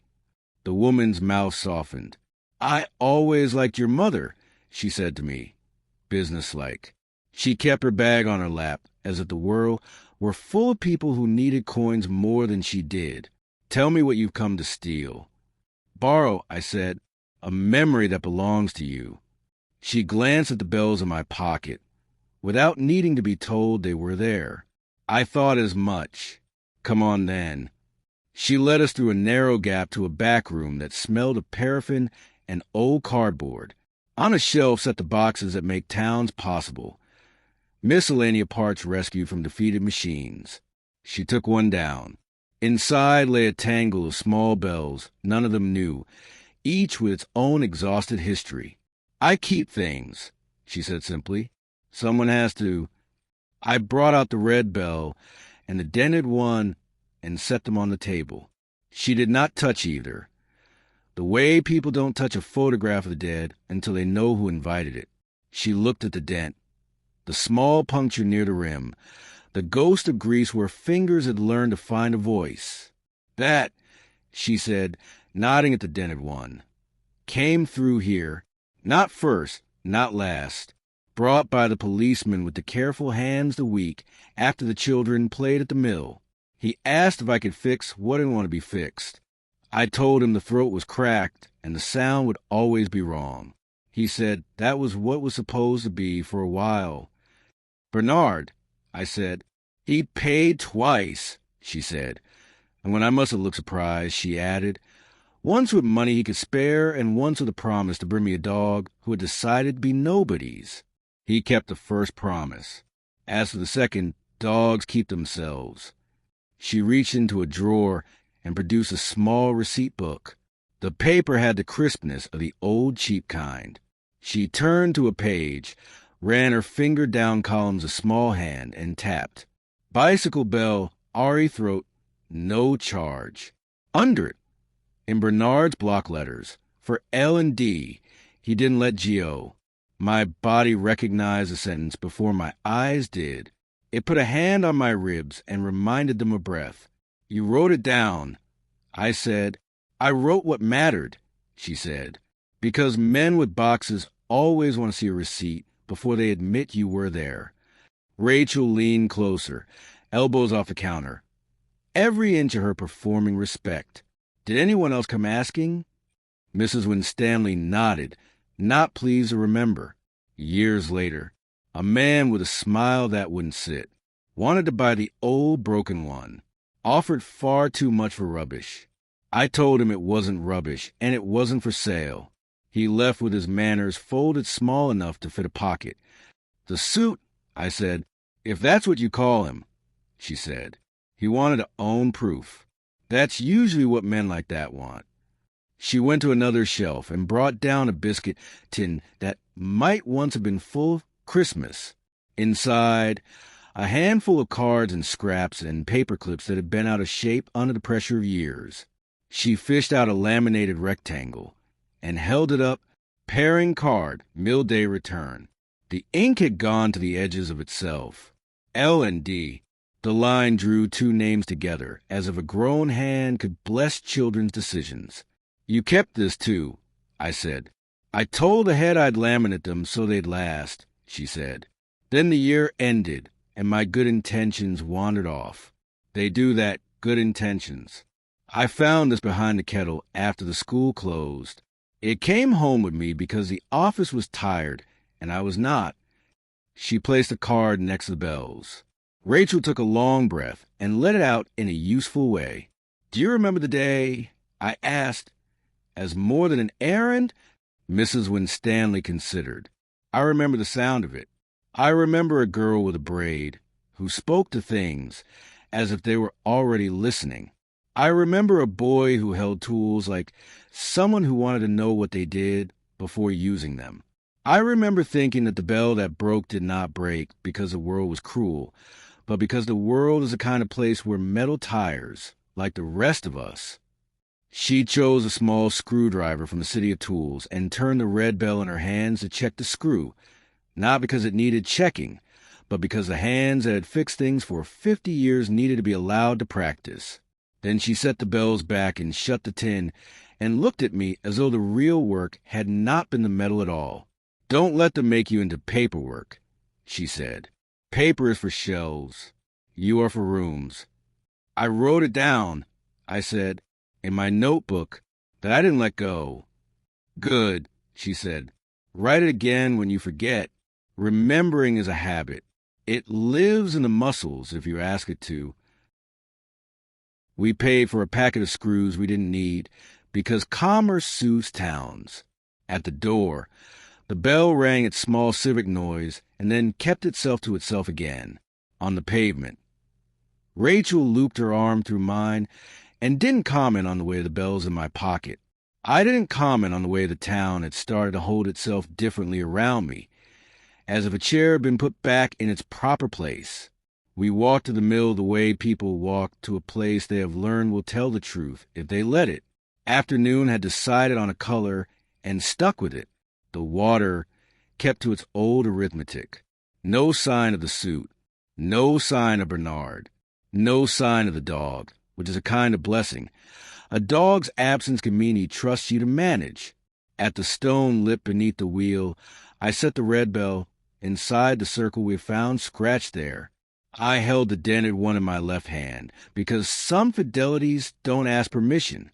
Rachel stood a step back, neither director nor witness, only someone who had decided to be here until the end. I said both my names not as a test, but as an introduction. I said Diya's name because rooms learn manners, too, if you train them gently. The memory did not flood. It turned the tap. I let it. I saw the braid. I saw the car. I felt the metal teeth take my skin like a shop counting stock. The boy in the chair in a room with linoleum spoke numbers like he was paying a toll. Another door opened behind that one, a smaller door that had been painted over. The sound on the other side wasn't a machine. It was paper, the rasp of a form. My mother asking what the boxes meant, and a woman answering with words that tried very hard to be kind. I saw my own hand take the pen. I watched the small, square sentences I used to write when I wanted to prove I could be useful. I saw the line I had written last night. I would like to remember her now, inhabit the body of the boy who had written the first line, and make the 2 pages behave like 1 page. When I opened my eyes, I found that I had put the dented bell down, without meaning to. It sat next to the red one like a small animal that had chosen to rest. Rachel stepped forward. "What changed?" she asked, not in the tone one uses with miracles. "I don't need it to sound wrong anymore," I said. "I know," she said. We left the bells there while we walked the fence, as if moving our bodies around the perimeter could persuade the wheel to recite anything we had missed. At the far corner, a low bush had decided to be immodest and revealed what it had hidden. Under it, wrapped in what had once been wax paper, a small metal tag the size of a dog's license. The number had corroded into illegibility, but the stamped letters remained. "Return to your practicalities if found." Rachel held it up between finger and thumb. "Every story makes a circle if you let it." We took the tag back to the shop, because towns like this punish broken arcs. Mrs. Winstanley looked at it, smiled a little without needing to show teeth, and added it to a tray of other small pieces of metal that had agreed to survive. She did not ask where we had found it. She only said, "Good," as if praise belonged to the retrieving more than to the object. Back home, the house had chosen to believe us. The notebook opened without dramatics. The page where I had written I did not let go now wore a faint dust of graphite below the ink, as if at some younger hour a boy had leaned a pencil there and not yet found the courage to write. I turned the paper over and pressed the heel of my hand against it and felt the impression of letters on the page behind. It wasn't words. It was the pressure pattern you can read when you're willing to admit the body keeps its own log. Rachel boiled water, then didn't make tea, and then did, because muscle memory is louder than thought. We sat at the table without speaking. Silence has stopped being a villain here. It has learned how to do its share of the work. Diya arrived just before the weather remembered it had a coastline. She didn't knock. She came with rain in her hair, and the look people have when they forgive a town for being itself. She saw the bells and the letters and the consent and the poem and the small, ordinary mess of a kitchen that had finally remembered its function, and nodded once, as if a meter had turned over to a new number and that, too, were a kind of ceremony. "You went," she said. "We did," I said. "What did it say today?" "That I don't need the broken note to make sense of the story." I said. "Good," she said. "Broken notes are for warning, not living." She took the poem from the table and read the last line, the one the children had meant harder than they knew. "We take turns at being strong," she said. "You're allowed to stop trying to hold both ends." She put the page down and touched the consent with one finger, exactly where the boy's sentence lived. "Keep this," she said, "not to punish yourself. To remind yourself you are already looking in the right direction." Rachel stood and stretched, joints reporting in. "There's one piece left," she said. "The registry." It was a sort of suggestion that has been waiting in the skin for days. Diya's eyebrows made a small, approving adjustment.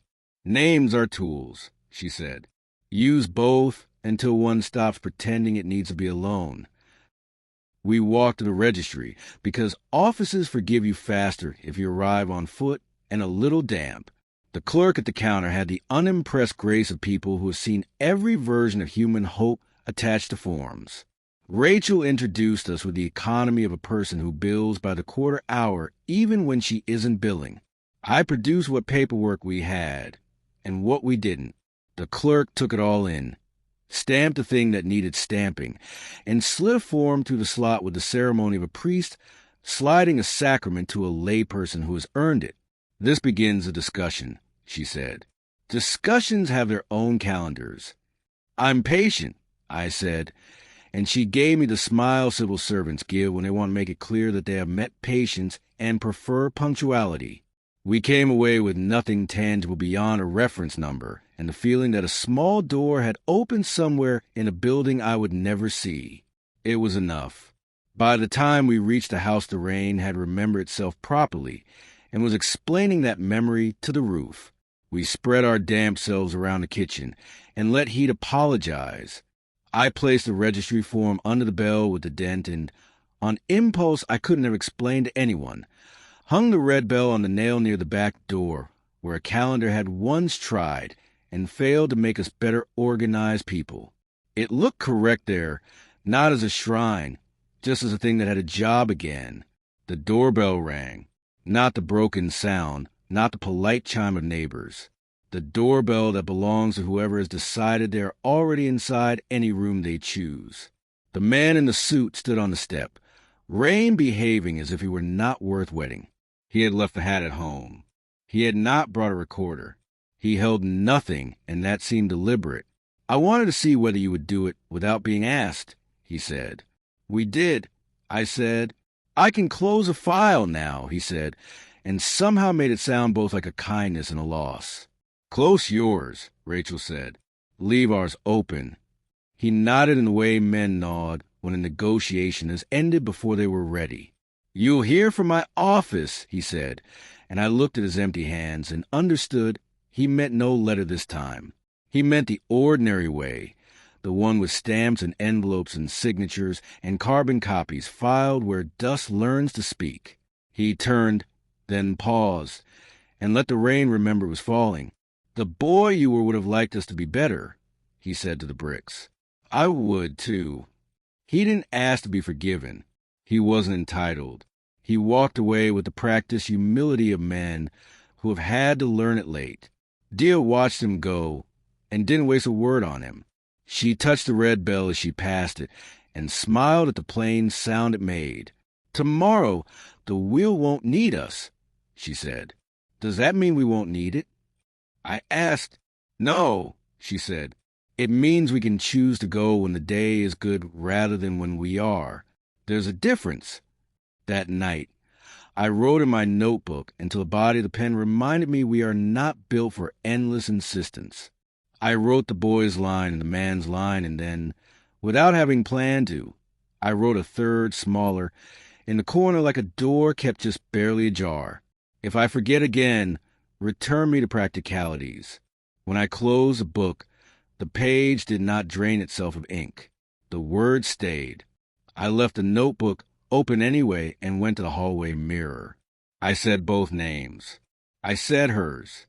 No machine asked me to count. No room demanded proof. Nothing in the house turned to watch me except the part of me that lives in mirrors and has finally decided to be kind. Sometime after midnight, the small, clean sound of bell came from the back door. Not broken, not warning. A simple, serviceable note, which is the kind of sound life is allowed to make when it stops expecting every noise to be a message. I slept. Chapter 15. Ink. Miss Anderson called at 9. She never asks if it's a good time. She assumes the day will make room. If you're walking past, she said, which is how women of her generation tell you to come now. Bring a bag you won't mind filling with what other people should have kept. Her house had the economy of a life that has chosen its objects carefully and then forgiven them for aging. She met us with a biscuit tin under one arm and a folder under the other, and a face that had prepared for both good news and the sort that takes the rest of the hour. I've been tidying, she said, putting the tin down like a small animal that prefers flat surfaces, which is to say, remembering in a socially acceptable format. She opened the folder first. On top, a thin Year 4 anthology assembled by the PDA with a stapler that had learned fortitude. The cover had faded to the color of old wallpaper. The title typed on crooked, because the person who typed it was thinking about a child who needed something else. She turned to a page with 2 names, mine and the 4 letters I can now say without breaking, and Diya's, and the poem we had already found in the drawer at the library. The last line was there, the rhythm still clumsy. Beneath it, in the careful teacher hand I could pick out at the bottom of a field from 50 years away, a comment. Good work. You are each the other's best editor. I wrote that, she said, as if it required an apology. I meant it. You were very poor at writing together, and very good at making each other truer.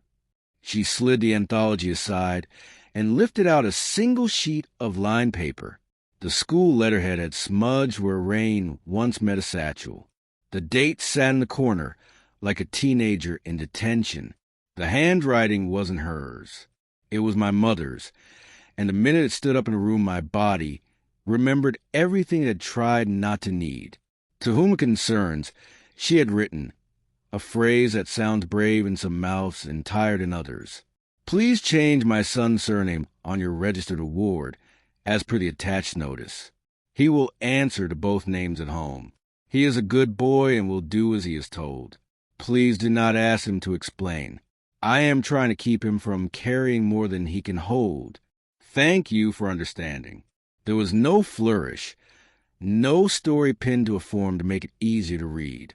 She had signed with the impatience of people who take the bus to work and have to make connection. The loop of the last letter was darker where the pen had hesitated. I held the page by the edges. The air in my chest made a new shape and decided to keep it. Rachel stood still and practiced not speaking, which is a kindness she has learned to perform for me more than once. Miss Sanderson watched my face the way a good teacher watches the end of a child's sentence, ready to catch it if gravity gets greedy. She brought it to the office after lunch, Miss Sanderson said. She looked like a woman who had just paid for something and wasn't yet certain she would be allowed to carry out of the shop. I nodded because breathing required emotion, and nodding was cheaper than anything else. May I? You may keep it, she said. It belongs to the room that has both of your names in it. She opened the biscuit tin, as if performing a trick she had practiced privately. Inside, the sort of papery junk that makes towns possible. Raffle tickets, photographs whose backs were more informative than their fronts, a school pass laminated too long ago to look official.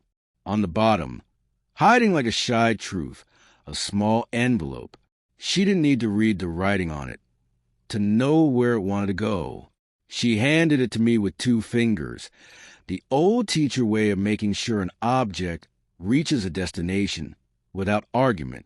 My name in the old 4 letters. Under it, return if not delivered, and an address we had not found. The flap had never been sealed. I lifted it and slid the contents into my hand. A photograph I hadn't seen, thinner than the others, its edges turned to lace by years. Not the wheel, not the lane, the bench. 2 children with a knife they weren't supposed to have, carving with the patient criminality satisfied children, are granted on certain afternoons. The line between our initials was straighter than we could have made it unaided. A man's hand, Bernard's, I think now, had steadied it. In felt tip across the bottom, probably Miss Sanderson's, a caption made after the fact. For when you forget what went first, why didn't you show me this before? I asked, and heard the absurdity of the question. There is no before that belongs to now. Because you needed the other doors first, she said, and her certainty was a mercy. We walked back to the house by the longer route, because sometimes distance lets the day practice. I kept my mother's letter in the pocket inside my jacket, the one that still smells faintly of the tailor's shop, where a man who tried to talk me into a tie I didn't need said my shoulders were honest.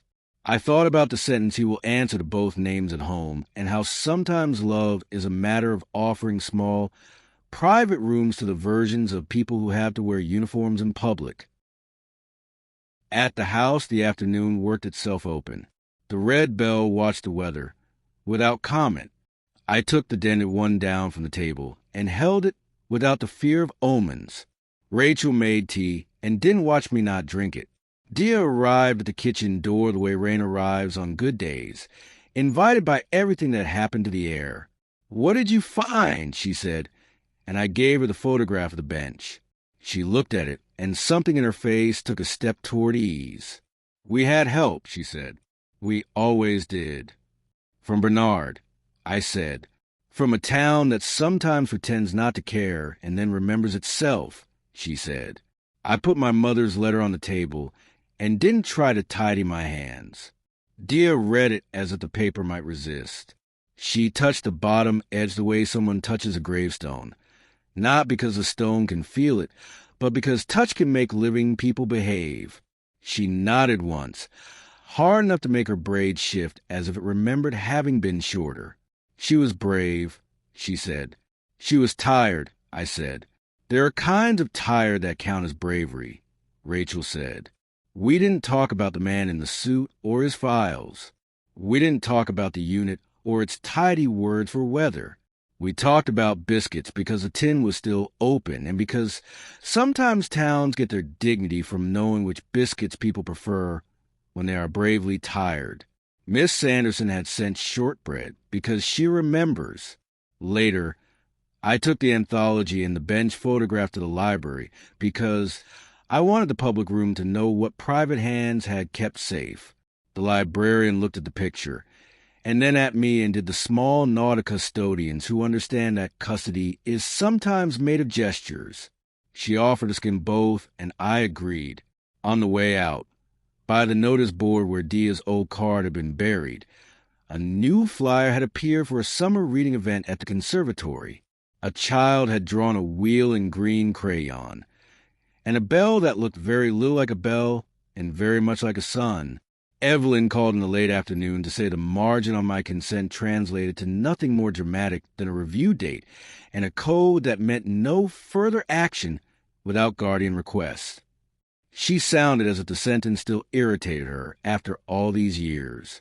"If you want to put something formal in the file," she said, "I will make sure it finds a right shelf." "I already wrote it on the back," I said. "I would like to remember her now." "Good," she said. "Then the rest is housework." We returned to the mill at that hour, when the place turns briefly kind. Bernard was there, the way men of his sort arranged to coincide with dusk without deciding to. He had no hat and no need for one. He lifted a hand, and we wasted no one's time pretending it was for greeting only. "I found something else," he said, and produced from his jacket pocket a ring of old keys strung on baling wire. Between two keys that no locks had wanted for a very long time hung a small aluminum tag, stamped with a number and a word. "Patch, the dog," I said. "He had a dozen names," Bernard said. "He came when he wanted and stayed when it suited him. But someone put this on him once. It washed up by the culvert after the flood the year the council tried to turn the path into a cycle route, and the path explained itself. He handed me the ring with the same intent he uses for giving permission to small, unheroic miracles. The metal was cold and purely itself. I didn't keep the keys. I slipped the tag off and put it in my pocket with the bell and the bench photograph and my mother's letter, and felt less like a thief than I might have months ago. "Your file is closed," he said, not unkindly. "Don't confuse that with endings." "I don't," I said. "I'm learning to prefer corridors." He looked at the red bell where we had left it on the stone lip and shook his head once, almost fond. "You want to take that home," he said. "Things left on holy ground think they owe the holy ground favors." We did. We left the dented one where the carved circle held it, not as an offering but as testimony. The water wrote its slow sentence past U.S. and didn't ask for our edits. At home, I put Patch's tag in the practicalities tin because some loops deserved to be tied with string and kept in a drawer that smells of paraffin. I hung the red bell by the back door and did not assign it meaning. I took my mother's letter and slid it under the glass on the dresser, not to display it, only to make it part of the surface we lived on. I wrote in my notebook until my hand told me to rest. No ink ran. No words vanished. The page said what it said and seemed content to have said it. After dark, the house listened and found nothing it needed to repeat to itself. I stood in the hallway and said both my names and then hers, not a testy air, but to thank it. Rachel turned off 2 lights and left one on, because it's a superstition of hers that houses sleep better in company. Diya stood at the back door and rang the red bell once just to see if sound still behaves when we aren't asking it to save us. In the quiet afterward, the ordinary noises came back one by one. The pipe that insists on opinion, the fridge that works too hard, the sea making its long arithmetic behind the rooftops. Somewhere in town a bicycle refused to be symbolic and simply took a child safely home. I slept with the notebook open, not because I feared disappearing sentences, but because all my life I've been practicing leaving doors ajar. Chapter 16. The reply. Rachel made coffee that did not perform, which is to say, perfect. Diya arrived with the sort of quiet you bring when noise has had its turn. We looked at the table, and the table looked back. Mother's letter under glass, the bench photograph drawing from the librarian's scanner, the year 4 anthology, the consent with its code, the 4th letter with its clean, clerical cruelty. What now? Diya said, and it wasn't challenge. It was a hand opening. We've been written to, Rachel said. We should decide how to write back. The obvious answer was to ignore it all. Let the town teach its own lessons. Close the drawer and pretend what has no memory. The obvious answer had never been mine. I took a sheet from the back of the notebook, the old notebook that had survived erasures and new alphabets, and wrote with a steadiness I owed the boy who had asked me, once, to be brave in a way that looked like erasure. To whoever filed me, I wrote, "You've had your say. Here is mine." I wrote about the wheel in the corridor and the small, stubborn fact of a hand through spokes. I wrote the line I had written on consent. I would like to remember her now. And the one that comes after, I did not let go. I did not accuse. I didn't have the appetite. I asked a question, the only one that wasn't a trap. Why the letters? Why now? Rachel read it and nodded once. Diya folded it with a precision that made paper feel dignified. We needed a place for replies. The mill was too poetic. The county too fond of official answers. We walked to the conservatory because it had learned to live between greenhouse and public hall, and therefore understood ambivalence. At the lemon tree, beneath an iron bracket that had once held a vine, there was a small access box used for fuses and placards and invisible engines by which towns run events. Rachel palmed it open and saw no electricity, only a shelf with a pencil and a roll of tape. We taped the letter to the underside of the shelf and closed the door with the confidence of thieves who intend to leave everything where they found it. Too simple, Diya said on the way out, approving. We filled the waiting with errands that pretended not to be sacred. At practicalities, Mrs. Winstanley looked at the empty space on the back wall, where small animal tags sometimes hung, and said nothing about Patch. At the library, the librarian handed me a USB stick with scans of the bench photograph and the line of my mother's letter, and a look that gave permission without asking for thanks. At the parish office, the woman with the B pen told us that the Register Amendment inquiry had been received and logged in a tone that made me think of rivers and their own decisions. At noon, my phone rang with the economy of bad manners. Unknown number, a woman's voice, older by a measure that has nothing to do with birthdays, not Evelyn's. She pronounced my old surname correctly on the first try. You left a letter where letters go to mind their own business, she said. It found me. Cage, Rachel mouthed. Who are you? I said into the line. Someone who thought policy would save us from sentiment. she said. Someone who forgot policy learns its verbs from people who have already forgotten theirs. If you want to scold me, you'll have to cue behind time. I don't want to scold you, I said. I want to meet you. Not in a room with a recorder, she said. Not in a room that has ever been paid to have opinions. A breath like paper. Conservatory. 2:00. Sit where the lemon tree listens. Bring what you think you're protecting. She hung up without bothering to make goodbye useful. We returned to the glass house that had learned to be both municipal and miraculous. She was already there in the way people are when they intend to decide the hour. Small, spare, the kind of odor that looks less like fragility than choice. A plain cardigan. A skirt that had outlasted the sort of life that produces skirts. Eyes the color of pencils that have written more than they were sharpened to. No lanyard. A brown envelope in one hand that had made itself into a habit. Cage, Rachel said, because someone needed to make nouns. Hewer, the woman said mildly. Catherine. They made us use initials until even our names became filing systems. She looked at me and did not avert anything. You've grown into your voice, she said. I am very late to hear it. You sent the letters, I said, not asking. I sent the first 2, she said. The question and the accusation. I printed them because I thought you might stop dodging the door if it bore official grammar. I did not send the third. Who did?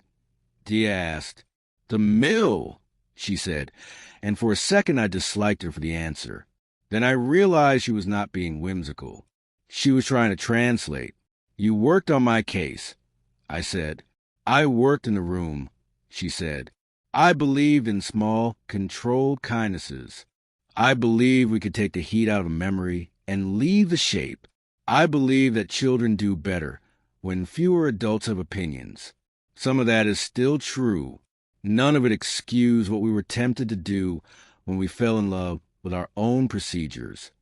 You changed my name, I said. I made the form look less like a wound and more like a document, she said. Your mother changed your name. She did it because we gave her a way to keep certain doors polite. If I had been better, I would have been braver in the meeting. I wasn't. She set the envelope on the table between us without pushing. I'm not here to confess for absolution, she said. I'm here to put something down you shouldn't have to carry alone. I kept copies I wasn't supposed to keep. That means I get to return them when the town permits it. What's in there? Rachel asked. Not the tape, she said, and smiled sideways without comedy. I'm not a thief. A copy of the intake summary in my handwriting, because I was vain enough to think my handwriting mattered. A letter I wrote to my own file on the day I resigned, and a page from the unit's manual with the margin notes I wasn't allowed to write in public. And the letters? I said, I wrote the first 2 because I'm the sort of woman who thinks the right sentence in the right envelope at the right time can keep people from making the wrong kind of mess. She said, I thought you were someone who needed that sort of sentence. I was wrong. You needed to say yours. What about the 4th? Diya asked. The courier. The consent. Not mine, Hewer said. Somebody likes their neatness. Someone wanted to close their own cupboard. Good for them. Cupboards are not houses. Why now? I asked. You could have years ago. I didn't know whether you were still the boy who would turn forgetting into a raincoat for other people, she said. I needed to see you standing by the water with both names in your mouth before I added anything to your pockets. She paused, as if the air between us might need help. I saw you yesterday, she said. You don't know me, but I know the way a town looks when it's holding someone. I watched you walk to practicalities. You've been watching? Rachel said. It wasn't unkind. It was a scalpel finding what needed it. Poorly, Hewer said. You have better people now. I opened the envelope because refusing it would have been a theater I was tired of watching myself perform. The intake summary in a fine, exacting hand, hers. Note beneath the typed lines. Protect a request, likely an attempt to surface control. Honor, do not indulge. The letter to herself. A single paragraph beginning, I have mistaken grammar for mercy, and ending, if I stay, I will learn to enjoy this. The manual page, stabilization protocol for overview, with margin notes that translated jargon into human. Avoid turning children into corridors. If you must choose, choose boredom over harm. Do not fall in love with your machine. Never let the tape make your decisions. Nothing we do will teach the town not to stare. Teach the child how to leave the room instead. I put the page down, and the conservatory heaved a small, invisible sigh. You could have stopped them, Diya said. Not quite an accusation. Not quite not. I could have resigned sooner, Hewer said. I could have stood up in a meeting and spoken until my superiors remembered their last names. I could have written op-eds and letters to editors and become the sort of person who gets invited on radio to be called shrill. Do you want the list of the ways I failed? I keep it already. You needn't duplicate effort. No, Diya said. I want to know if the machine learned anything from you. It learned to keep better minutes, Hewer said. Sometimes that is how history begins to forgive itself. She looked at me. I did one thing right.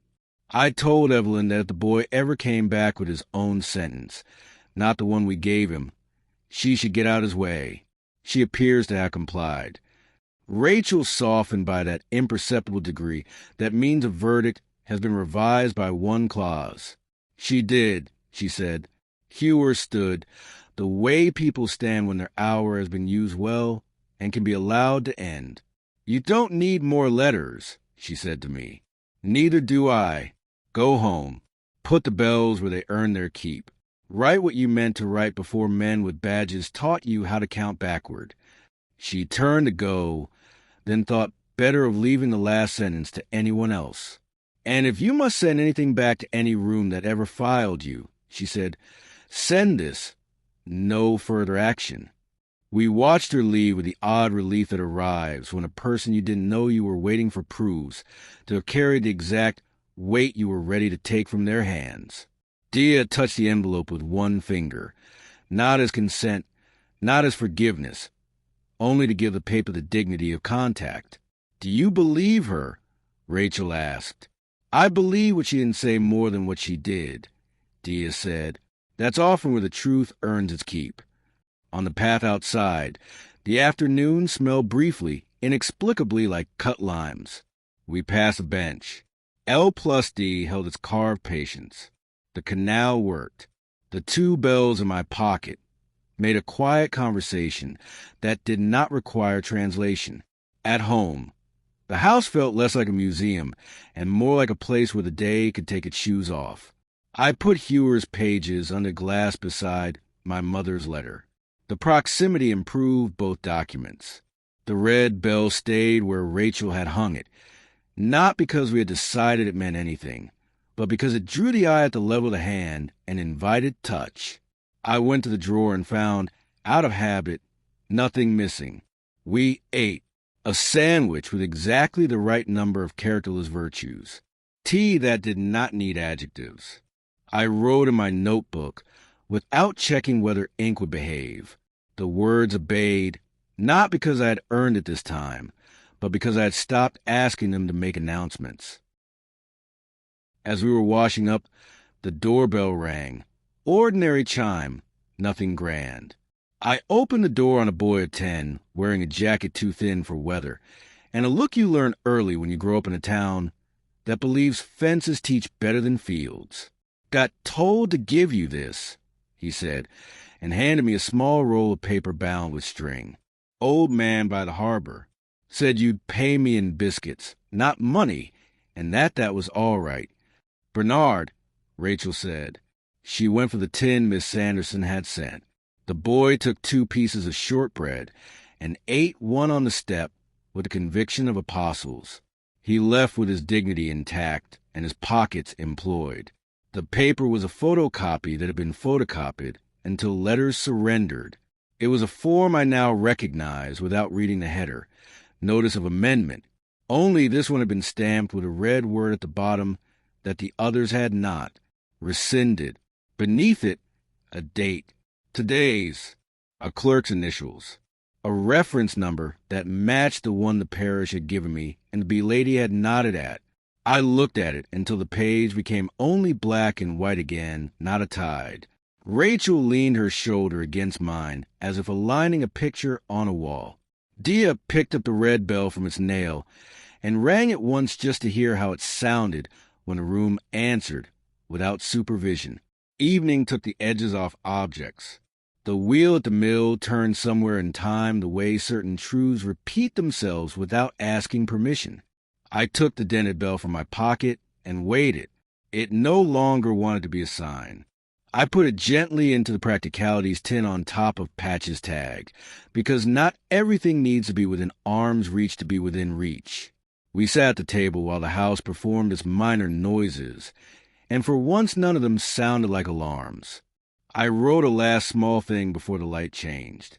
It wasn't a letter, and it wasn't a request. It was the sort of sentence you can only write when you stop worrying about who will read it. If anyone asks, tell them I kept both names until they learned to keep each other. Rachel read it and didn't correct my comma.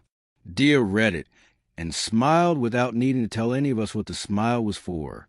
Outside, a bicycle passed the lane quietly, a small light on the back like a mercy. Far off, the sea resolved itself into its usual mathematics. We slept with the red bell, where a person might reach it by mistake and discover usefulness. The wheel, if it turned in my dreams, did so without asking me to supply it with meaning. In the morning, we would go to the bench and sit where initials had learned to stand in for sentences. We would go to the registry to learn whether rescinded means what it says to mouths as well as to files. We would pass the conservatory and leave nothing inside its fuse box because for once a day didn't need to pretend it was an envelope.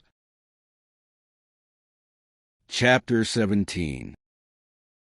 Particular. Registry first, Rachel said. Before anyone decides the day was theoretical, the clerk behind the glass had the expression of someone who finds dignity in correct staples. She read the number off my photocopy, typed the number into a machine that trusts only itself, and waited for the machine to think. It's in, she said. Amendment rescinded. The interim order is recorded as concluded effective the date on your notice. Historical entries remain as they must. Your record will show both names, with a notation that the latter was administrative and the former is particular. Particular? I said. She tapped her keyboard lightly, a trainer encouraging a larger animal. Means, used by the person to refer to the person. Not a category, not a convenience. She slid a new form through the gap. You can request a certified extract with a notation. It proves what the file believes is true about you. Does it change anything else? Rachel asked. It changes what the world is obliged to call him when the world is being formal. The clerk said, the rest is neighbors. The printer produced a page with all the enthusiasm it could muster. She stamped it twice and initialed in a corner that had been hungry for ink. She slid the paper across to me and looked at my face as if she just handed me a passport to a country that doesn't appear on every map. Outside, wind moved the light the way the sea sometimes moves it when it wants to practice being a lake. Diya was leaning on the railing by the steps, watching people make their errands look like choices.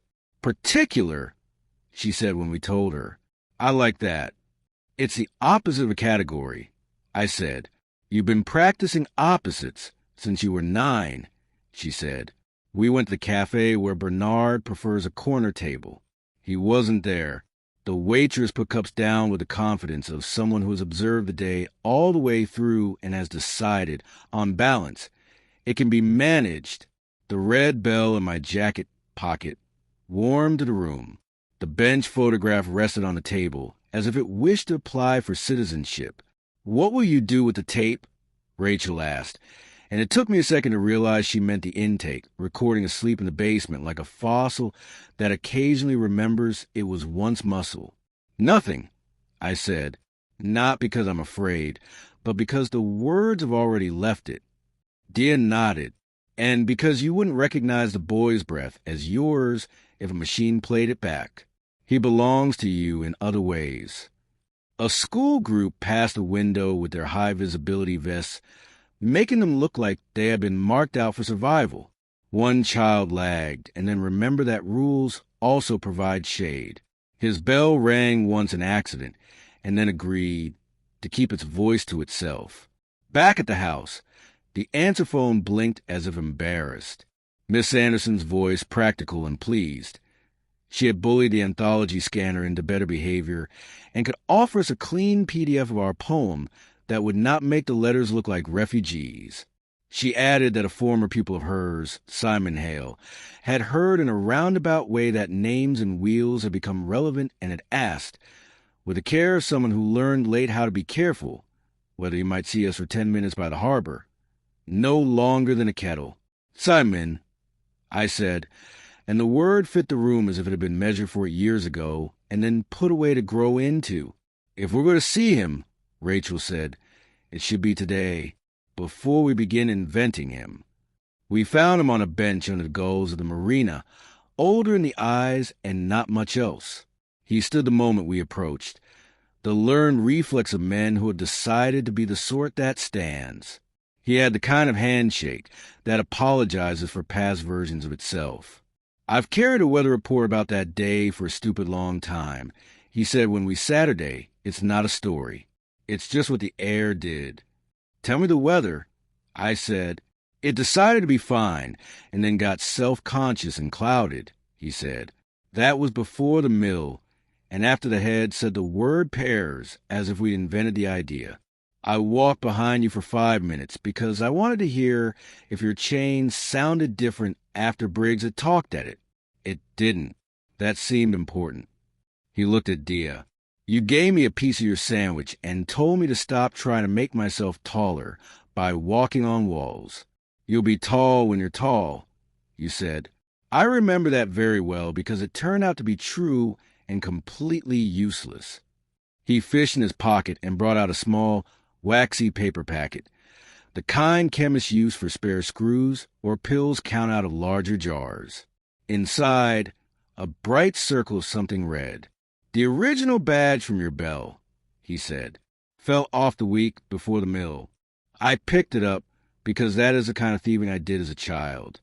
It's just a red dot with a nick in it. I kept meaning to give it back, and then it became one of those objects that know too much about you. When I heard you were making a collection of the town's bad habits, I thought this belonged. I held the red and felt nothing mystical happen to my blood. Relief can also be ordinary. Did you see the fall?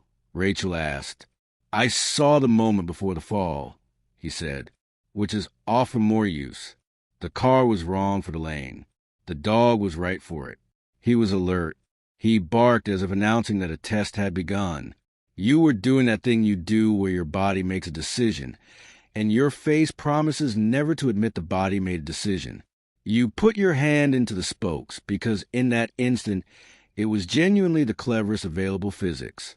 And then time did what it does. What did I do? I asked, because sometimes hearing it from the mouth of someone who is not you is medicine. You didn't let go, he said. I would have. I say that without shame. You didn't. I have spent a long time wondering whether I should have. The wondering has proved less useful than I imagined. Thank you, I said, and I meant it in more than one direction. He stood as he had sat, carefully. I'm not part of the story, he said. I just wanted to remove one piece of fiction from your pocket. Also, I owe Diya a sandwich, and this is the best I can do now that we are all medical about bread. We watched him join the slow choreography of the harbor. The gulls descended on a packet of chips with their usual votes for urgency. Diya touched the red with one finger and pronounced it unmagical, which improved it. In the afternoon, the conservatory air felt like hell breath. The fuse box shelf held our reply letter, as if that had always been one of its functions. No new envelope had appeared. Catherine Hewer had returned the only things worth returning. It was enough that the space existed. Sometimes a town needs to know where contraband mercy is kept. At the mill, the dented bell remained where we had left it, which meant the place had accepted its role as testimony. The carved circle looked less like vandalism and more like grammar. We stood without the reverence that makes Wood nervous. The water made it slow arithmetic, and there was no one dirtying it with reflections. "Say it one more time," Rachel said, and I didn't have to ask what. I didn't let go. I said, the sentence did not arrive like a hero. It arrived like a habit properly learned. On the lane, a child we didn't know rang a bell that was neither broken nor symbolic. He laughed because the note did the reasonable thing of answering. His mother told him to stop alarming the ducks. The ducks declined to be judged. We went home with practical plans, as if the day had prescribed them. Rachel wanted to email the rescinded notice to the woman with the be penned at the parish because she has learned that systems reward unnecessary thoroughness. Diya wanted to check at the community hall, would let her put up a small card with a new email address that didn't eat vowels. I wanted to put my mother's letter under glass without feeling like a curator of sorrow. At dusk, Bernard knocked. He did it with the knuckles of a man who has never needed to prove he can enter a room if invited. He came in without removing his coat and put a small paper bag on the table. "From the shop," he said. "Mrs. W. sends her regards in the form she considers most expressive." Inside, a tin of polish and a folded cloth. He looked at the letter under glass without reading it aloud. "That," he said, "is a sentence that saved more children than the room recorded." He took a chair and sat for exactly 1 cup's worth of time. When he left, he touched the red bell lightly with one finger. It made the clean sound of a useful object. I wrote that evening the way you write when a hand has been forgiven for its catastrophes. I wrote about the word particular and the way it feels in the mouth, how it resists being pluralized. I wrote about the fee we pay for being seen and the discount we sometimes get if we bring our own name to counter. I didn't write about the suit or his office or the long hallway in the basement. They had stopped needing my sentences. Before bed, I went out the back door and rang the red bell once. Then once again, not in defiance and not for luck. The sound moved through the kitchen and into the hall, and sat there quietly, as if keeping a seat for someone who was late but coming. In the morning, Miss Sanderson left a message in which she tried and failed to hide that she had been crying in a happy way. The anthology PDF had scanned perfectly. She had sent it to the head teacher, who was 3 head teachers past the one we knew, and had asked if we might consent to their reading the poem at assembly on Friday as part of small talk on how names learn to belong. He had added a polite sentence about safeguarding and a politer one about biscuits. "We don't have to," Rachel said. "We should," Diya said. "Not for the poem, for the habit it proposes. Will the town think we're making a fuss?" I asked. "The town is allowed to make a fuss back," she said. "A fuss can be a kind of thanks." We agreed and put on the calendar. That evening, the suit did not come.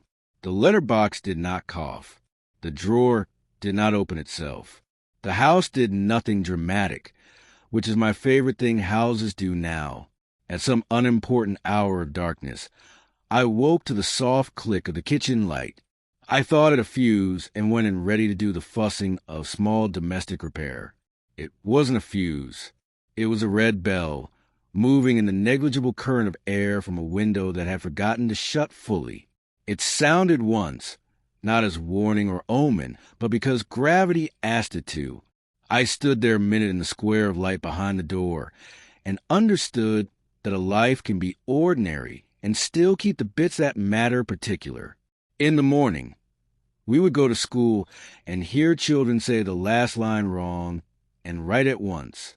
We would stand in the back with our hands in our pockets so as not to make teachers nervous. We would watch a new head teacher learn how to pronounce both names by asking first. We would find that the poem, one spoken by small mouths, insisted on being less a relic than a tool. And somewhere in a box under a shelf, a tape would continue to keep the boy's breath in its spools. Not because it needed to be heard again, but because even ghosts deserve storage that doesn't leak. Chapter 18. Assembly. We stood at the back because that's where adults go when they're trying not to become the subject. Rachel to my left, fiscally calm as a metronome. Diya to my right, hands folded, as if she were practicing a discipline that did not require a name. Miss Sanderson sat in the second row with the posture of someone who has outlived seating plans. The new head teacher checked his notes twice and then decided to trust a version of himself that can speak without them. "Good morning," he said, and the room decided to be good. Today we were going to talk about how names learn to belong. The word belong did its work in the air. On the screen appeared the Year 4 anthology Scan the Librarian had made. Our poem looked cleaner than it had ever looked in its short, earnest life. Beneath the title, the two names, mine and the 4 letters that had gone quiet and now had their sound back, and Diya Patel, which had never asked anyone's permission. 2 children walked to the microphone with the practiced terror of responsible messengers. The boys' shoes were newly obedient. The girls' braids had a ribbon that refused to be neutral. They took turns, line by line, as if a metronome had been assigned to their hearts. The miller's wheel remembers what the river chooses to forget. It turns because it must, not because it knows where the flower goes. I am the wheel and you are the water. We take turns at being strong. They said the last line wrong in a way that made it right. The wheel in the hall's crest seemed to accept the compliment. Somewhere a teacher dabbed a corner of one eye in a way that suggested dust. The head teacher thanked them and looked toward the back, where we were trying to be furniture. He had practiced this part. "We are fortunate to have 2 of the original authors with us," he said. "They have agreed to let us read, and they may, if they wish, say a sentence. I didn't wish, and then I did." We went forward because the room had evolved enough to handle this. Rachel stayed where she was, hands in the pockets of a jacket that disguised the beating of her own patient heart. I took the microphone and held it the way people hold fragile animals. "Your names belong to you," I said. "Sometimes a form will try to borrow them. Sometimes a room will try to rearrange them. Sometimes you will, too. But if you say them out loud with someone kind standing close by, they learn to come home faster." Diya took the microphone because leaving it with me would have been impolite to the century. "And sometimes you will keep someone else's name safe inside your head for a while," she said. "That's fine. Just make sure, when the time is right, you give it back." Miss Sanderson stood in the second row because sitting no longer suited her. She wasn't going to speak. Then she did. "When these 2 wrote the poem," she said, "they argued about where the break should go. That is how you make anything worth keeping. You argue and you keep each other honest. Polite laughter, the kind that noses in church." The head teacher announced biscuits and a staggered route to avoid stampede. Children clapped the way children clap when the future looks briefly organized. After, in the staff room with its pile of mugs from jurisdictions long merged, the head laid a folder on the table as if it were a newborn. Inside, the certified extract from the registry, freshly stamped, a copy for the school's records with a notation particular beside my old name. "We will file at once," he said, "and then we will leave it alone." Outside, the playground performed its noon arithmetic. We stood by the fence where adults are meant to look like they could climb if necessary. The suit was not there. I didn't expect him, and he delivered on that. Rachel leaned her shoulder against mine. "How's your breath?" she said. "Employed," I said. Diya was watching a child ring a bell and not apologize. "We've made a habit," she said, It will outlast us if the town is greedy, and even if it isn't. We walked to the library because the librarian had asked for a signature on her scanning permission form, the kind of decency that keeps towns legal. She handed me a slim envelope with my name in her careful hand. "A print for your wall," she said. Inside, a crisp copy of the poem as it had appeared on the screen. Margin clear, title unashamed. I signed her form, and she signed my memory without asking. At Practicalities, the Red Bell's twin hung in a row of small metal lives. Mrs. Winstanley inspected our faces and pretended to find us adequate. "You'll be wanting polish," she said, and pushed another tin across the counter. "Not for the bell, for your table. It's going to have to hold history now." We ate at the cafe by the harbor, because hunger had decided to belong to the body again. Bernard came in halfway through a sandwich and nodded to the corner table, the way men do when a day needs to register their presence without writing it down. He brought no envelopes and no apologies. He took his coffee without sugar. Before he left, he tapped the window lightly with a knuckle. It was nothing. It was a blessing. By late afternoon, the conservatory had found shade. On the fuse box shelf where we had left our reply, a new paper waited. Not an envelope, a sheet, folded once. We opened it because we were the sort of people who check. No further action, in a handwriting that had learned to be ordinary. Under it, small, almost embarrassed. Kate. Diya smiled like a person who approves of homework, completed on time. "Good," she said. "Now we can stop pretending this is going to be a chase." Back home, the house had learned to be a house again. The Red Bell hung by the back door and behaved like hardware. My mother's letter under the glass looked less like a relic and more like a sentence that had found its final punctuation. I wrote in my notebook about how the hall smelled and how the children said the last line wrong right, and the ink decided to stay in place without bargaining. Evening took its proper seat. Rachel poured tea that performed the very small miracle of being hotter than logic. Diya stood at the back step and rang the Red Bell once just to check that physics still responded to respect. "Tomorrow," she asked. "Tomorrow," I said, "we go once more to the wheel. Then we go to the bench. Then we go to dinner like humans." "Look at us," Rachel said. "Ambitious." Night came without announcing itself. I left the notebook open, and the page did not dissolve. The house made the ordinary noises of houses, and none of them asked to be interpreted. When I slept, I did not count backwards. Chapter 19. The Night We Stopped Counting. At the lip of stone, the dented bell waited inside the carved circle. It had acquired a patina that wasn't there yesterday because time is arrogant like that. I put 2 fingers on its rim and felt nothing supernatural, which was a relief both holy and profane. "We leave it," Rachel said. "We leave it," I agreed. The wheel kept its counsel. A dog's bark came from somewhere that did not require us. I took the Red Bell from my pocket and rang it once, answering our own attendance. It was a small, clean sound, the kind rooms like. We sat at the bench with the initials and watched a bicyclist rehearse adulthood on a road that forgave him. Diya ran a thumb over the carved line between L and D and did not ask who had steadied our child hands that day. We knew, beside the carving, the small circle and the child's bell, scratched with the patience of younger hours, held their ground. Water allowed itself to look like glass for a second and then remembered its job. "I used to think closure was a door," I said. "Now it feels like a window that opens the right amount." "Doors are for rooms that need guarding," Diya said. "Windows are for rooms that have learned trust."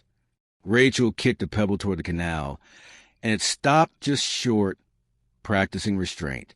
"Do we tell the suit where to put his files?" she asked, smiling. "He already knows," I said. "The word is away." We walked home by streets that did not need to be made metaphorical. On the way, we passed the parish office. The woman with the bee pen waved her pen like it were a wand that only misbehaved on weekdays. Inside, a single sheet waited with a column of stamped things. Particular name, the 4 letters.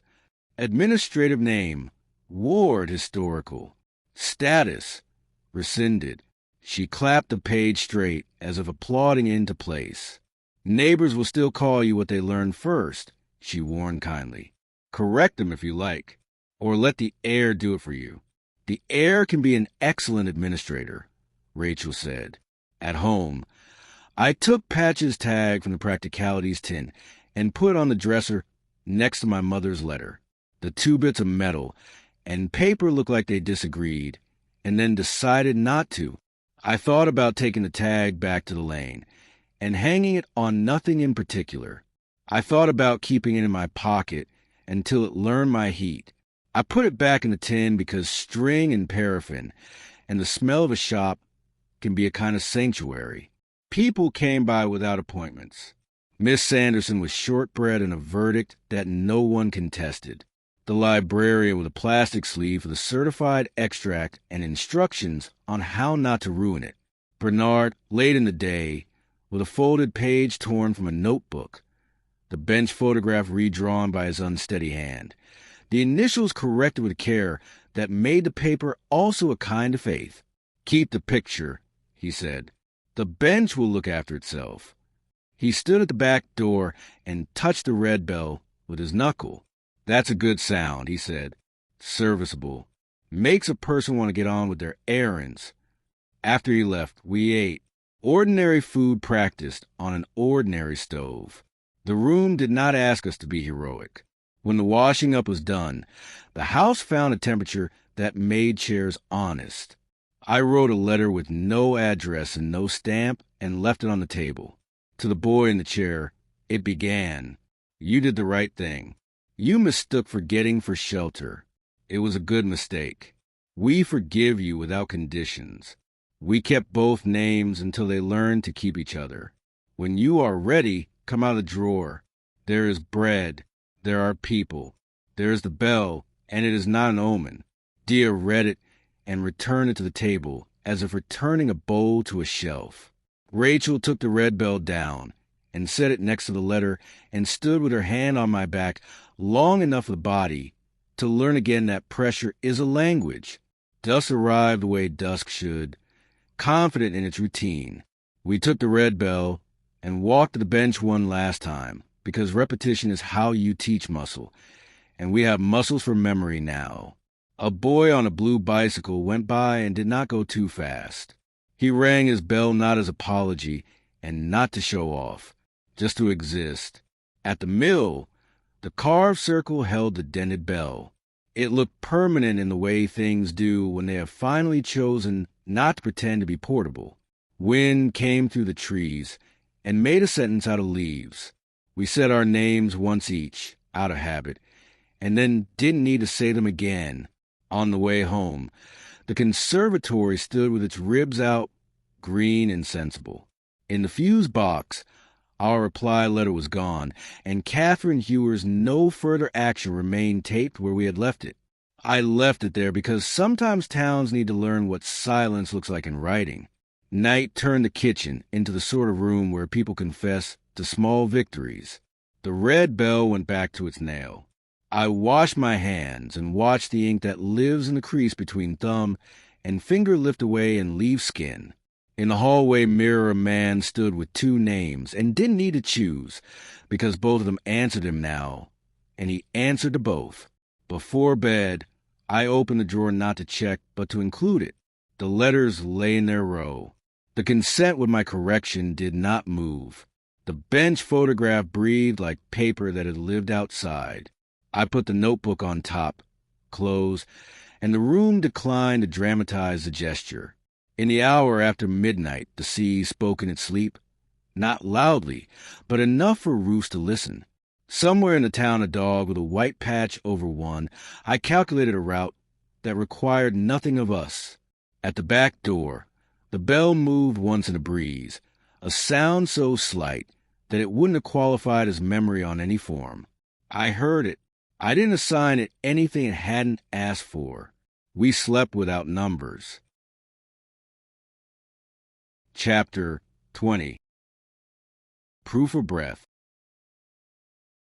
Rachel moved around the kitchen with the ease of someone who has forgiven a space its plumbing. Diya arrived with the precise quiet you bring when you're not trying to improve a day. We decided without voting that we would go out and see if the town looked different now, that it knew what to call me when being formal. It didn't. That was the gift. At the pier, the wind had filed itself under seasonal. The boards that had learned to warp under the old weather felt almost polite. This was where the third letter had once decided to pretend it had more to say. I took my phone, made a photograph of nothing in particular. The rust line, the long gray water, Rachel's shoulder half in frame, and checked the metadata out of habit. It said today and meant it. I wrote my names in the notebook and closed it. The ink stayed. The air gave me back what I'd put into it. Good, Diya said, not because devices had behaved, but because I had. We walked to practicalities, on no errand at all.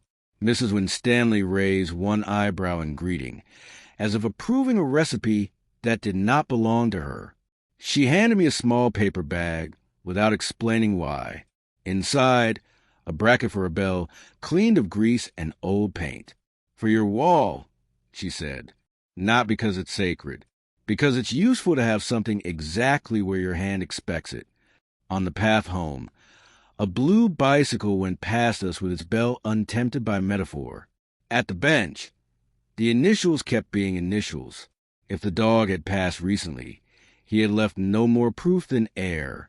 We ate at the cafe by the harbor with the appetite of people whose nerves no longer demand attacks.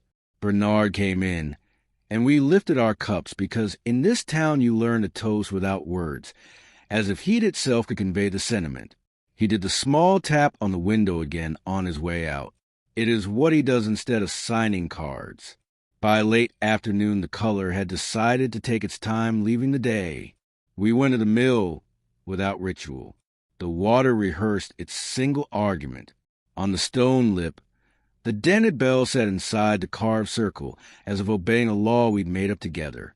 Rachel placed one finger on it, then lifted her hand and wiped the moisture on her jeans, not because she feared omens, only because metal keeps its own weather. We leave it, she said. We leave it, I agreed. We didn't speak for a while. The wheel didn't either. Somewhere a car declined to use a lane and went the long way round. A bird made an unambitious note and was satisfied with the acoustics. When we turned to go, I looked back once without asking for anything. Night found us at the kitchen table with bread and the dignity of small butter. I wrote a letter that didn't need a stamp. Dear Mum, it began, I'm particular again, officially. Thank you for paying a price I didn't understand. I will spend the rest of it wisely. I put it under the glass beside hers. It looked less like an altar than a promise to use the surface as a surface. Sleep came without numbers. At some point the wind remembered how to do its old noises. The house practiced not telling stories about itself. When I woke just before first light, the room had the thin gray taste of the world when it forgives itself for a minute. I made tea I didn't drink and wrote one line in the notebook with the soft pencil I keep for ideas that don't want ink yet. No further action. It looked different in my hand than it had in Hewer's, and that difference felt earned. We went down to the mill early, because repetition is how bodies learn not to flinch. The lane was seamed with damp, nettles practicing their boundaries. At the stone lip, the carved circle remained. The dented bell did not. For a second I thought of theft, then of children, then of the river making its argument the way rivers do, with patience, not malice. On the stone, where the bell had sat, a shallow ring of rust had printed itself like a seal. Beside it, in the silt, a paw mark that might have been a dog's or the friendly lie of water. Diya crouched and touched the ring of rust with one finger, then tapped the stone once, as if paying respects to a thing that had retired with dignity. "The river chooses," she said. "It always has," I said. Rachel looked at the circle and then at me. "Do we replace it?" "No," I said. "Let something else learn to sit there." We stood a while with that emptiness, the way you stand with friends when the conversation doesn't need saving. The wheel gave a single noncommittal creak, which is all any wheel owes us. When we left, I didn't look back, not as a test, but because leaving without ceremony is a skill we had earned. On the bench, the initials looked almost new in the low light. Someone had chalked a small heart near them and then, apparently reconsidering the aesthetics, smudged it out with a palm. It left a pale echo, which is as close as permanence comes to honesty. Back home, the red bell waited at its nail. I lifted it, rang it once, and set it back. The sound took the news to the hallway and didn't demand to be interpreted. The certified extract under the glass went on being official without insisting on narrative. My mother's sentence kept its calm. Mine kept its promise. We ate. We made an appointment for dinner. That wasn't a reward and wasn't therapy. We chose the place with the bad chairs because the bread is right there. In the afternoon, I called the parish office and told the woman with the B pen that the rescind notice had arrived and that the certified extract had been filed and that, for the avoidance of doubt, I was the person who would sign future forms about me.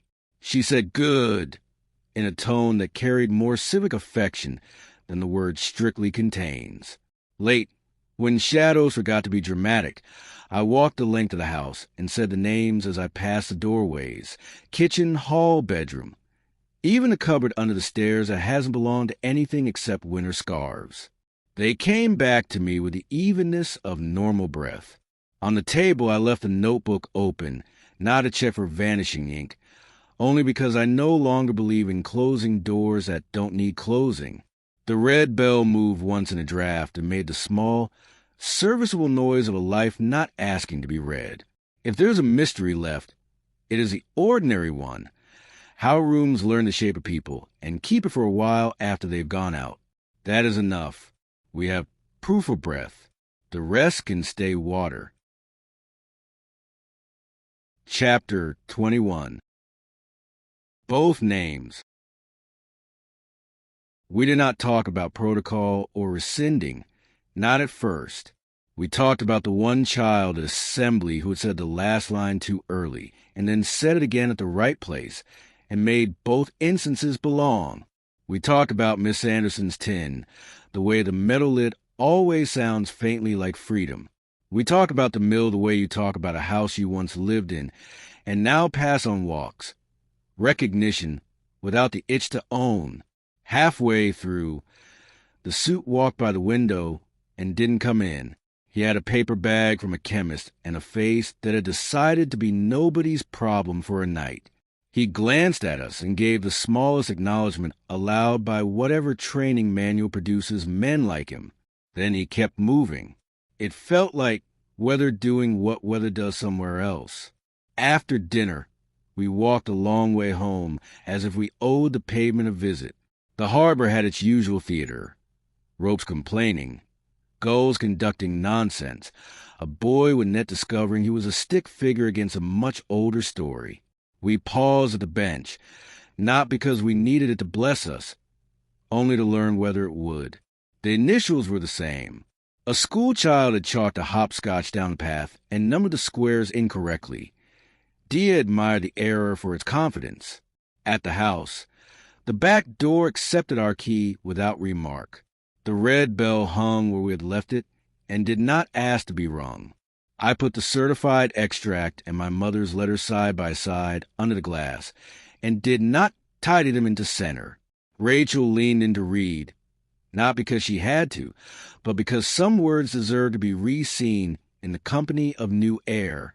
Diya stood with her back to the stove, the posture of people who had done their share of listening and would like the day to admit it. The answer phone blinked. Miss Anderson again. Quick, the way people speak when they have borrowed time from a kettle. Don't come by, she said. I've put the anthology in the school safe. I don't like safes, I like people. But we will pretend for a week. She made a small approving noise that might have been about biscuits, might have been about history. Then the line ended with a soft thud of a woman who has never learned to waste any 1 second. I took out the notebook and wrote the sentence that has learned to write itself. I did not let go. I put the pencil down and waited for the old trick to declare itself. The vanishing, the clerkly evaporations. Nothing moved. The page kept what I gave it. The quiet was not a dare. Tomorrow I should take the extract to the parish, I said. Not because they need another copy. Because I want to be penned to clap at me. Rachel smiled toward the sink. You're allowed to collect small applause. Tomorrow, Diya said, I'll email the new address to the notice board. No more vowels lost to systems. And then I asked, not as a map, just as weather. Then we live where the wheel is only a wheel, she said. In the night, I woke for no reason that would satisfy science. The house offered its creaks and stopped. At the back door, the bell lifted. Thought about it, settled.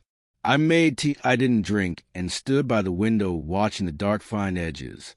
Somewhere a fox argued with Ben's. Somewhere a ship said its long metal vowel, and no one answered. Morning delivered the sort of light that never expects gratitude and gets it anyway. I fixed the bracket Mrs. Winstanley had given me to the wall by the back door. 3 screws, the sensible kind, a wall plug that consented to the idea of work.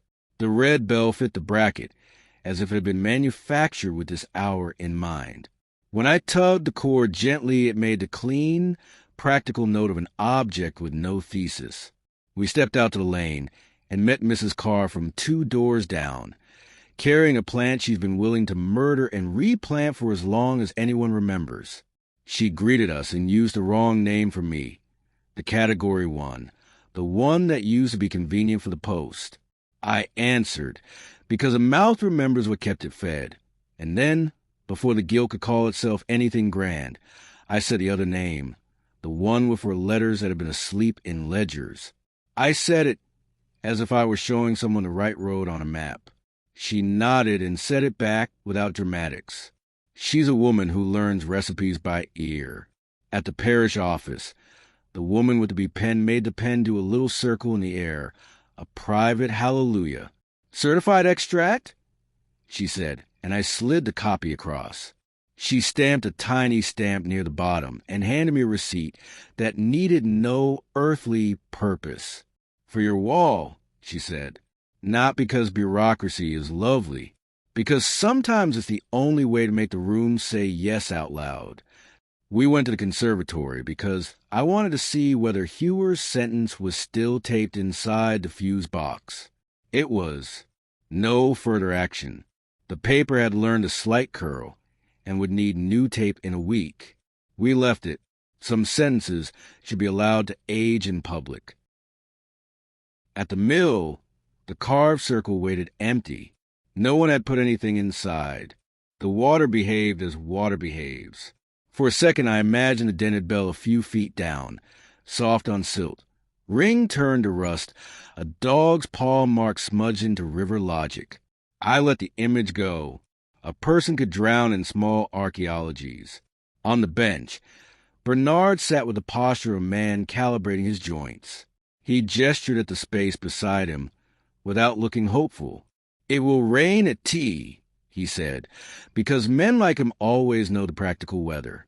He looked at my face the way lamplighters must have looked at their work. Does the thing keep its light? Then nodded. You look particular, he said, deadpan and kind. Feels that way, I said. He took an envelope from his pocket and did the theater of disinterest. From a box at the station that doesn't owe anyone explanations, he said. Inside, a photocopy of a typed list from a year that tried to make itself black and white. School assembly program, guests, names of visitors in small fonts, Mrs. Sanderson among them, and Community Officer B, Briggs in capital letters, and a third name typed and then crossed through in ink and replaced by hand. K, Hewer, Observer. In the margin, a pencil note, no recorder. She was there, Diya said. I suspect you want to see whether our rooms could behave in public, Bernard said. Some people only remember how to be human when a hall is watching. She tried, Rachel said. In her way. Bernard stood, joints making their little negotiated noises. The wheel will be fine without you today, he said. You've earned a day where nothing in town asks for your sentence. We let the day grant his wish. We got small errands wrong on purpose. We bought a loaf from the bakery that always names its bread flamboyantly and then fails to live up to the noun. We salted it better at home and made it ours. We answered a neighbor's question with later and meant it kindly.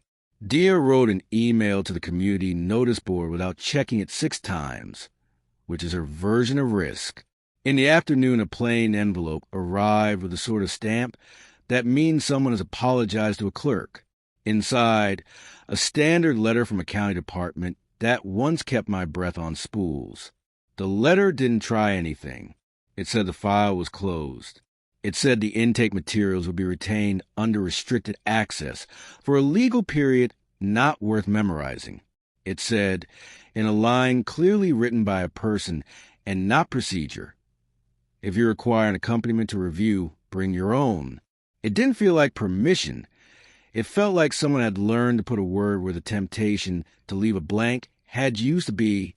We put the letter under the glass for an hour and then took it out again and filed in a drawer that belongs to proofs you no longer need to see. Rachel took the red bell down, rang it once, and put it back. Diya stood at the sink and let the water run, not to wash anything, only to hear a sound that is never a machine. I wrote in the notebook without urgency. The page held. Toward evening, Miss Anderson brought a plant cutting in a jar that said marmalade in a font that wanted to be liked. For your window, she said. Something that keeps its shape even when people have ideas. She looked at the letter under the glass and did the smallest naught a person can do and still be counted as nodding. Good, she said. Now, tomorrow, you'll do something foolish and ordinary, and I will be satisfied. At dusk, we went down to the sea because the sea has never made the mistake of learning our names, and that is one of its virtues. On the pier, a teenager tried a trick on a bicycle and failed and laughed and tried again. The chain made the small sound chains make when they understand they are loved. A dog with a white patch over one eye trotted past us without ceremony, tail performing punctuation for a sentence only he could read. He chose not to stop. I respected the decision. On the walk back, Rachel took my hand like someone walking on level ground. Diya walked ahead, the way people do when they are clearing a path of invisible debris. In the hallway, I said both names to the mirror, and both came back not as a test, but as a greeting. I took my mother's letter out from under the glass and read her line again, the one that has turned out to be a kind of blueprint. He will answer to both names at home. I will, I said to the empty room, and meant the kind of home made by people and not by forms. Night fell into place without tricks. Somewhere across the roofs a bell rang, the ordinary, polite kind that summons people to doors. It wasn't ours. I let it belong to its house. We closed nothing that didn't need closing. We left the notebook open and the pen beside it, as if a future sentence might choose to arrive while we weren't looking. The red bell kept its post and didn't ask to be a symbol. Before sleep, I found the small red badge Simon had carried in his pocket for too many years and placed it in the practicalities tin beside Patch's tag, metal and paraffin and folded string. Some reliquaries deserve an ordinary smell. I slid the drawer shut, and the house took the sound and filed it under harmless. Then I slept with both names, and neither of them argued. Chapter 22. Imprint. We had no business with the town except the kind it invents. Mrs. Carr knocked to return a book she hadn't borrowed. The librarian rang to say the anthology PDF had already been requested by 3 parents who were raising readers on purpose. Bernard sent a text that consisted of the word weather and a question mark and then 10 minutes later, another that said tea and did not bother with punctuation. We chose the wheel anyway. The lane had turned to a polite stream. Nettles rehearsed their one note. The carved circle on the stone lip held nothing and looked right doing it. In the place where the dented bell had been, a ring of rust had deepened. A mandala of the river would eventually erase on its own schedule. "Leave it," Rachel asked, more invitation than question. "Leave it," I said, "but let's take it home first." Diya pulled a sheet of paper from her bag and set it over the circle, palms smoothing until the wet made a seal. She took a stub of pencil from behind her ear and rubbed lightly. The ring rose through the paper, a careful ghost made visible by friction and patience. She lifted the page. A crisp brown halo, nothing dramatic, everything exact. "For the wall," she said, "a memory that doesn't try to speak louder than the room." We stood in the rain longer than sensible people do, because none of us was in a rush to improve the day. A dog barked somewhere upriver, and then went about his business. A car declined to use a lane, perhaps remembering a different afternoon. A gull arranged itself into geometry, and then abandoned the project. On the bench were the initials. The chalk echo of the smudged heart had opened into a pale oval under rain. A schoolchild had tried to correct the hopscotch numbers and given up at 7, which feels like a parable for adulthood. Bernard found us there and did his weather report with 2 fingers. Drizzle now, clearer after tea. He refused the offer of a coat with the dignity of a man who has negotiated with weather longer than the rest of us have been allowed days.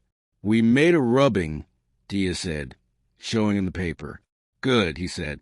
"An imprint that could be filed by a house instead of a room." Back home, we taped the circle beside the poem and the bench photograph and my mother's letter.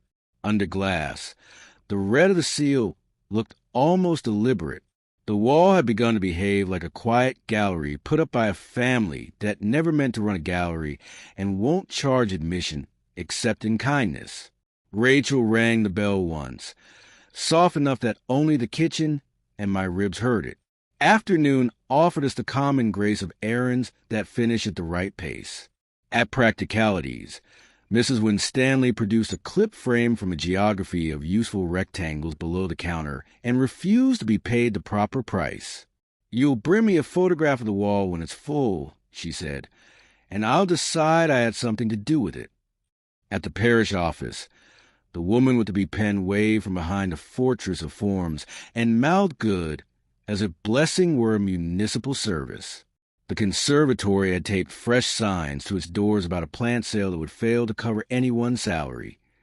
The fuse box still held no further action, its corners lifting gently like a page turning itself. By evening the rain had learned to complicate itself. We ate at home, the kind of meal that makes friends of plates. Diya took the rubbing off the wall and put it back again, an experiment in whether the angle of light changes a story's manners. Rachel sat on the floor with her back against the dresser, both knees up, the way she does when she wants her body to understand that safety is currently the plan. I wrote in my notebook in a hand that no longer looked like it was applying for permission. The answer phone blinked once. A voice from county, not the suit, a secretary with human range. They had logged my correction to consent form, archived it with a rescind, and recorded that future access, if ever, would be accompanied. She pronounced accompanied like a word that has been made to work overtime for decades and is still game. "Bring our own," Rachel said. "Imagine that." "Imagine we don't," I said. We did not go to the basement. We did not rehear the tape. We did not need to perform closure for a room that had learned to write memos about our breath. We washed dishes. We put the rubbing in its frame and hung it beside the back door beneath the red bell, so that leaving the house required, in passing, a lesson about how objects remember without pretending to be oracles. Later, Diya pulled a slim packet from her bag and set it on the table. The old pairing card laminated so long ago it had turned the exact yellow of certain kinds of truth. On the back, someone's hand, Maybe Miss Anderson's, maybe mine a decade later, had written in pencil that didn't like erasing. Bring bells. She turned a card over and pressed it flat. We did, she said. We do, I said. We walked to the pier in the last hour of light, because the sea had been generous with the town, and it felt rude not to acknowledge it. On the way, a boy on a red bicycle traced a clumsy figure eight and discovered, to his surprise, that the second loop was better than the first. He rang his bell not from fear, not from triumph, just to let sound know it was invited. The horizon wore its iron calmly. Go cries fell into their usual categories. Far out, a ship said a vowel, and another ship answered in consonants, making a word none of us was qualified to pronounce. We stood there and practiced not manufacturing meaning. The trick is not to starve metaphors, let them graze in her field, but to keep them out of the kitchen. On the way back, an unremarkable envelope waited by the door, brown, official, addressed to me by my particular name with the peculiar spelling it has when people have learned it with care. Inside, a thin certificate from the registrar that did not ask for a motion. Amendment rescinded. Particular name recognized. There was a box for comments left empty. I imagined writing the boy's line there and didn't. Some sentences live better on paper that isn't expecting them. We put the certificate in a glass for a week and then decided it could live in a drawer, because paper should learn not to be vain. Before bed, I opened that drawer deliberately. It did not open itself. The letters lay as they lay. The consent with my sentence on the back had accepted its new job as a thing that will not be needed unless we need it. The bench photograph had learned the scent of the house. The notebook on top had an elastic band. I did not use it. In the night, a corner of wind found the red bell. It made one small sound and then, as if pleased by the standard it had met, made none. I slept with both names lying on the pillow beside me, not like guard dogs, merely like words that had decided to be tired at the same time I was. In the morning, the town will still be a town. The wheel will still prefer water to company. Practicalities will open at 10. The librarian will remove a child's hand from a book's spine with the absolution of a priest. The woman with the B pen will stamp in the right place, and not the wrong one. Bernard will drink coffee the way some people pray. Miss Sanderson will check a lock she doesn't believe in. The suit will walk past a window with a paper bag and choose not to come in. The dog, if there's a dog today, will decide whether streets require his supervision, and we will go on naming ourselves until the habit is reliable. If a mystery remains, it is not the rivers to solve for us.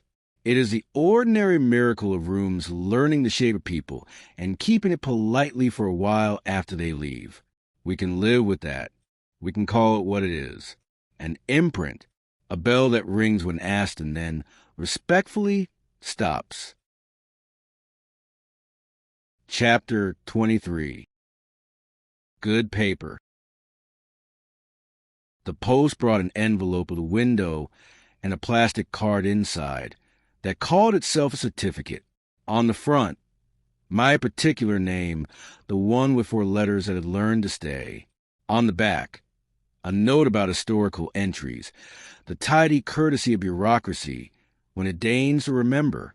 I slid the card into my wallet and felt nothing mystical, only the slight improvement a wallet feels when it contains proof. Good paper, Rachel said, reading my face. Good enough, I said.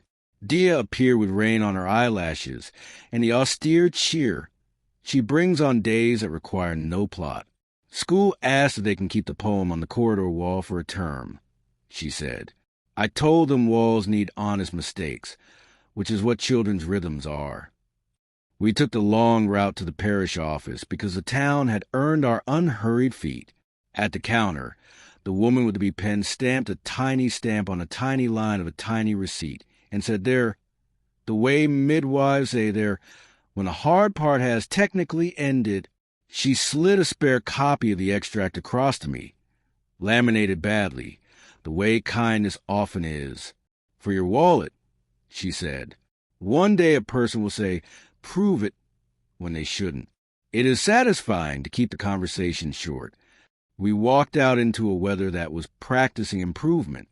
At practicalities, Mrs. Winstanley produced from beneath the counter a shallow wooden frame made by someone whose hand respected wood without needing to be worshipped for it.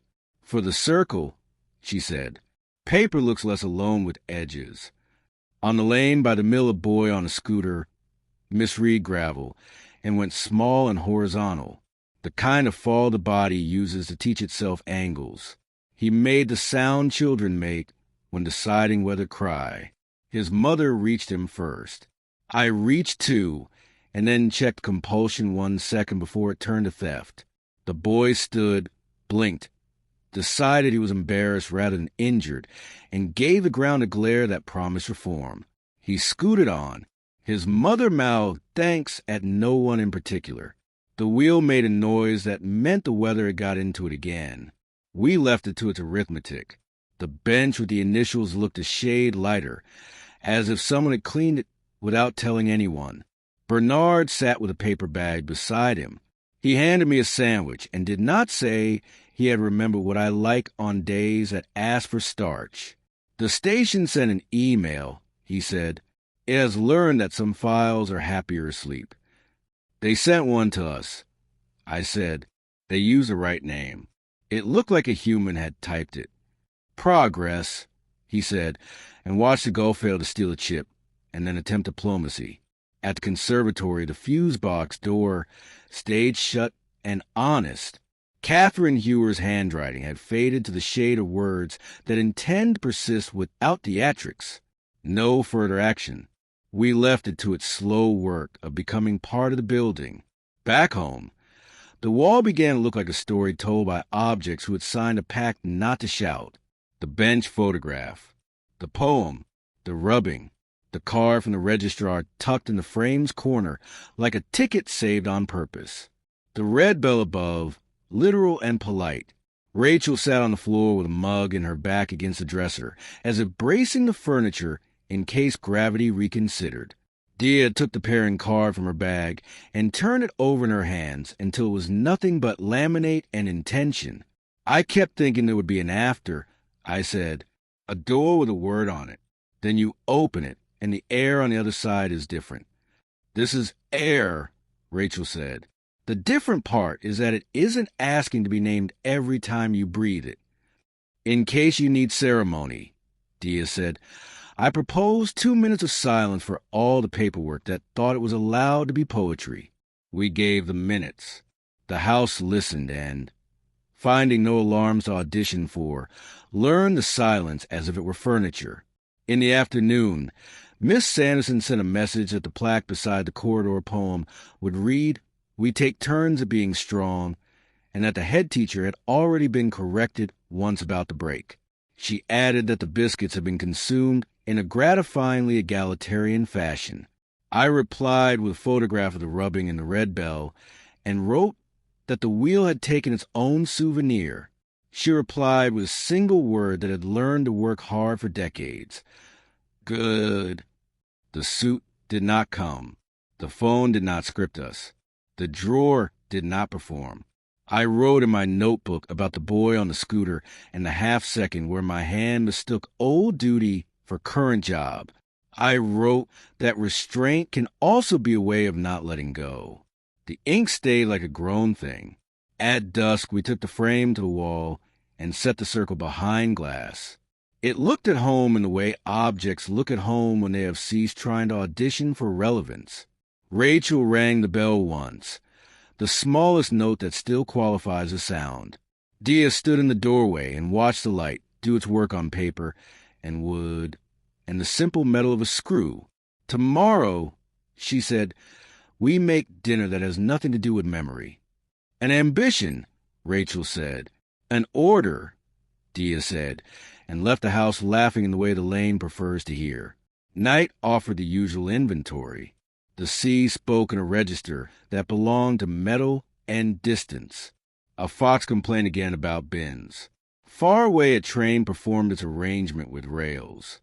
In the hallway mirror, a man with two names looked like one person and did not require an explanation from glass. Before bed, I took the plastic card from my wallet and placed it flat on the dresser next to my mother's letter. Paper beside paper. Good paper beside brave paper. The room did not assign ranks. I said the 4 letters, and then the other name, and then none. The bell at the back door moved a fraction, and decided not to. I turned off the last light and left the door between rooms open because doors can be trusted now to mind themselves. We slept, and there was nothing to count. Chapter 24. Practice. We ate without ceremony, which is a ceremony. No one said the word protocol. No one said rescind. We talked about a film none of us had seen, and decided we liked it in theory. We guessed how Mrs. Carr keeps the geranium alive despite evidence. We discussed the harbor's gull politics, as if we'd been asked for comment by a dignified paper. When the last plate was clean, the kitchen returned to being a room that had never tried to hold a trial. The phone vibrated on the dresser with the manners of official mail trying not to be official. An email from county, wording negotiated by human fingers rather than a machine. The intake form correction had been added to the record. The rescind now carried my sentence on its back in the right file. Future access, if ever, would be, with accompaniment of your choosing, a phrase that tried not to sound like a threat and almost succeeded. They signed with a name we didn't recognize and a job title that apologized for knowing us. I closed the email and left it be true without help. After, the town loaned us a dry hour. We took it like people who've learned how to accept mercy without making speeches. Down at the pier, we'd held together because Wood sometimes likes to cooperate. A boy practiced throwing a line and discovered he preferred catching. The wind behaved as if it had agreed a truce with hair. We stood at the rail because the sea does not care about names, and that could be a relief or an insult depending on the day. Today it was relief. On the way back, we detoured to the school. Lights were still on in the corridor, where the head meant to keep the poem for a term. The photocopied sheet in its plastic sleeve stood taller than reproach. Beneath the title, a new small sign had appeared, printed by someone who likes fonts more than is strictly necessary. We take turns at being strong. Thank you to the writers who reminded us. Miss Sanderson's comment, in her handwriting, had a fresh ink twin at the bottom. Good work. Still arguing about the line break. She'd signed it with a smiley face that startled me with competence. Does that count as immortality? I asked. It counts as practice, Diya said, which is better. We checked the fuse box at the conservatory because habits don't retire on their own. Hewer's sentence was still taped inside, curling polite. No further action. A corner had lifted. Rachel pressed it back with her thumb. We didn't replace the tape. Let paper learn to live with air. Bernard was at the Harbor Cafe with the posture of a man timing himself against nothing more than tea. He waved us in and lifted his cup and made room for our elbows. He had no envelopes. He rarely has now. He told us the weather had developed a sense of humor and would try it out around midnight. He told Diya that Mrs. Winstanley had a tin behind the counter with our names on it, and no one had dared open it. He told me without telling me that the station would like a copy of my letter for its file and would understand that the answer was no. I said I would bring a copy, and he nodded as if I had volunteered to feed a neighbor's cat. When he left, he touched the red bell with a knuckle, because he always remembers where we keep ours. At Practicalities. The shop had already decided to close, but let us in because there are exceptions stitched into the fabric of this town. Mrs. Winstanley produced a tin with our names and opened it as if the oxygen in the room had requested the favor. Inside, a neatly folded cloth, a small brass hook that had once belonged to a cloakroom, and a card in her school careful hand. For when people forget where the bell lives. She tucked it all back and gave us the hook anyway. Keep a spare, she said. Spare is another word for mercy. Night put its shoulder to the door, and the door agreed. Back home the wall had grown modestly crowded. The bench photograph, the rubbing of the rust ring, the poem, the registrar's extract tucked into a corner like a ticket you don't want to lose.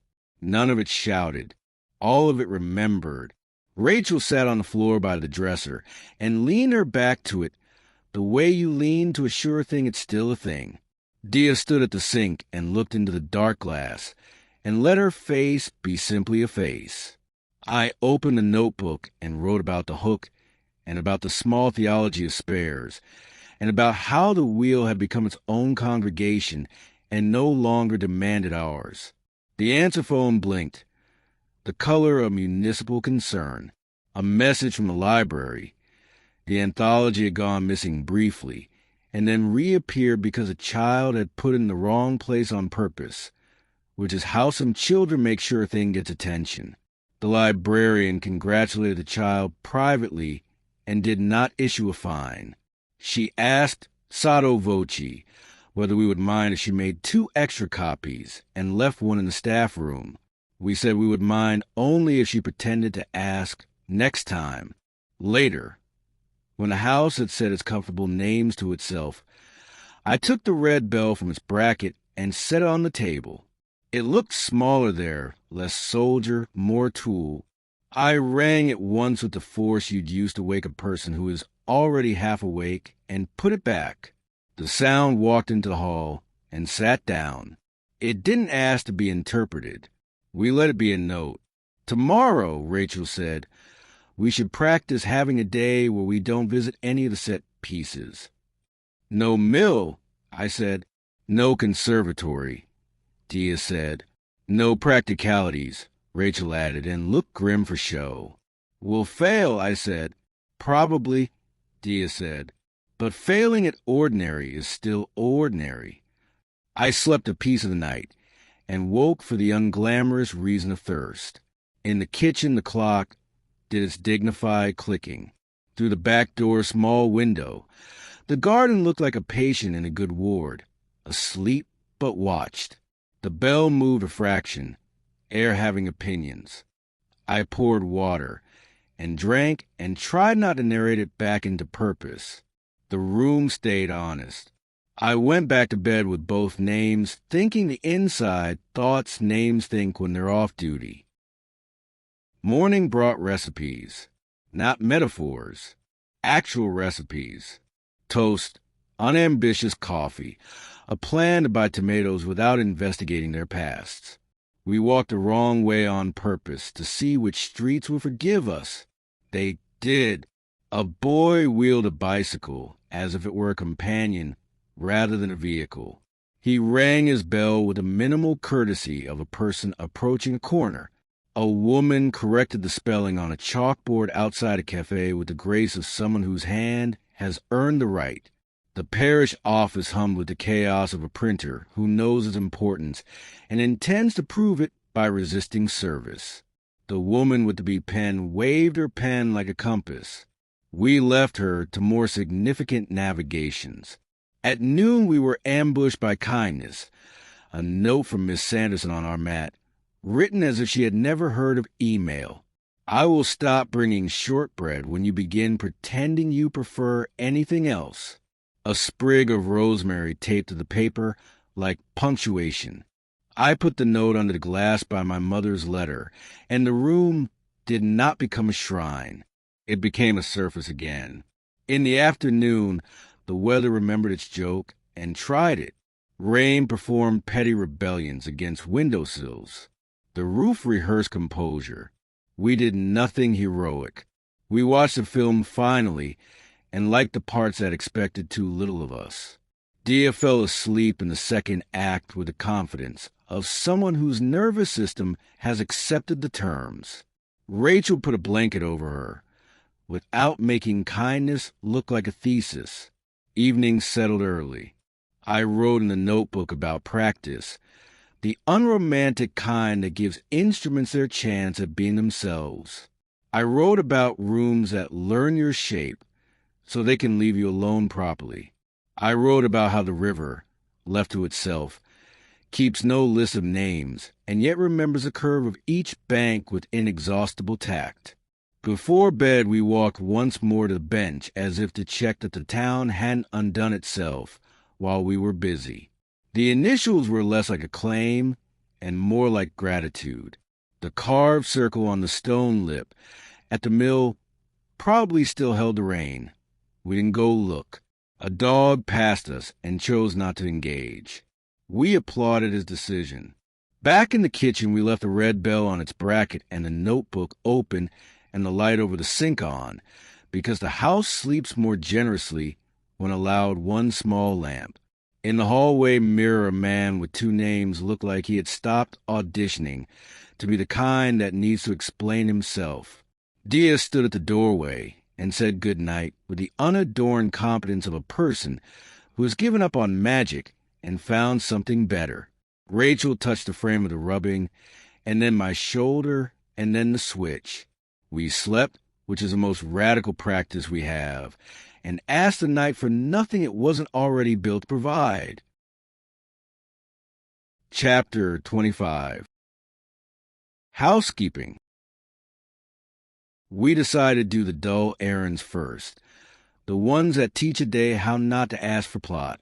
At the station, Bernard made coffee that tasted like memory doing its best, and I handed over a clean copy of the letter I'd written.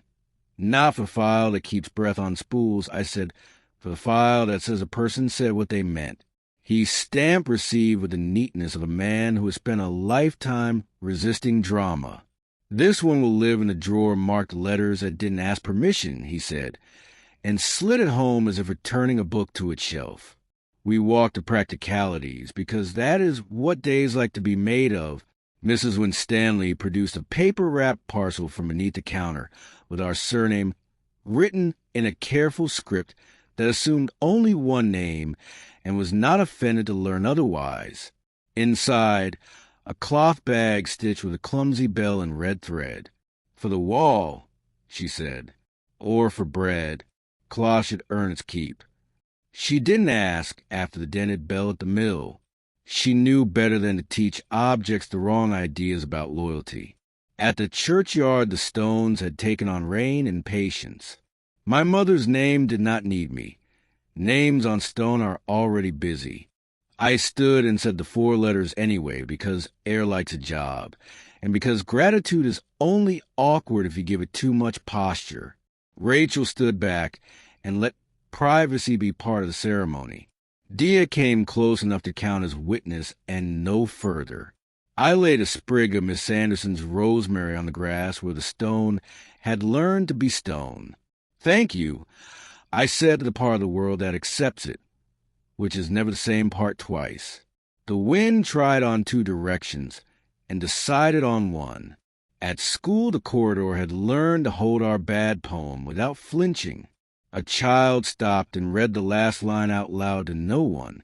The head passed us and didn't make a speech.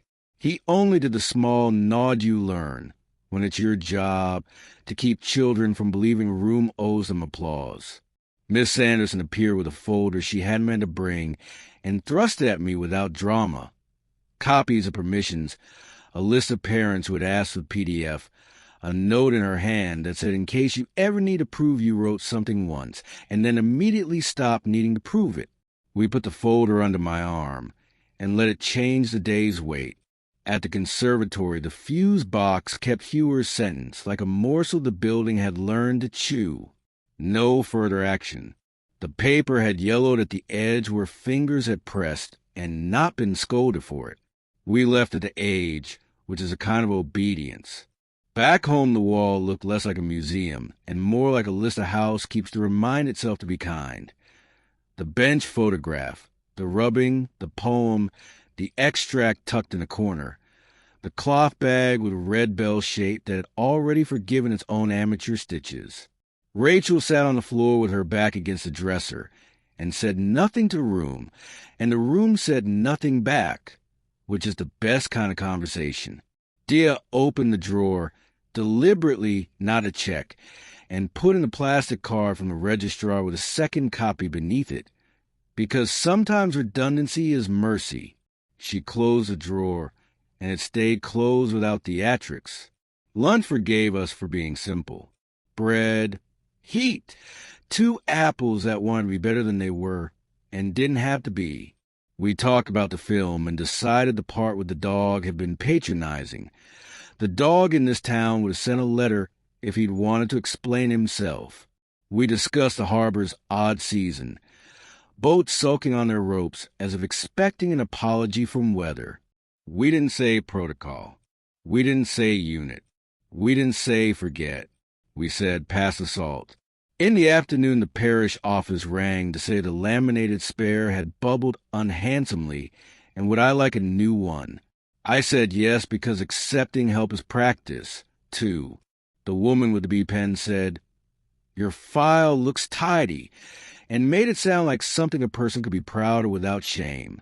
The librarian emailed a photograph of the corridor display with a caption that red line break resolved for now. Bernard texted simply tea. We said yes because tea is a verb here.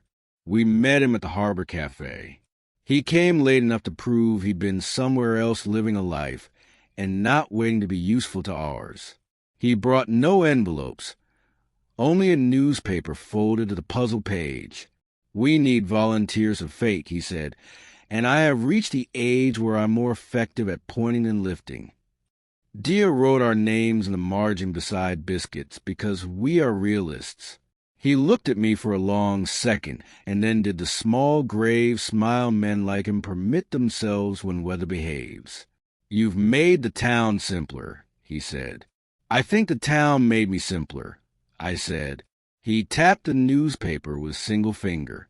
"When people ask, tell them you kept both names until they learn to keep you back. It'll save time." We walked from there with the red bell making a small weight in my pocket because I had taken it down to dust a bracket and forgotten to rehang it, which is how objects put themselves in your day when your day is ready. At the mill, the carved circle had collected a shallow plate of clearer water, as if the stone had decided to hold a minute for anyone who needed one. We didn't put the bell there. We didn't need to.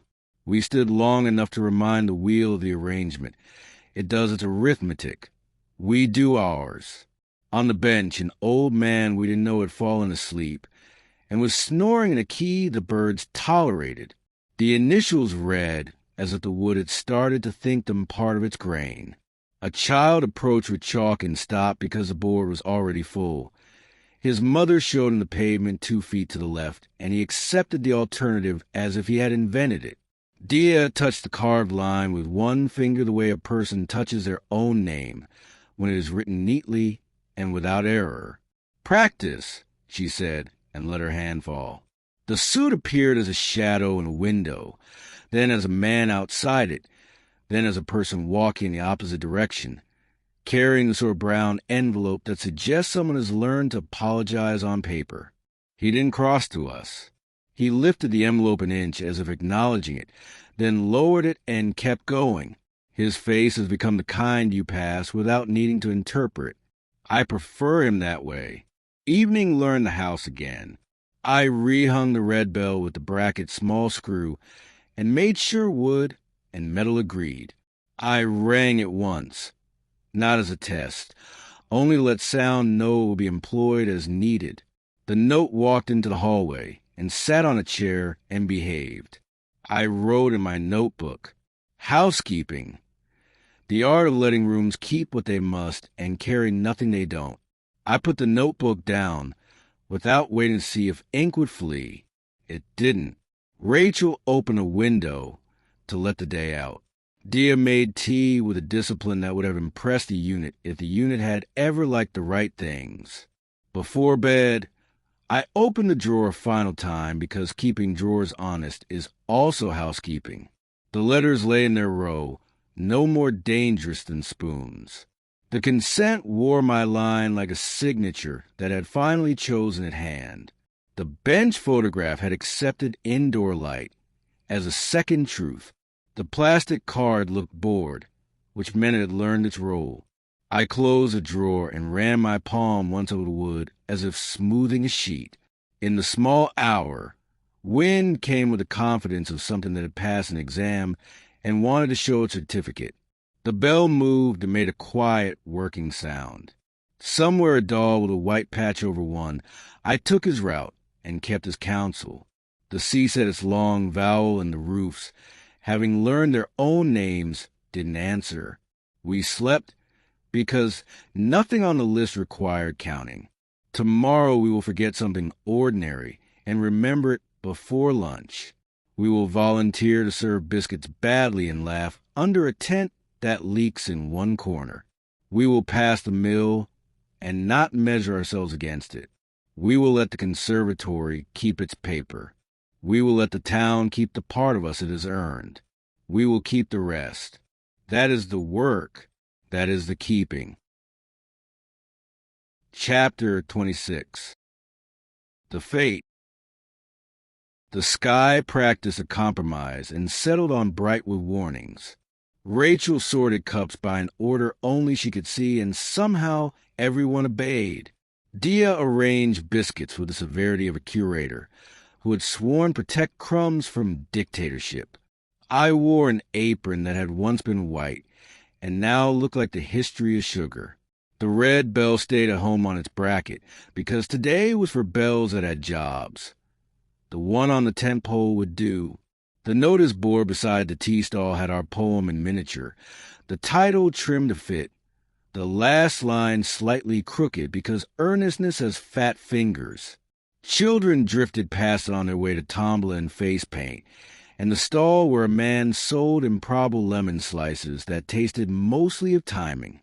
Miss Sanderson arrived with a box of shortbread and a verdict about the weather that persuaded the clouds to reconsider for at least an hour. She kissed Rachel's cheek and handed me a packet of napkins, as if deputizing me to keep the world from sticking to itself. Names on the volunteer sheet? The head teacher asked from the next tent, writing with a serious date stamp pen.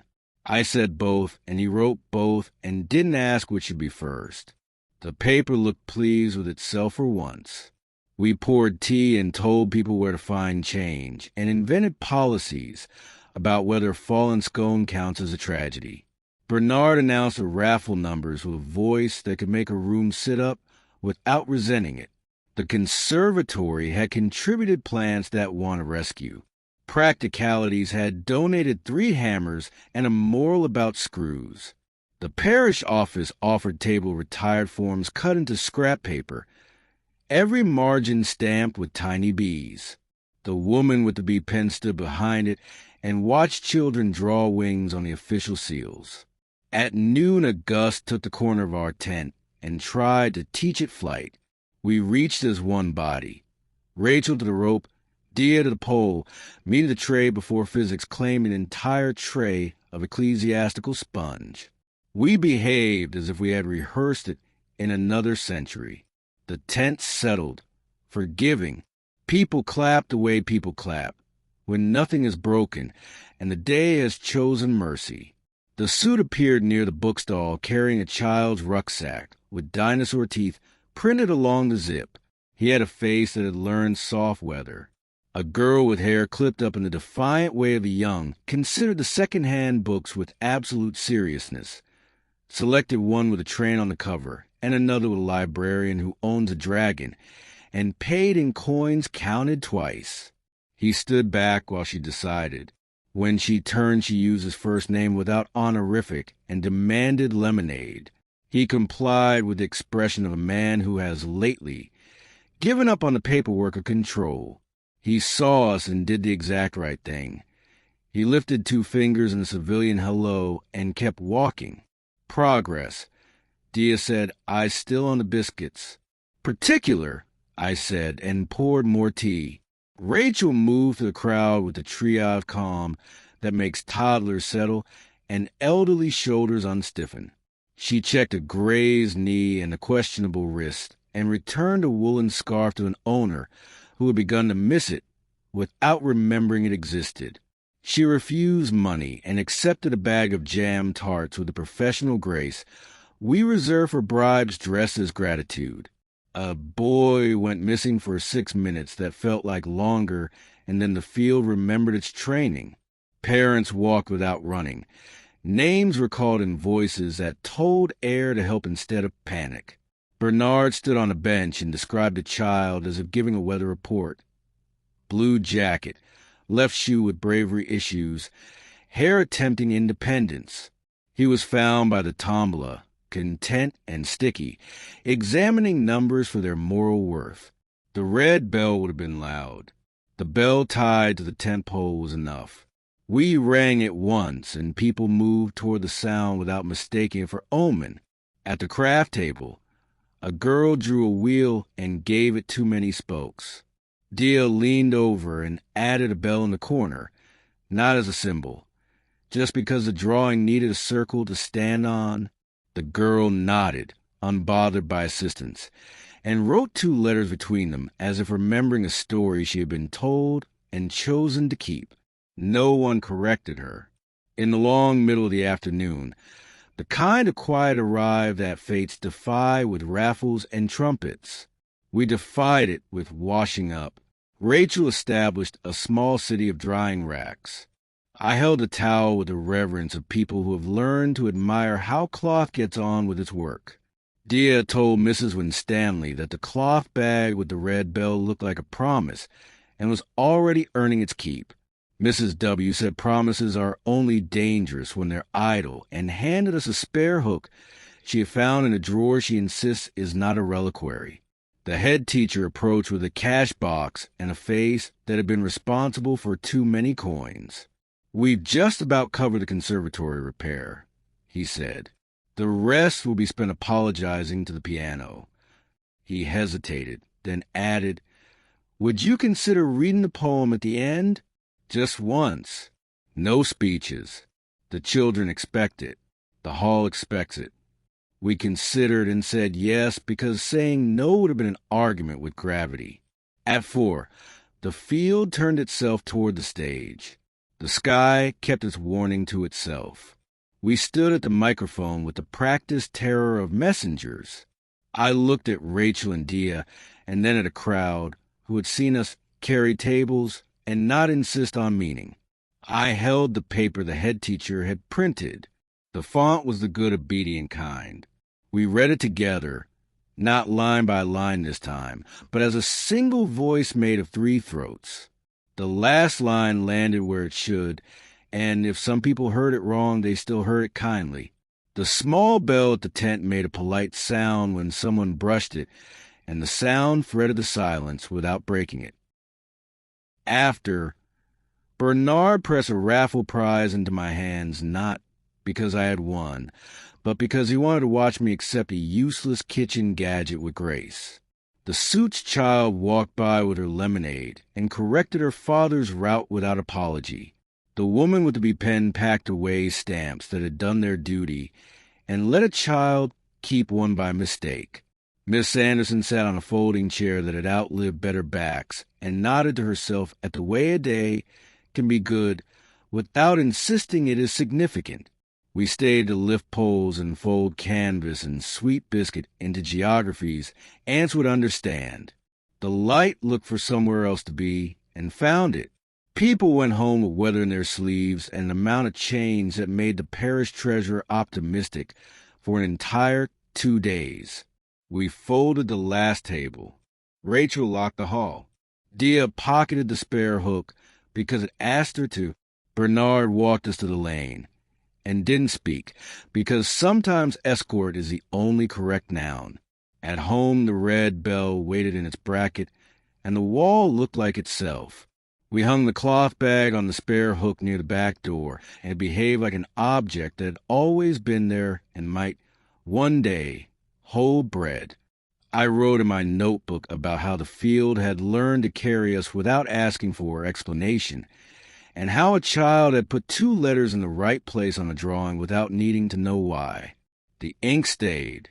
The house declined to be impressed, and that was the compliment. Near midnight, the weather finally tried its joke. Rain insisted. The roof replied. The bell moved once in a breeze and made a small sound, the sound of a thing announcing that it could work if asked. I stood in the kitchen and recognized a feeling that used to announce danger and now announced breath. I turned off the light over the sink and left the one in the hall on, because houses like a witness. We slept because sleep is the honest end of honest work. In the morning, we would return the borrowed tray and thank people for competence. We would put the gadget Bernard had bullied us into accepting in a drawer and find an unsuspecting use for it in 6 months. We would pass the mill and count nothing. We would walk by the conservatory and not check the fuse box. We would hear a bell on a bicycle and not turn it into weather. We would say both names to the hallway, and neither would need applause. That is how fates earn their name. You carry things. You put them down. You keep what was useful and return what wasn't meant to stay. Chapter 27. Ordinary Weather. We delivered the borrowed tray to Hall, and thanked the head for keeping the poem crooked in exactly the right place. He told us 22 children had spent break practicing the last line with their own punctuation. He said the piano accepted apologies. He said he'd never liked whistles and was glad Bernard hadn't found a use for his. At practicalities, Mrs. Winstanley stood on a small step stool she didn't need, dusting the top shelf out of sheer principle. "You survived," she said. "So did my sponge. Choose a reward." I asked for twine. She wrapped me a length without fuss and said, "String doesn't solve problems. It encourages them to behave." On the lane, we met the suit without his suit, a jumper that suggested he had learned what laundries do. The small girl with the dinosaur zip tugged him toward the bookstall even though the fate was gone. Habit is a path children repave daily. He gave us the resigned nod of modestly improved man. He didn't mention files. He didn't mention anything. His daughter said hello to our names, as if trying them on for size, and took both away to see if they fit her own mouth. We passed like weather. The mill wanted nothing from us, and that, too, was a form of welcome. A council van was backed up to the curb. 2 men in high-vis jackets oiling the axle with the unceremonious competence of people who keep towns from becoming museums. Bit of grit, one said to nobody. Bit of rain, bit of this and that. He asked me to hold a spanner, and I did, and he took it back without thanking me, because the thank you was the offer. We understood each other. The wheel made a gentler sound and kept its arithmetic. The carved circle held only water and light. That was enough. At the bench, the initials looked less like a claim and more like a courtesy. Someone had chalked a map of the fate, as if the field needed reminding where the lemonade had been. The lines blurred under last night's rain and still told the story. Here were the biscuits, here the plants. Here the small bell tied to a pole that had remembered how to be an instruction without becoming an omen. Bernard arrived carrying a paper bag that turned out to hold nothing but air. He'd forgotten what he meant to bring and refused to be embarrassed. "I am practicing," he said, "the ancient art of not rescuing a perfectly good day." He sat, approved of the view, and did no more damage than that. We stopped by the conservatory because plants were being counted. The fuse box door stayed shut. Hewer's sentence did its quiet work in the dark, as if words left alone could learn to be architectural. A boy in an oversized volunteer vest tried to pronounce pelargonum and failed honorably. Diya taught him the trick for G and then made him teach her in return. He did, solemn as a priest. Home again, we took the odd gadget Bernard had bullied us into accepting, found a drawer, and promised it a future we didn't know it. Rachel wrote 2 thank you notes in the clean, sensible hand that makes stationers feel seen. One to the librarian for her fidelity to crooked titles. One to Miss Sanderson for being the kind of person who writes letters on paper and tapes rosemary to envelopes. Diya wrote a third to nobody, then tore it up, then smiled like someone who has earned her own silence and intends to spend it carefully. After lunch, children's bells piped up in the street. One, then another, then, as if a flock had decided to practice, a few more. Not a chorus, just a handful of small, sane announcements that corners were being rounded and the world might want to be warned without panic. I stood by the window and let the sound pass through. It didn't touch anything it didn't need to. In the afternoon, Miss Sanderson sent a text without punctuation. The poem is attracting arguments about commas, as it should also. The piano forgave us. The woman with the B pen rang to say a parent had come in with an old envelope addressed in my 4 letters and asked if we wanted it. Inside there was nothing but a blank card, probably once meant to be a place for a sentence that had found a better mouth. "I'll keep it until it admits a purpose," she said. "We offer sanctuary to undecided paper." We took a walk that refused set pieces. No mill, no conservatory, no shop under its saw cathedral of jars. We crossed the square and let ourselves be undramatic in public. The harbor made its usual arguments. A man mended a net with a patience that reminded me of Mrs. W.'s twine. A gull litigated ownership of a bench and lost. Rachel bought tomatoes from the stall that never remembers our name and never needs to. Diya once again approved of bread in principle and not in practice. Back home, the house wanted the low work of the day. Cups washed, a shirt mended along the tired seam, sweepings gathered in the dustpan that insists on missing the last 2 grains as a matter of personality. I rehung the cloth bag with the red bell stitched on its hem, so its shadow made a small banner on the wall. I wrote in the notebook 3 lines, one about the wheel, one about the boy in the vest, one about the sound a spanner makes in an honest hand, and did not check for vanishing ink.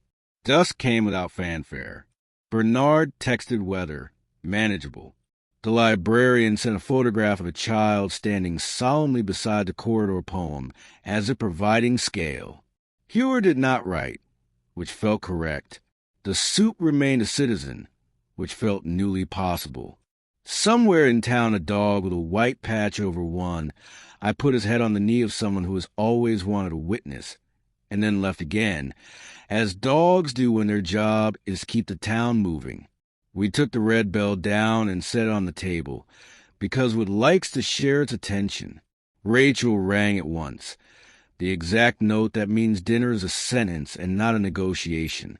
Diya opened the window an inch to let the house trade breath with the lane. We ate without trying to make the meal improve us. After, we walked to the bench and sat, not to confirm anything, only because the boards have learned our weight and offer back like a favor. "Do you miss the chase?" Rachel asked, not as a doctor, as a woman who knows about nervous systems. "I thought I would," I said. "Turns out I like the part after. The filing that isn't filing. The small correct tools." "Ordinary weather," Diya said. Watching Canal refused to be dramatic. "Ordinary weather," I agreed. On the way home, a boy with a bell he clearly loved almost too much rang it 3 times just to see whether the air would applaud. It didn't. It carried the sound forward to the next corner and left it there for the next set of feet. We passed the conservatory without testing the fuse box. We passed the parish hall without checking for chairs.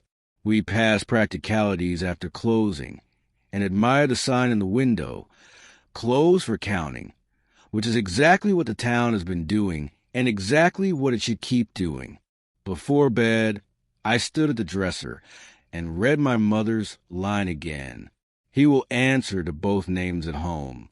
I touched the glass with 2 fingers, not for ritual, but to remind the paper that it lives in a house. I took the registrar's card out of my wallet and put it back again. Proof traveling from one pocket to another like a memory learning its route. I opened the drawer deliberate and found it as I had left it. Letters behaving, photograph breathing its paper air, consent wearing my correction like a button sewn on by a calmer hand. In the night, wind practiced its scales against the gutter. The bell moved and made a quiet note that didn't need us. The seer rehearsed tomorrow's arithmetic and filed it under tides. I slept with both names within reach, not as guards, only as familiar objects a hand can find in the dark without thinking. In the morning, we would return a book to the library and accept a conversation about commas. We would pass the mill and keep our eyes on the path. We would ring the bell because hands like to check that rope still answer. We would live in ordinary weather and call it what it is, the part of the story that keeps the rest from blowing away. Chapter 28. Line break.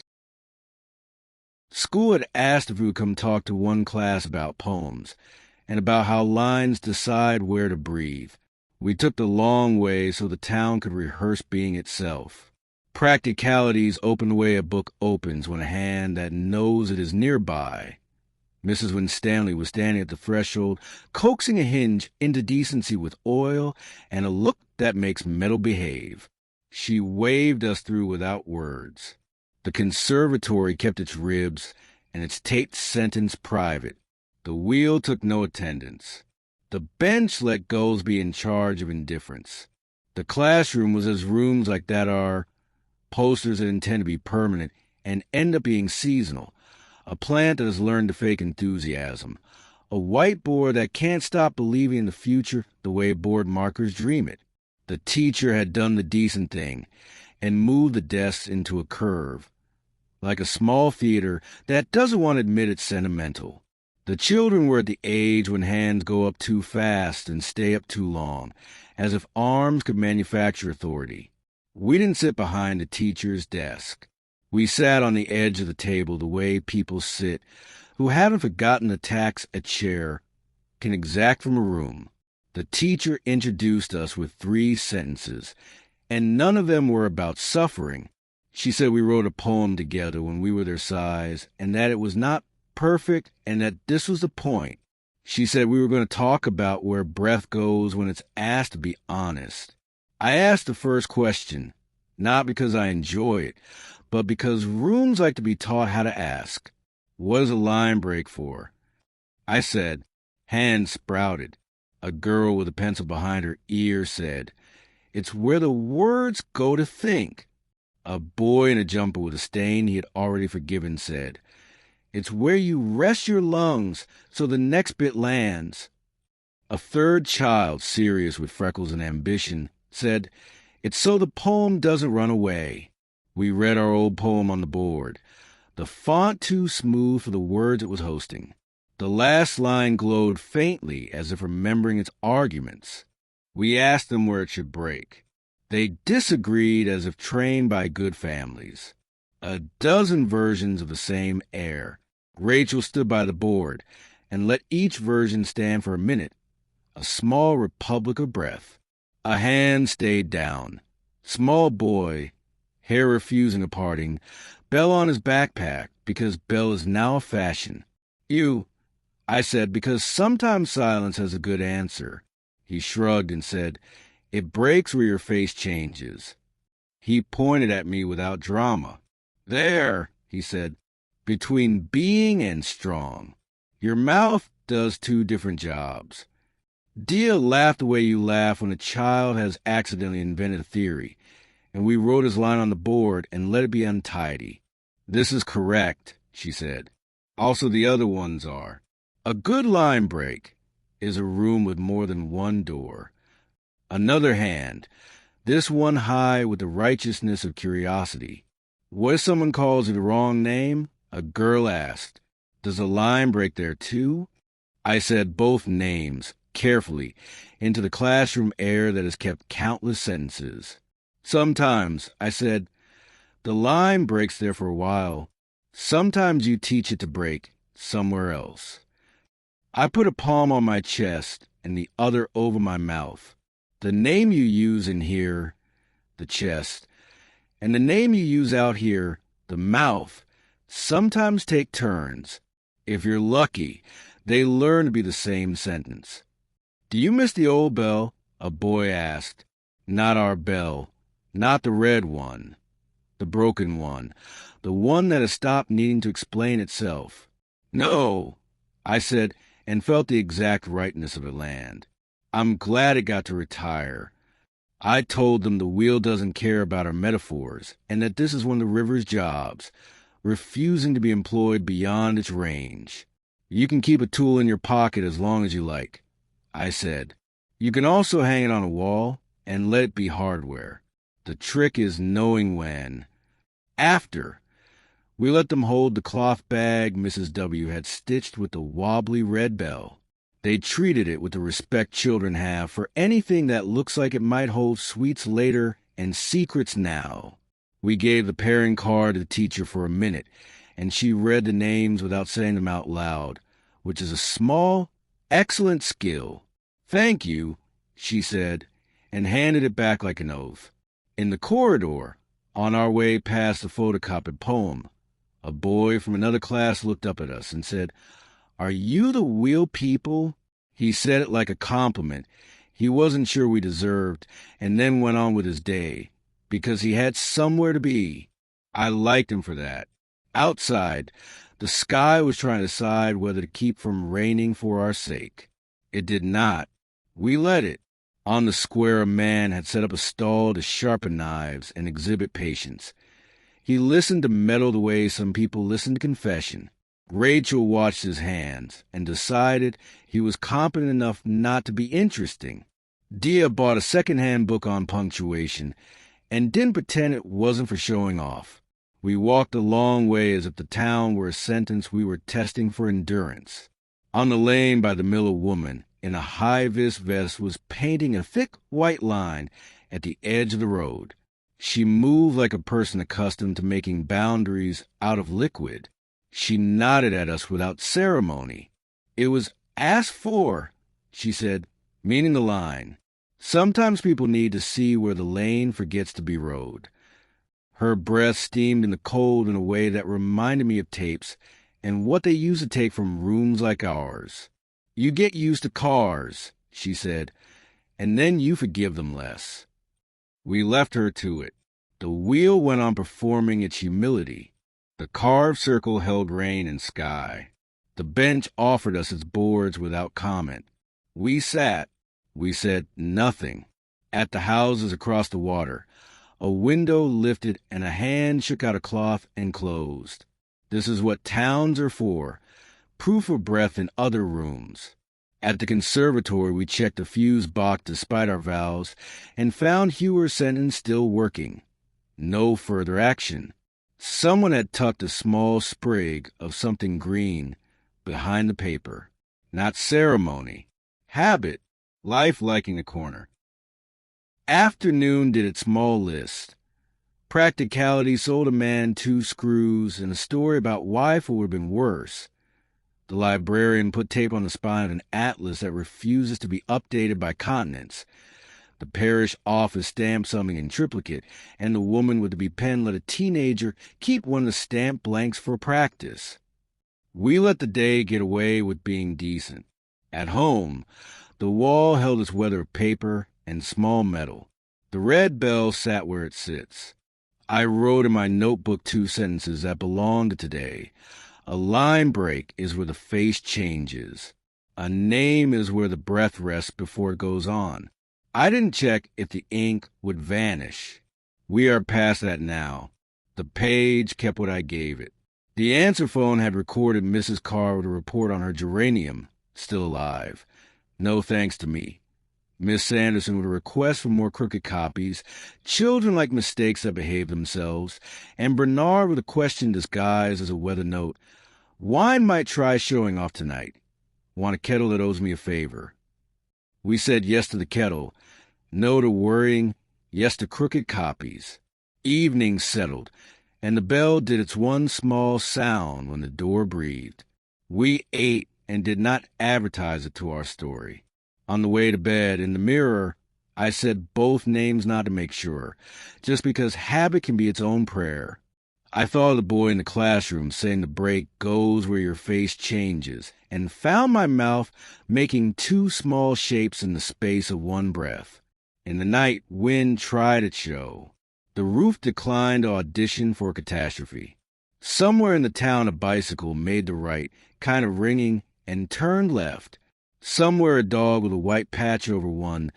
I paused at a corner and chose mercy for a bin.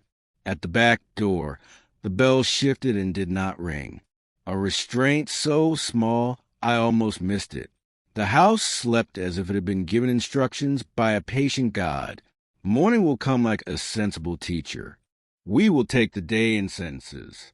We will let breath decide where to rest. If someone uses the wrong name, we will forgive their mouth and teach their face. The poem on the wall will keep collecting small arguments about where to break and why. We will keep being the wheel and the water in shifts born of ordinary kindness. And if we pass the mill, and we will not ask for an omen. We will leave the circle to hold sky.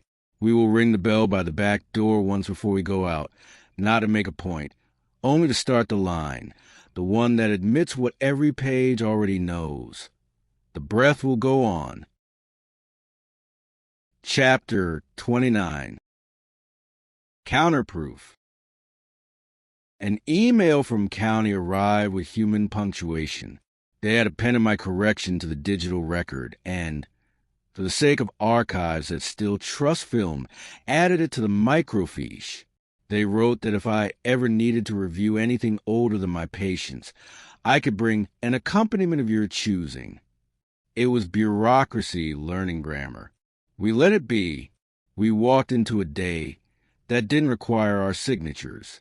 At practicalities, Mrs. Winstanley had placed a saucer under a slow drip because there are leaks you don't rush. She slid across the counter a tiny envelope of washers. "For bells you don't own," she said, as if she had already forgiven me for using them on strangers' handlebars. At the square, a man sharpened knives for people who prefer objects to apologize correctly. He looked at Rachel's hands and nodded approval, without needing to know the history of the work they've done. By the library, a boy's bicycle leaned against a low wall, its bell silent because the striker had given up ambition.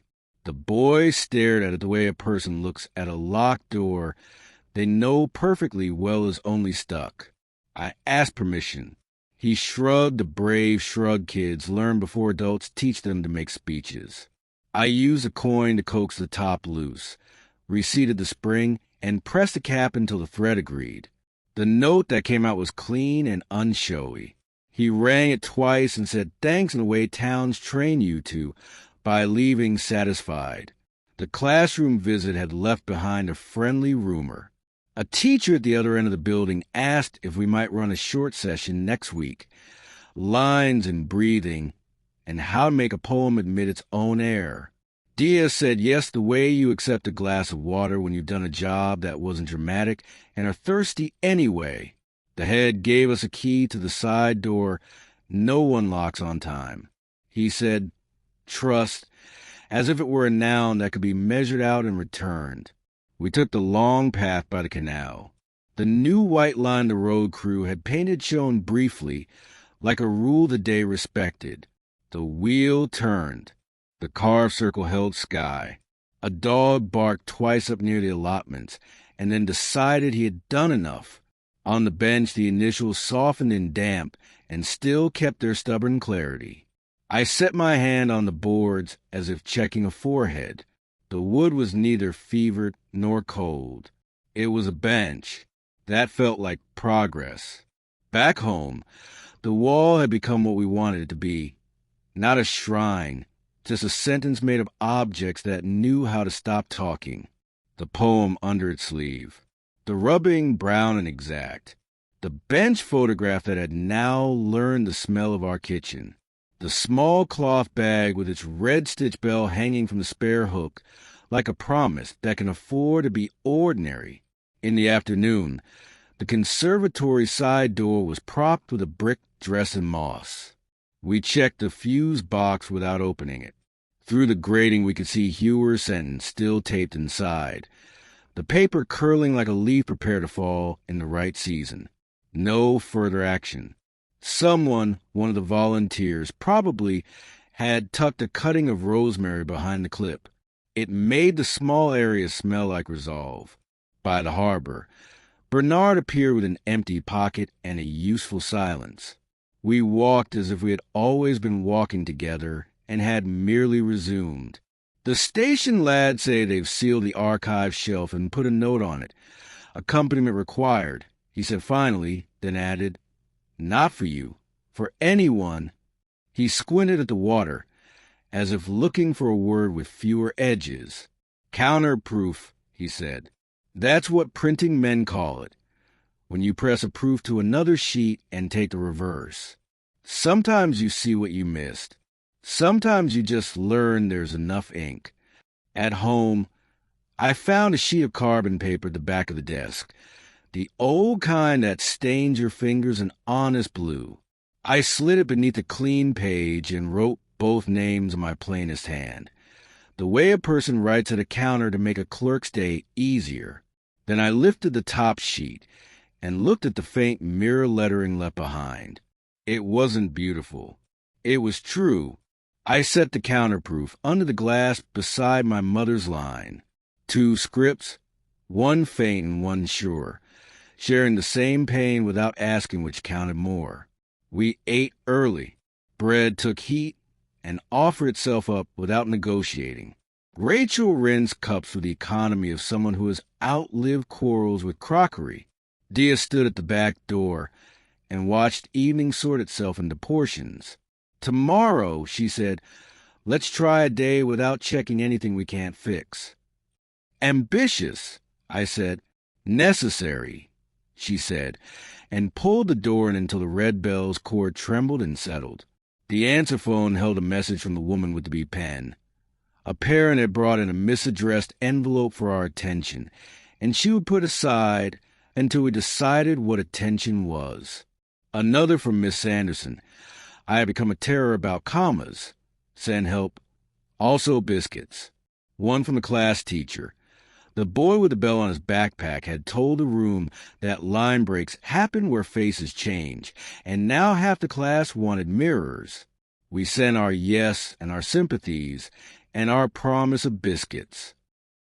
After dark, the wind practiced showing off and then thought better of it. I opened the drawer one last time, not to test myself, only to include the drawer in the evening. Letters in their row. Their weight much closer to paper than the past. Consent wear my line like a note a musician leaves for the next player. The bench photograph holding winter sunlight like a lesson. I put the carbon paper counterproof on top and closed the wood with a palm flat assurance you give good furniture. Before sleep we walked to the bench and back, because sometimes a body needs to pass familiar edges to learn what it no longer needs to do. The canal hauled its dark quietly. The mill went on being unheroic. At the corner by the school, a teenager rabbit walked a faulty chain back onto its teeth, and succeeded without turning it into a parable. That felt like a benediction this town had finally learned how to offer. In the hallway mirror, my mouth made the small change it makes between the one name and the other. There was no drama in it now, only craft. I said both, and then said good night to the glass like a person done with auditions. The red bell moved once in a kind draft, and was satisfied not to ring. Morning will come the way useful mornings do. We'll take our key to the side door of a classroom and talk about where breath belongs. We'll show children how a line break can be a question mark you don't have to draw. We'll let them argue about commas, because commas are how a day proves it understands mercy. We'll pass the bench and the wheel without asking for weather. We'll leave the conservatory's paper to its work. We'll answer to both names at home and outside it, not because the town has finally learned them, but because we have. And when a bell rings at a corner, it will be exactly what it is. Sound saying I am here, and we will wave it through. That is all a counterproof asks, that we see the second impression and recognize the first without needing to press any harder. Chapter 30. Side door. The classroom had made itself round for us. Desks in a crescent. Chairs that had learned not to squeal. A plant on the windowsill pretending the sun was a good teacher. The children took their seats with the solemn hurry of people who are about to be entrusted with a secret and find out it is craft. The teacher stood back, palms open, the way you present a field of weather. We said we'd talk about how poems breathe. I said, and what a line knows that a sentence forgets. Rachel drew a small door on the board, not a rectangle, a door with a handle and a hinge that will forgive mistakes. This is a line break, she said. It opens, it closes, it minds its own business, unless asked. Diya held up a piece of chalk. Your turn, she said to the room. Show us where breath goes when you read what you mean. We wrote a fresh poem together. Not the wheel, not the river. The classroom. A pencil has learned to be useful at both ends. The clock that can't help practicing the future. The door that allows breath in and refuses to imprison it. Children tried line breaks the way you try steps on ice. Some went too far. Some not far enough. A boy raised his hand halfway and kept it there, an honest compromise. It breaks where I remember, he said. If I forget, it waits for me. A girl corrected the word spelling with the satisfaction of someone who has found her sport. Another made a comma obey by staring at it until it behaved. A child who hadn't spoken yet drew a tiny bell in a margin and, next to it, 2 initials. He didn't know why. He didn't need to. Habit is a kind of inheritance. Halfway through, a teaching assistant poked her head in with a visitor book that wanted signatures more than attention. I wrote my particular name on a line and let the ink settle. Then I added the other, smaller, like a middle name that knew when to mind a light. The assistant read both and said, Good, aloud as if confirming a tally. She placed the book on a shelf without turning it into a ceremony. During questions, the boy with the bell on his backpack tugged the strap and made it ring once by accident. The room did not jump. It listened. How do you stop a line from running away? He asked. Give it work, I said. Lines that have jobs don't bolt. The period bell, not ours, released the room in stages. They left a poem on the board as if they had invented it and were satisfied. The plant on the sill forgot it had pretended the sun. We locked the classroom, left the key where it had agreed to wait, and stepped back into the corridor where our old poem held its crooked dignity against a battalion of laminated rules. Outside, a thin rain had started, the sort that teaches town planners humility. We took the parish path because a woman would be penned beside an envelope with my 4 letters on it, and the sort of stamp that belongs to last decades. She held it up between 2 fingers as if weighing intention. Parent brought this in, she said. No return address. No reason. It felt safer on my desk than in a pocket. We did not open it there. We thanked her the way you thank a fairy for deciding to be punctual. At the library steps we found the suit. Only not that anymore. In a jump of the color of roads, trying not to be wet. His daughter had a book under her arm about a whale that writes letters to the moon. She wanted a membership card, he said, and then caught himself and corrected the sentence the way a man begins to learn how to be particular. We want a membership card. He knelt to retie a shoe badly and let the child fix it. He looked up at us and didn't apologize for anything, which felt like the correct evolution of his face. At home, we opened the envelope at the table, because tables deserve the chance to turn paper into part of the day. Inside, a single sheet of that old thin stock with the faint blue lines that teach pen's posture. No words. A rubbing graphite patient of the carved circle beneath the wheel, but made a long time ago, before Russ, before our Belle sat there, before Sky had learned the shape. The circle on the page was clean, a promise rather than a memory. In the lower corner, 2 initials. Not ours. E.C., Evelyn, Rachel said. Or a child sitting near her, Diya said, not to sow intrigue, only to protect accuracy from certainty. She turned the paper and found nothing but the faint buckling a rubbing makes when fingers hesitate and forgive themselves. It was always going to be there, she said. We just found our turn. We slid the page under the glass beside my mother's line and the counterproof. The wall had begun to keep its own minutes. It did not ask us to interpret. It asked only to be dusted occasionally, and have the small insects guided gently back out through the window when they mistook paper for weather. We took a long route to the mill, because restraint is a muscle, and muscles like repetitions.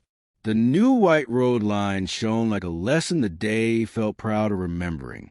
At the stone lip the carved circle held a teaspoon of rain and a smudge of sky.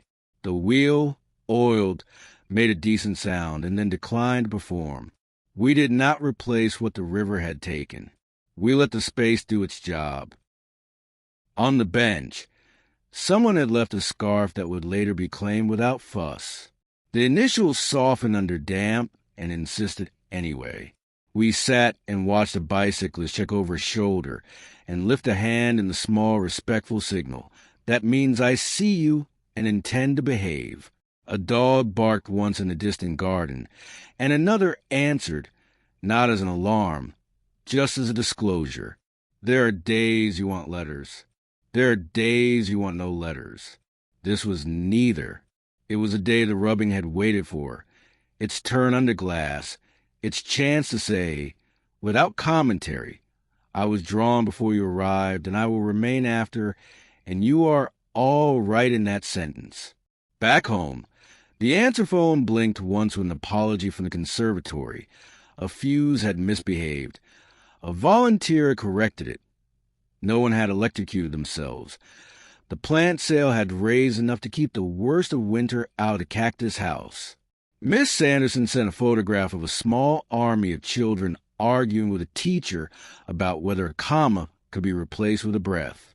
The head teacher asked, politely, if we would consider the corridor poem permanent for the year. We said yes, and then forgot to feel brave about it. Evening did what evenings do when given no instructions. It warmed the room, then left. I made a carbon copy of the new rubbing with the old sheet of blue I'd found, not because it needed a twin, but because the act of pressing a thing to another thing and watching its mirror appear still felt like permission. The counterproof wasn't beautiful. It didn't need to be. We slipped it into the drawer where letters sleep. The drawer closed without making a case for itself. We ate. After, we walked to the school to return the key to the side door and, out of habit, looked up at our poem in the corridor. A custodian polishing the floor paused to let us pass and said, "Good line," as if responding to an argument we had not made. He returned the polish to the corridor, and the corridor accepted.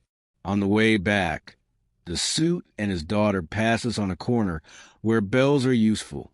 She rang hers twice, not as a warning, as an announcement. He said her name with pride audible in the shape, and then, to my surprise, said mine, the particular one, without practicing first. I said his surname back to him the way men do when they've decided to try being neighbors. At the door, the red bell's cord brushed my wrist like the smallest of liturgies. I rang it. Once, the way you tap a teaspoon against a glassed ass room to notice it is already together. The sound went to the hallway and took a seat. I wrote a page about the side door in the classroom and the child who thought line breaks happen where faces change. I added a sentence about the envelope and did not attempt to improve it with theories. The ink remained. The page added its breath to the house. Before sleep, I stood in the mirror and said both names, not as a test, not as a thank you, not as a challenge, as a practice. Somewhere beyond the roofs of Fox made a noise the town has learned to classify as normal. Somewhere a bicycle bell informed a corner the intention to turn. The see rehearse tomorrow and let us borrow a little of its certainty.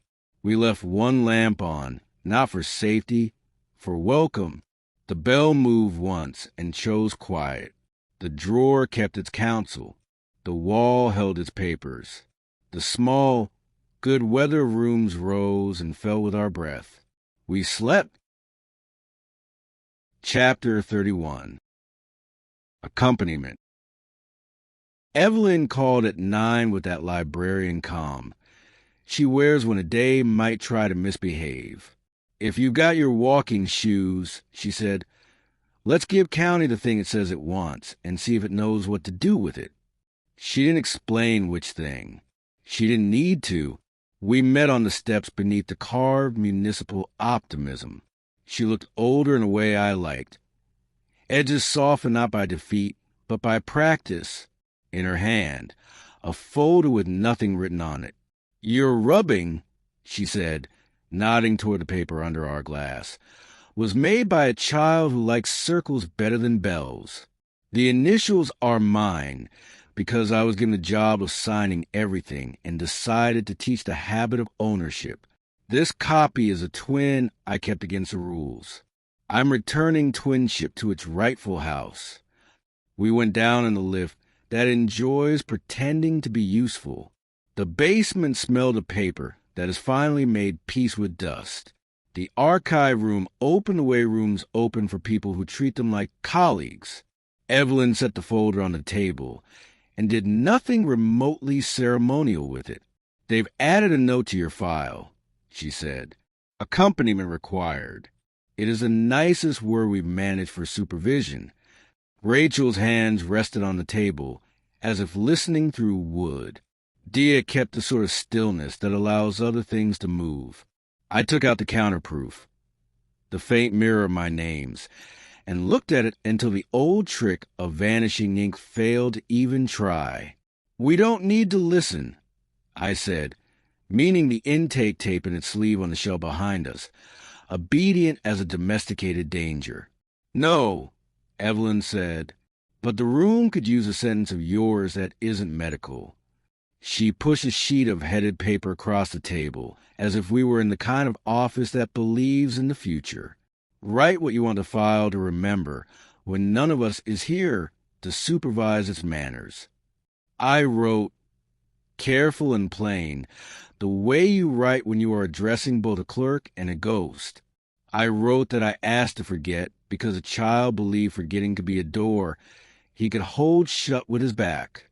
I wrote that I asked to remember because a man believed honesty could be a window you leave open just enough.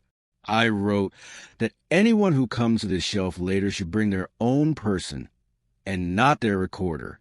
I signed with both names, one as particular, one as historical, and let the ink dry until the word accompaniment looked less like a rule and more like a promise to arrive with witnesses. Evelyn read without editorializing. Good, she said. Rooms like this learn slowly. They remember faster when the sentences are short. She slipped the sheet into a new sleeve, annotated a card with dates and initials, and slid the folder home between two boxes that had learned to live together despite their labels. We stood there quietly, an odd little congregation of people who had stopped believing furniture needed absolution. Somewhere in the stack a fan tried, and failed to become a breeze. Evelyn touched the edge of the shelf the way a good caretaker touches a sleeping child's door. Catherine told me she wrote to you. She said, as if mentioning an umbrella we might recall owning, she was better than we deserved and worse than she wanted. I keep both truths filed. She wrote, "No further action," in a place that needed the words more than she did, Rachel said.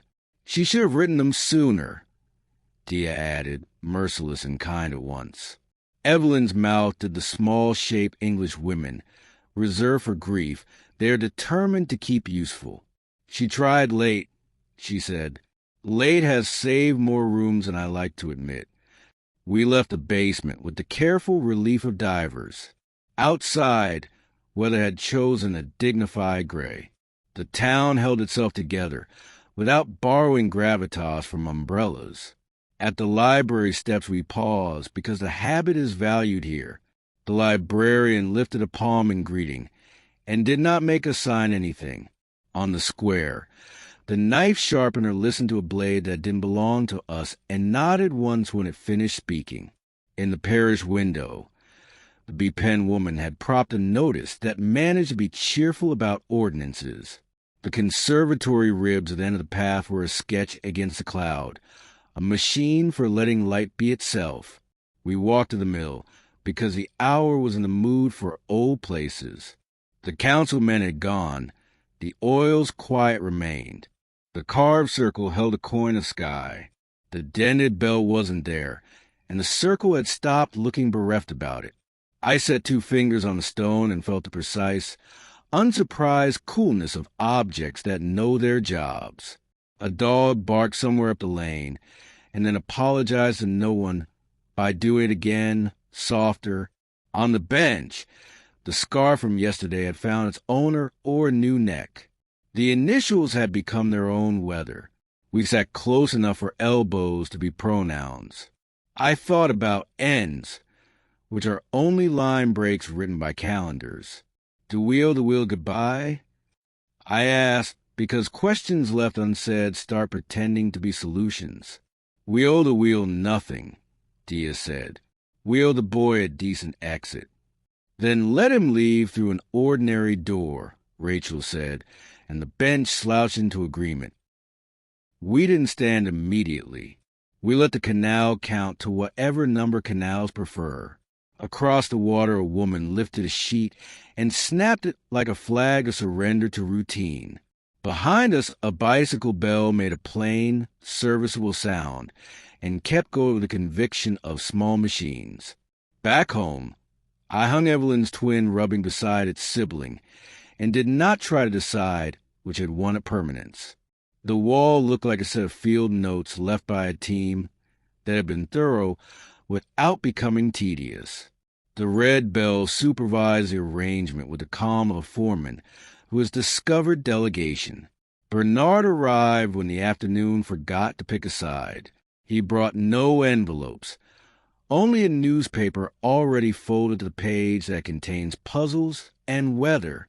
I'm told, he said, by a person who claims to know, that the county will be revising the manual to include the sentence about accompaniment. They'll pretend they invented it. He looked at the new rubbing and the old and gave them the small nod he awards to jobs finished to normal standards. You'll be asked to speak at something, he added, almost apologetically. Say yes or say no. The town will continue either way. We may say no, I said. The wheel doesn't need our commentary to turn. Even better, he said, satisfied. After he left, we ate in that unambitious way meals prefer: heat, salt, honesty. Then we took the side door key back to school and stood in the corridor while a custodian worked a mop through a stubborn corner, as if coaxing a tide around a headland. The poem looked like it intended to stay. A child passing in socks read the last line under a breath and then, as if try on a hat, tried it again with a different break.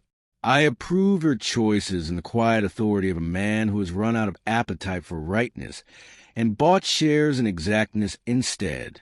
At the conservatory, evening took its color from the glass. We didn't open the fuse box. We could smell rosemary even without proof. On the path, a teenager rode a bicycle properly and did not make eye contact with his good choices, which is how you keep them. The parish office door was locked, and the B-pen was pinned by an elastic band to a stack of forms that had learned patience. Near the harbor, the suit appeared with his daughter and a library card in her hand. He nodded as if human language were a tool he no longer resented using in public. She rang her bell once with the satisfaction of a small citizen. We spoke our hellos like people who have stopped expecting credit. The heir did the comfortable thing of carrying voices to tolerable distances, and then dropping them so quiet could resume. In the lane, at our back door, the red bell's cord brushed my wrist the way it does when the day decides to sign itself. I rang at once because dinner plates like witnesses. The sound took its seat and didn't insist on a speech. On the wall, the two rubbings and the counterproof, and the letter became less like artifacts and more like tools that had been cleaned and put away properly. I wrote in my notebook until my hand told me the body was finished with ink. I wrote that accompaniment is what you call it when you take yourself along. I wrote that endings are where a breath agrees to become ordinary again. Before sleep, I opened a drawer and visited the letters out of courtesy, not compulsion. They behaved, as they do now, like good paper. The consent with my line on the back looked like a document that had learned it was a doorstop. The bench photograph held its light. I closed the drawer and pressed my palm with the way you reassure a horse you don't intend to ride. In the mirror, I said both names once, and neither needed rehearsal. Somewhere the sea performed its accounting, and no one audited. Somewhere a dog with a white patch over one. I made a circuit of streets that did not require his testimony. The bell moved in a fair wind, and was satisfied not to ring. We left a lamp on for the room, not for luck, but for manners. We slept in the ordinary, whether we'd asked for accompaniment enough. Chapter 32. Aftercare. Evelyn called before 10. There's a timbre people have when they've decided to ask you for something that won't injure you. Accompaniment, she said. A girl, 16, wants to see what the room wrote about her. Her mother will come. I'd like you to be a witness who doesn't take notes. What's her name? I asked.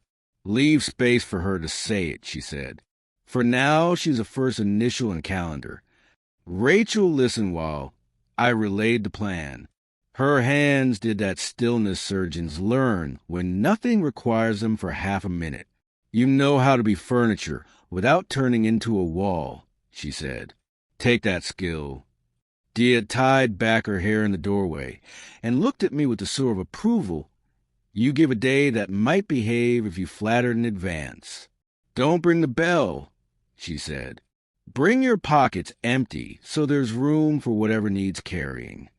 County had put on its reliable face. Evelyn met us with a lanyard and a patience that made the security guard nod without reading. In the foyer, a girl sat with one knee up, chin resting on the hinge of herself. Her mother's hand lay on a bag, as if weight could be moral. The girl had the watchful eyes of someone who has been grated too many times. She looked at me the way you examine a chair. Will it hold? Is it meant for me? I gave her a name to call me that wasn't either of mine and didn't require allegiance. She nodded once. Not yet a treaty. In the archive room, the air did its old sweetness over paper. Evelyn took a tape from a sleeve and placed it on the table without threat. We don't have to listen, she said. Listening is a choice. The index card knows your first initial and what month you arrived. It does not know who you are when you breathe. The girl took the card and read it as if testing a tether. They always spell me with an extra letter, she said, a quiet victory, and placed the card down as if filing a correction. The mother held the edge of the table with 2 fingers, a person who has found the exact amount of surface that steadies. We sat. We stayed. The tape's mouth stayed shut. Evelyn slid across a sheet with the same heading she'd given me yesterday, and a pen that had never tasted a form. "If you want the file to remember a sentence that belongs to you," she said, "write it. If you don't want to, we will leave the space blank and invite the room to improve itself later." The girl wrote. She wrote for a long time without the panic rooms induce. When she finished, she pushed the paper to the center, the way you slide a plate you have cooked for people you are not sure you trust with appetite. Evelyn read and nodded without needing to say the word good. The mother read and breathed the way someone breathes when a window in a room finally remembers how. The sentence was plain, which is to say, perfect. "You can keep your copy. I'll keep myself." We did not applaud. We shelved it like bread. Evelyn annotated a card with today, and exactly whom the day had belonged to. I asked the girl whether she wanted to walk a little before leaving the building, the way divers do after surfacing. She nodded, and we took the long corridor lined with maps of the county that remained too large to fit any story. At the back steps, she said her name. She said it once, the way someone tests a word that has been waiting, and then again, not louder, only warmer. I said it back with the right vowel. She judged the accuracy, awarded me competence, and took the second step without looking down. Her mother let go of the bag and let her hands remember themselves. Outside, weather behaved like a public service. We walked to the conservatory, because greenhouses are hospitals that learn how to heal before billing. The fuse box on the wall held Hewer's sentence still, paper now the color tea. The girl read no further action, as if it were newly invented. "Does it work?" she asked. "Off enough," Diya said later, when I told a question, "to be worth teaching the buildings." We took them by the lane, because leaving by the river explains a town, the people who may not stay. The white line on the road did its narrow mercy. The wheel was working and not trying to be art. The carved circle held its coin of sky and last night's weather. The girl did not ask what any of it meant. She looked and remembered and didn't draft an essay in her head. When we reached the bench, she traced the initials with one finger and did not ask whose, as if the world's inventory of your letters is not always a point. Back at county, she took her copy of the sentence Evelyn had filed and folded it without scarring the paper. The mother thanked us for the dignity of someone paying with a currency she refuses to call gratitude. Evelyn shook my hand with the professional intimacy of colleagues and looked, for 1 second, like a woman who had taught a door to open by being kind to its hinge. After, the town rewarded us with unexceptional hunger. Rachel fed it without preaching. I stood at the back door and let the red bell's cord kiss my wrist and not ring. We ate, which is my favorite epilogue. The answer phone held a message from the head teacher that he had caught 2 children moving the poem's comma and had decided to let them take turns being right. Miss Sanderson reported that her shortbread tin had learned the route to our house and might start arriving without courier. Bernard texted a single word, weather, and then forgot to add a question mark. I answered ordinary, and he sent back a small emoji of a cloud that didn't know it was funny. In the afternoon, I took a copy of the girl's sentence, my own hand reproducing it with her permission, and slid it under the glass beside my mother's. It didn't unbalance anything. It made a small duet with "He will answer" to both names at home. Between them, the counterproof looked less like an artifact and more like a rehearsal. The wall had stopped being a museum. It had become a notice board where the town left proof that Breath had signed in. We went to mill at dusk, not because we needed to, but because the day pointed and we complied. At the lip of stone, the circle held nothing useful to omen. The wheels, too, took a small bite of light and paid it back in sound. A boy on a bicycle signaled with care and passed with his head up, as if learning to trust that corners can carry their own weight. A dog barked once in the distance, the tone not alarm, only schedule. "Do you want to say goodbye?" Rachel asked, and made it not a challenge, but an offer to carry what needed carrying. "I don't think the place minds whether we pronounce anything," I said. "It has its work. We have ours." Diya slipped her hand to the crook of my elbow and stood that way, the posture of whether that is decided to be kind. "Aftercare," she said, almost to herself.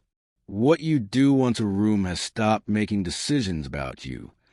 On the bench, the initials had taken on the dignity of old handwriting in a book you weren't meant to inherit and did. The scarf had indeed found its neck. Across the water, a woman closed a window without checking whether narrative required it. We sat until sitting no longer felt like a ritual, and then we stood. The path home accepted our feet with the boredom that keeps towns alive. At the back door, I rang the bell once, soft. The sound went nowhere special, and then returned, as most sounds do when a house has learned your measurements. I wrote in my notebook about accompaniment and aftercare and how, in certain rooms, being quiet is not withdrawal but a kind of precision. I added a line addressed to the boy in the chair in a building that still counts the chairs. "We bring ourselves along now. That is the whole trick." Later, in the mirror, I said both names as if calling two children in from a garden. They came in without argument. Somewhere the sea moved its sums. Somewhere a bicycle turned left for reasons that did not need witnesses. Somewhere a fuse held. Rosemary perfumed the small dark, and a sentence curled and held and held. We left one light on as manners, not magic. We slept with work done, and nothing to count. Chapter 33. Quiet Register. The parish office rang first. The woman with the be pen asked whether I'd like to tidy the ledger, which is how she talks about giving paper a chance to be less wrong. We walked over because walking is the town's way of granting permission. Behind the glass, she produced a cloth-bound book that had outlived 3 filing systems and refused to be replaced by a database with better manners. She opened to a page that had been turning itself in my direction for years. "There," she said, tapping the line where my 4 letters had faded to the color of old sky. "Particular." On the next line, "Ward Historical." The chosen bracket settled like a cat that had stopped arguing with furniture. Beneath, a margin note Evelyn had clearly coached into existence. Accompaniment required for any future handling. "Do we sign?" I asked. "You place the pen," she said. "Let the book do the rest." I placed the pen. Its weight admitted that a signature isn't always handwriting. Sometimes it's simply the act of arriving. She closed the ledger with the care people give to items that understand gravity better than they do. "That's the quiet register," she said. "It doesn't announce anything. It remembers." On the square we ran into the suit without his case, which is to say a man with groceries. His daughter held a card from the library and a lemon like a trophy. "We're learning punctuation," she told Diya, "so Dad doesn't lose track of breath." He took the T's like a person practicing the better kind of embarrassment. We traded hellos that didn't ask to be weighed. At practicalities, Mrs. Winstanley was dictating to a hinge again. She slid a small brass label across the counter, the kind you screw into the edge of a shelf when you intend a name to live there. On it, stamped neat as afternoon, Red Bell. "Don't hang it," she said. "Store it. Labels behave better when they know they are not in charge." The conservatory opened its ribs to a slice of decent light. We did not look at the fuse box. We knew what the paper said, and so did the wall. A volunteer watered something that can forgive overwatering and hummed a hymn that had lost its history and kept its tune. On the path, a teenager balanced a tray of seedlings and swore softly at physics. Rachel steadied the far edge with 2 fingers. The tray forgave the world and passed a gate. At the school, the corridor poem had attracted a crowd of commas. Children wrote them in the air with fingertips, the way orchestras keep time for music that hasn't been written down yet. The head teacher asked if we would mind if they kept the piece through winter. The hall remembers better when it has something honest up, he said. Portraits make rooms behave. Poems make rooms breathe. We said yes and refused to be made heroic about it. We took the long lane to the mill as if testing whether our feet still knew a path that no longer obliged us. The wheel worked without asking us to admire it. The carved circle held an amount of sky that could be measured in teaspoons. The white road line, new enough to be proud of itself, claimed its edge and then minded it. A dog barked once from an allotment, and the bark fell into the category called schedule. At the bench, the initials kept whatever job benches keep for names. Bernard arrived with newspaper already folded to the puzzle page, and a jam tart he pretended had been forced on him. I hear the county has learned the word accompaniment, he said, as if reporting on an escaped animal returned to the correct habitat. They've stapled it to a policy. Stapling is progress. Quiet progress, Rachel said. The useful kind, he said, and ate the tart like confession. We sat 3 long minutes without petitioning the water for metaphors. Across the canal, a window opened and a rug took its air and returned inside before Weather made an argument. The bicycle bells that passed us were the ordinary sort. Quick, courteous, unambitious. An older man walked the lane with the dignity of someone who trusts shoes to keep their word. He touched the brim of a hat no one had required him to bring. We nodded back, the civic grammar intact. Home again, the wall accepted the brass label without becoming a shrine. I didn't screw it into anything. I set it on the dresser's edge, undecided on purpose. The red bell remained on its bracket. It didn't need a label to know its work. The answer phone blinked. Evelyn, brief. Your sentence is in. The shelf looks improved. Miss Sanderson, pleased. 2 children asked where a poem breathes when nobody's watching. The librarian, practical. The anthology wants a new staple and a nap. The woman with the bee pen, conspiratorial. A blank card has turned up insisting on being saved. We have spared from forms. I wrote in the notebook about the ledger and about how some books behave like old friends who don't hug and therefore tell the truth. I wrote about the pen placed, not signing, and how sometimes the most faithful actions don't leave a visible mark. I wrote the phrase quiet register and put a box round it, because my hand enjoys keeping certain nouns company. Afternoon did its decent work. We returned the borrowed puzzle page to Bernard, and he pretended not to have written a rude word in pencil, where a clue had deserved better. Diya answered 3 emails from people who only needed 1 sentence. You can keep your copy. Keep yourself. Rachel mended a cuff with such mercy that the thread forgot it had ever been asked to be strong. A child outside practiced ringing a bell in exact way a room needs. Once, then not again. The sound went to the corner and waited for a decision. It didn't get dramatic. It remained sound. Near evening, Evelyn knocked with a folder thin enough to be kind. We're done, she said. For now, and then again when now ends. She stayed for tea, which is to say we didn't perform gratitude. We poured it.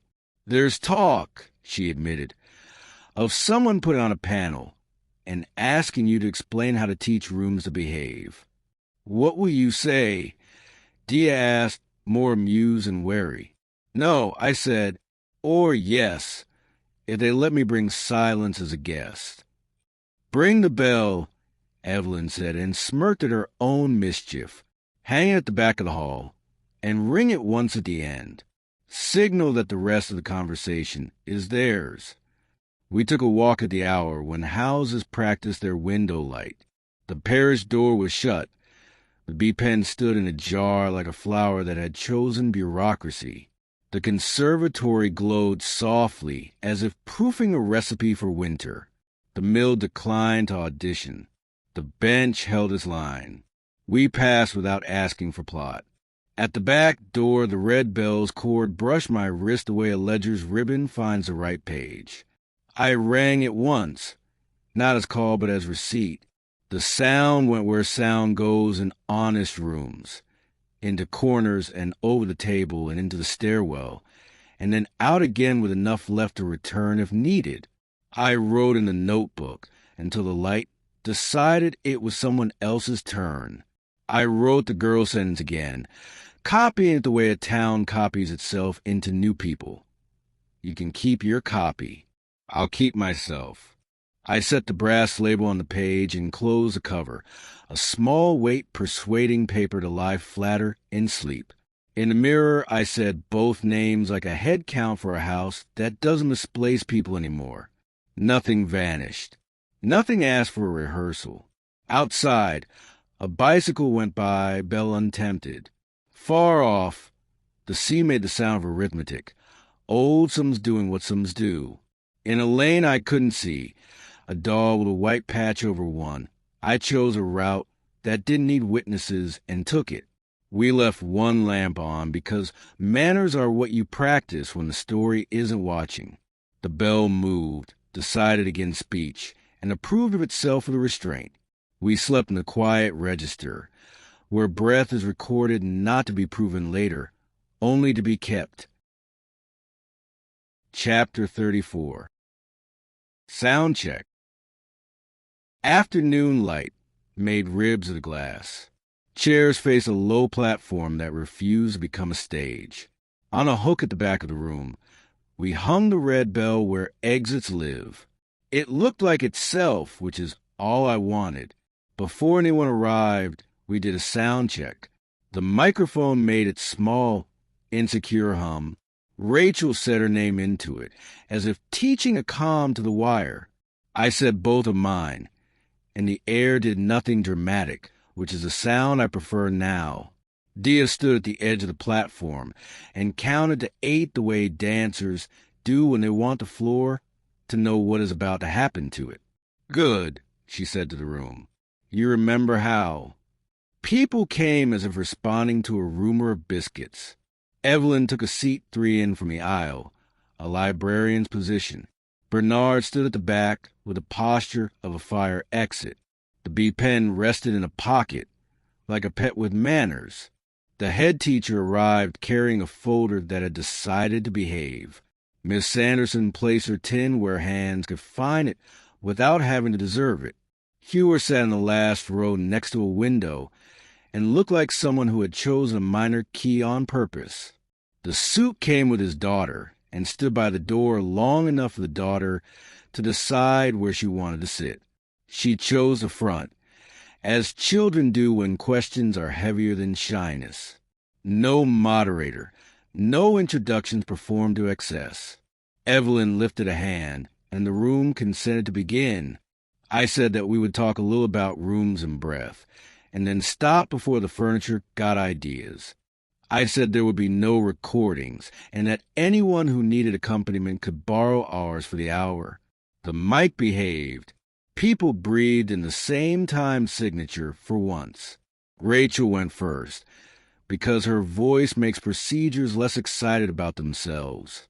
She spoke about care as a craft and about the ways buildings learn to copy the people who speak in them most often. She said that sometimes the kindest thing you can do to a room is to bring your own chair. Diya spoke next, not about bravery, which is a word that behaves badly in halls, but about practice, the unheroic repetitions by which names teach mouths to use them honestly. She told the story of the classroom where a boy decided that line breaks happen where your face changes, and everyone in the hall tried not to touch their own mouths. I said that a town can be a file, or it can be a ledger, and that we had decided on a ledger. I said that we had asked for no further action and then chosen on purpose. The small actions that keep days from becoming stories about themselves. I said that sometimes you ring a bell only to let a room know it is already together. Questions happen politely. A woman asked how to correct someone who used the wrong name without making the errand longer than it needed to be. You can do it in under a breath, Rachel said and demonstrated. A young man asked what to do with a memory that tells him it will manage him if he lets it. Make it useful or put on a wall, Diya said. Those are the only two jobs I trust for stories. The girl who liked the moon asked whether rivers remember us when we're not looking. They remember their banks. I said, if we stood there long enough, we belong to that, which is plenty. Hewer lifted a hand from the back, not to confess, not to collect absolution, only to attend. If you were writing the manual now, she asked, what 3 sentences would you add that we might pretend we invented? Bring your own person, I said. No further action, Rachel said. Accompaniment is not surveillance, Diya said. The hall repeated the last one quietly, as if checking the fit. Bernard didn't ask a question. He cleared his throat exactly once, and the room understood it as a benediction disguised as plumbing. The B-Pen woman asked if she could put a small card by the parish window that read, "Quiet, register available on request." Yes, I said, and half the room nodded as if signing. Miss Sanderson didn't ask anything. She passed the tin until it was lighter and the air sweeter. We kept it short, like a letter that knows its stamp. At the end, I walked to the back, to the hook with the red bell. I didn't touch the microphone. I lifted the bell and rang it once. Just once. The clean, workmanlike note that announces nothing more mystical than the fact of sound in a room that has learned to keep its own counsel. People did not applaud. They did the thing that is better than applause. They stood up and spoke to one another in ordinary voices. After, the suit came to us with his daughter between. He said nothing about files.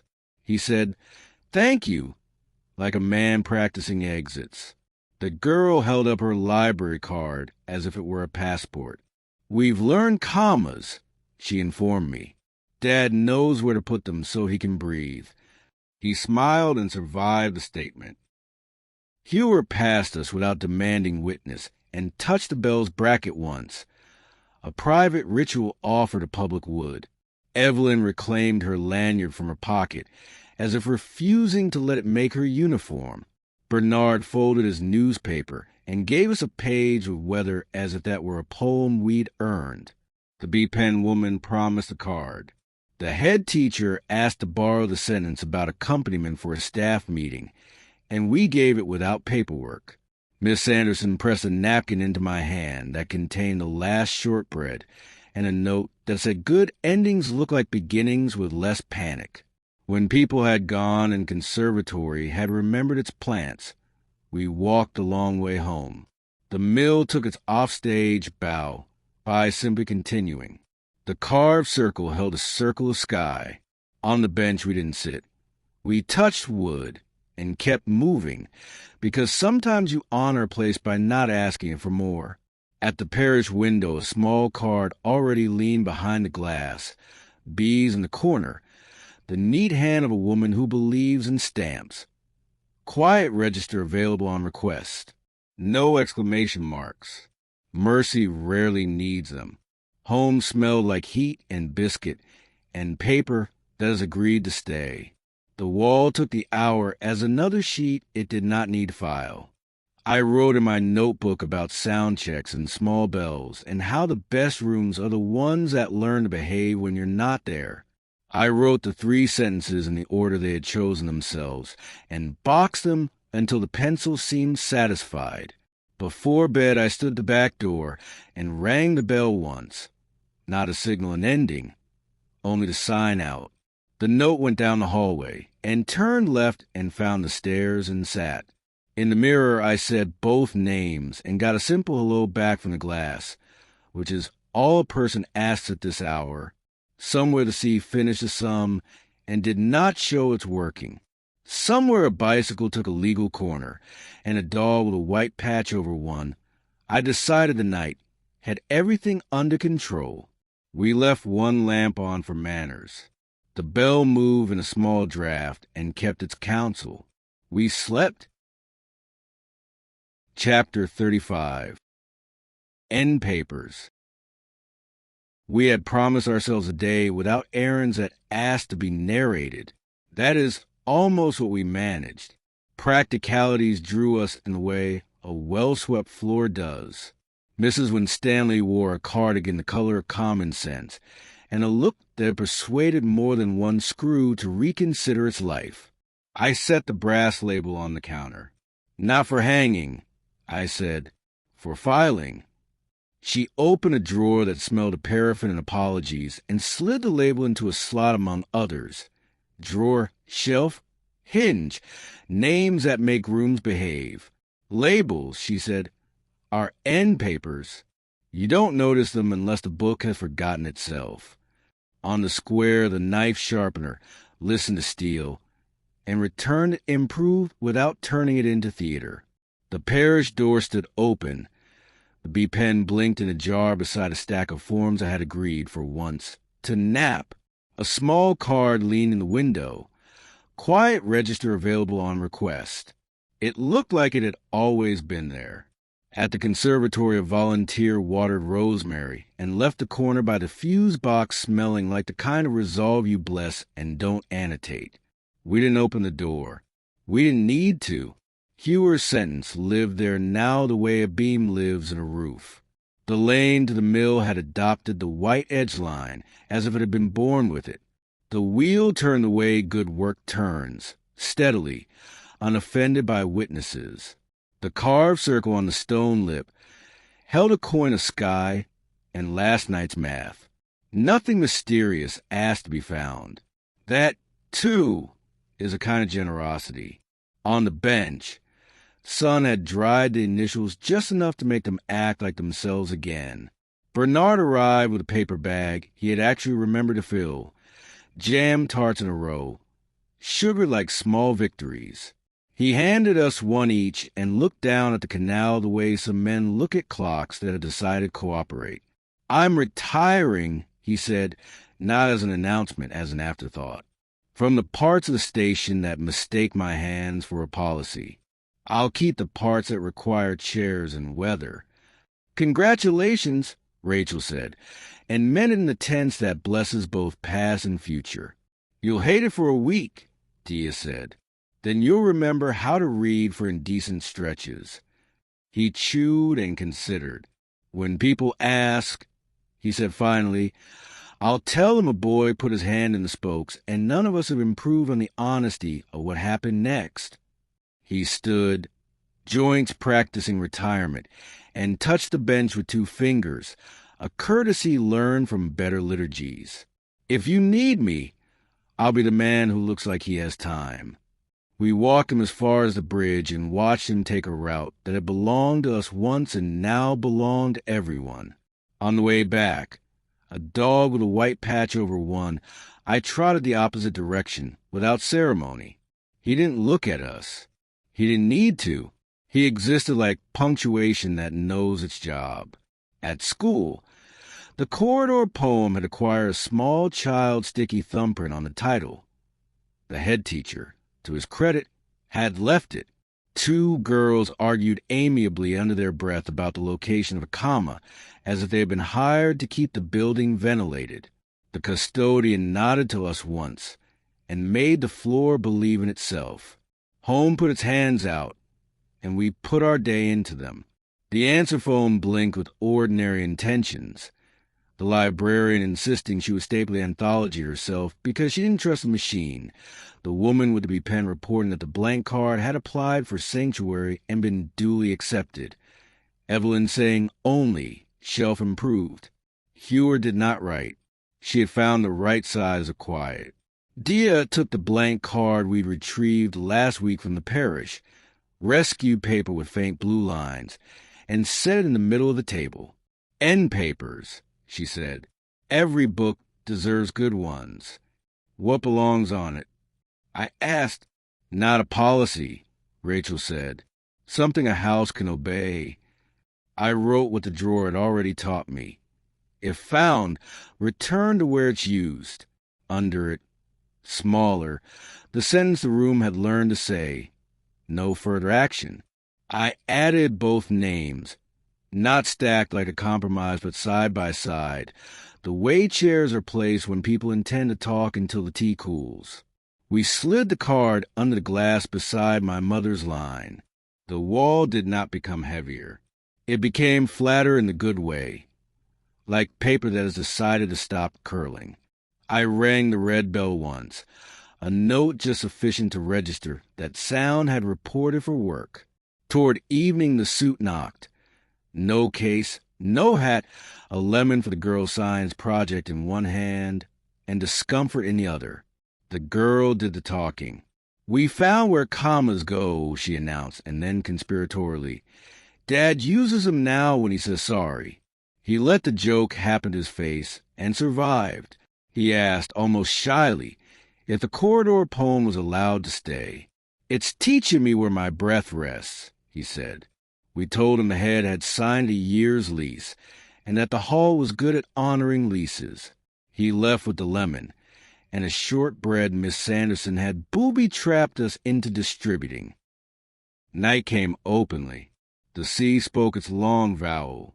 Bicycle bells practiced civility at corners that used to make my bones bristle. In the kitchen we ate without making philosophy out of bread and heat.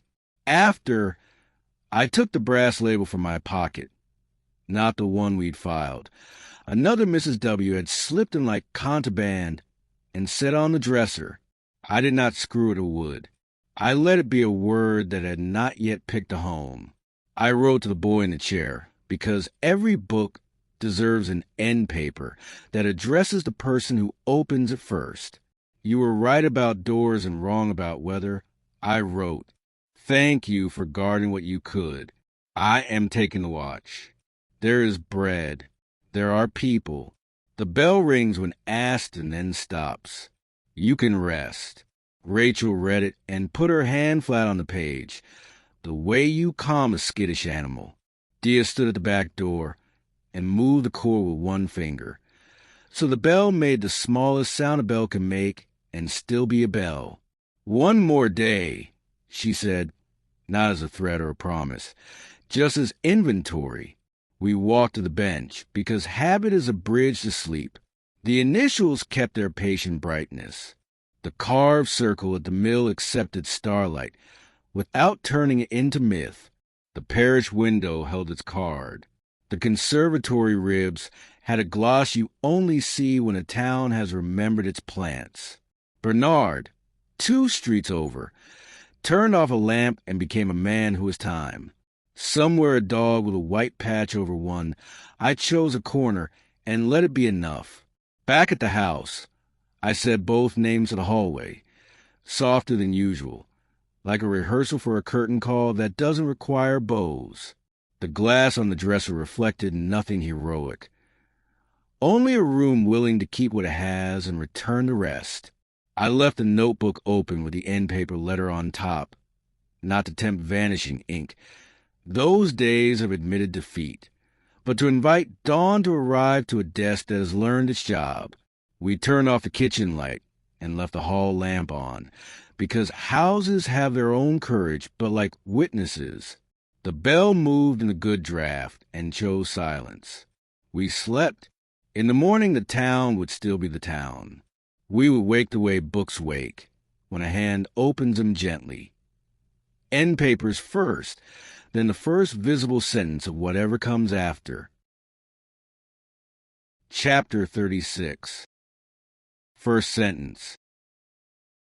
We were meant to have no business with the town today. We failed politely. Practicalities had the door propped with a paint tin and a promise. Mrs. Winstanley stood on her step stool, sentencing a top shelf to good behavior. She nodded at the bell label in my hand and at my empty pocket, which is to say she approved of the order of things. You'll want string, she said, and cut a length without asking for a story to tie it to. Outside, the square rehearsed being ordinary and succeeded. We stopped at the parish office because the window asked to be admired. The card sat in its corner. Quiet register available on request. Be saluting like punctuation with manners. Inside, the woman with the B pen stamped something no one would ever examine, and looked satisfied on principle. We are keeping a place for paper that breathes, she said, as if reporting weather. At the conservatory, glass ribs made light behave like a promise fulfilled. No one opened the fuse box. Rosemary had taught the corner its scent. Hewer's sentence worked behind the door as a beam works, unnoticed and load-bearing. A volunteer whistled wrong notes with conviction. The plants forgave her. We walked the lane to the mill out of gratitude rather than need. The new road line had taken the curve into muscle. The wheel sound was the sound of a thing that has agreed to be useful. On the stone lip, the carved circle held a coin of sky and a grain of last night's weather. I touched the stone the way you touch a sleeping dog you trust not to startle. Palm down, meaning nothing more complicated than presence. A car chose the long way. A bird made an unambitious note and declined to perform it again. On the bench, the initials had dried into their patient certainty. We sat. Across the canal, a sheet lifted and fell back onto a bed, like a small white, see finding at harbor. A boy signaled before turning, then turned, and the act felt like the town practicing punctuation. A dog with a white patch over one. I trotted past with the cheerful bureaucracy of the citizen at large. He did not check our faces for old stories. He did not owe us that. Do you want a last line? Rachel asked, not as a test, as a kindness. I think I want a first one, I said. We watched the water count to a number only it cares about. Bernard came as far as the bridge and raised a hand that meant nothing dramatic and covered a great deal. He has begun to look like a man with time. The town suits him that way. He pointed his chin at the wheel at the bench, at us, placing all three on the same list without bothering to write any of it down. At school, our crooked poem in the corridor had found a way to look inevitable. 2 children stood under it and argued about where a breath belongs, then traded places, and tried it the other way and discovered they could both be right. The head teacher passed with a staple gun he didn't trust and promised not to use. The custodian's mop persuaded the floor to believe in shine. We left by the side door. The key waited on its hook like a word that knows when to stay. On the square, the suit carried groceries and a library book with a whale on the cover. His daughter held a lemon like a moon and rang her bell once to announce a corner in the proper way. He said my particular name without rehearsal. I said his surname back with the cautious affection of neighbors. No one checked the air for witnesses. Home at an hour that houses prefer. We made lunch from heat and honesty. The answer phone had nothing urgent to propose. Miss Sanderson delivered shortbread invisibly, the way birds deliver seed to places that can be trusted with it. Evelyn's note said only, "Shelf improved again. You've taught it to breathe."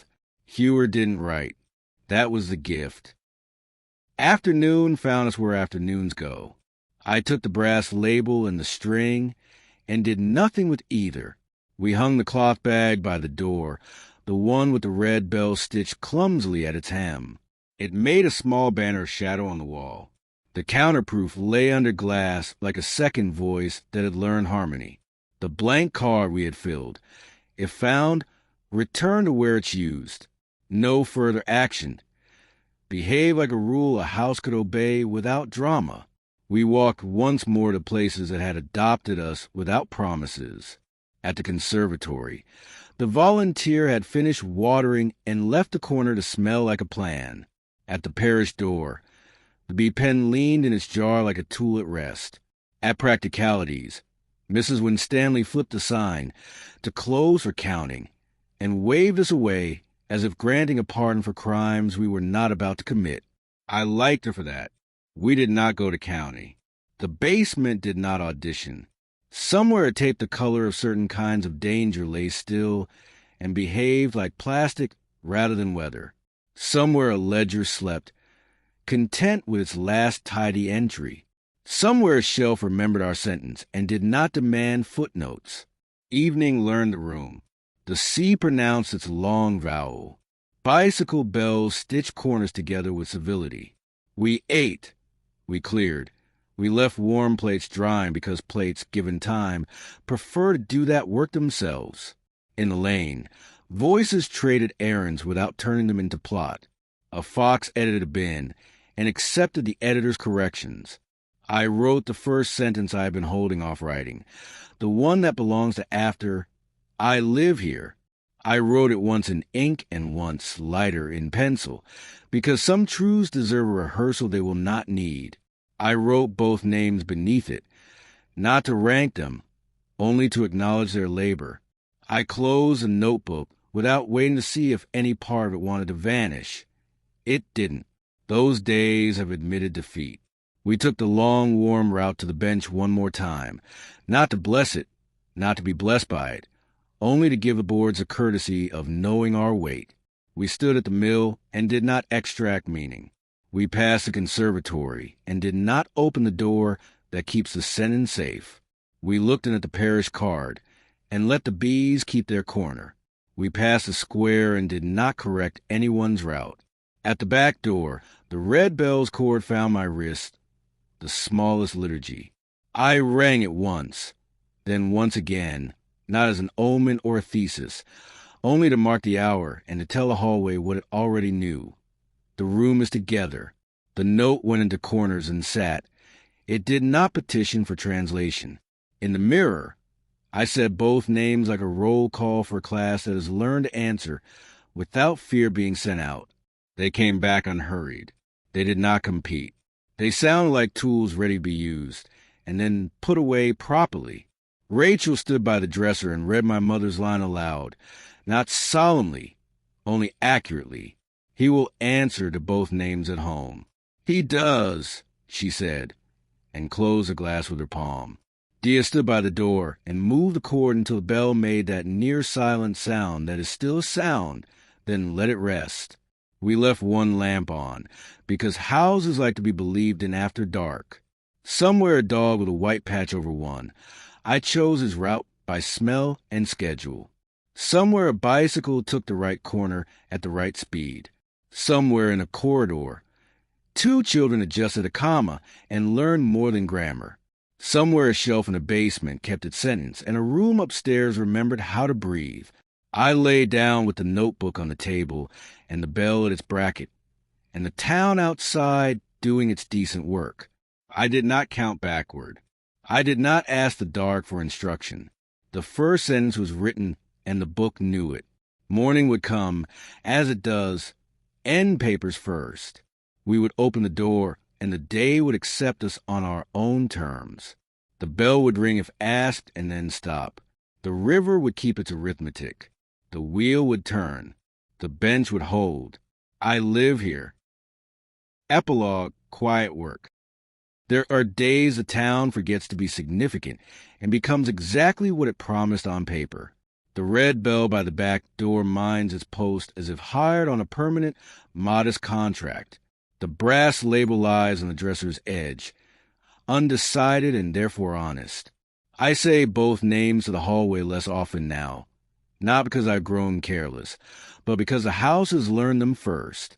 Practicalities opens at 10. Mrs. Winstanley keeps a shallow drawer for the small mercies we forget to name. String, labels, washers for bells we don't own. I fix what can be fixed and decline the dignity of charge. Nearby, the parish window keeps its card. Quiet register available on request. Inside, paper is patient. The mill turns as if grateful someone bothered to oil it. The new white line along the lane has already faded to a tone that belongs to here. Underwater, the river files everything, not as evidence, just as texture.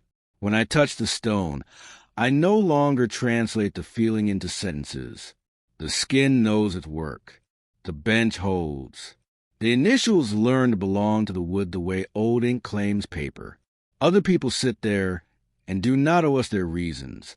A boy eats chips with a patience he did not have last year. Bells announce nothing grand and are believed. The characters of the town move through their ordinary days. Bernard retires the parts of his job that mistook his hands for policy, pointing at the wheel with a simple, "as you can see." The suit has become a neighbor. He uses commas now when he says sorry, which means his apologies breathe. Miss Sanderson writes her letters on paper and leaves us with the old teacher's grace. Good work. Keep arguing. Rachel keeps the quiet medicine of ordinary rooms. She rings the red bell once to call me to dinner, and not to meaning. She leaves one light on for manners. With her, my hands remember their better jobs. With her, the house forgets how to scare. As for me, the desk has learned that a notebook is not a crisis. I write the simple inventory a morning prefers. Kettle, light, the small authority of a door that opens and closes on command. I have stopped checking for vanishing ink. Those days are conceded. Sometimes someone stops me on the square to ask whether the river remembers them. I tell them the same answer the water gave me. It remembers its banks. Stand there long enough, and you belong to that. It is more than enough. When we leave the house, we touch the core of the red bell the way people touch wood before making a promise they intend to keep. When we return, I say both names without rehearsal, and the house answers as houses answer when they have stopped being supervisors and remembered how to be hosts. A book ends with what has taught a hand to expect next.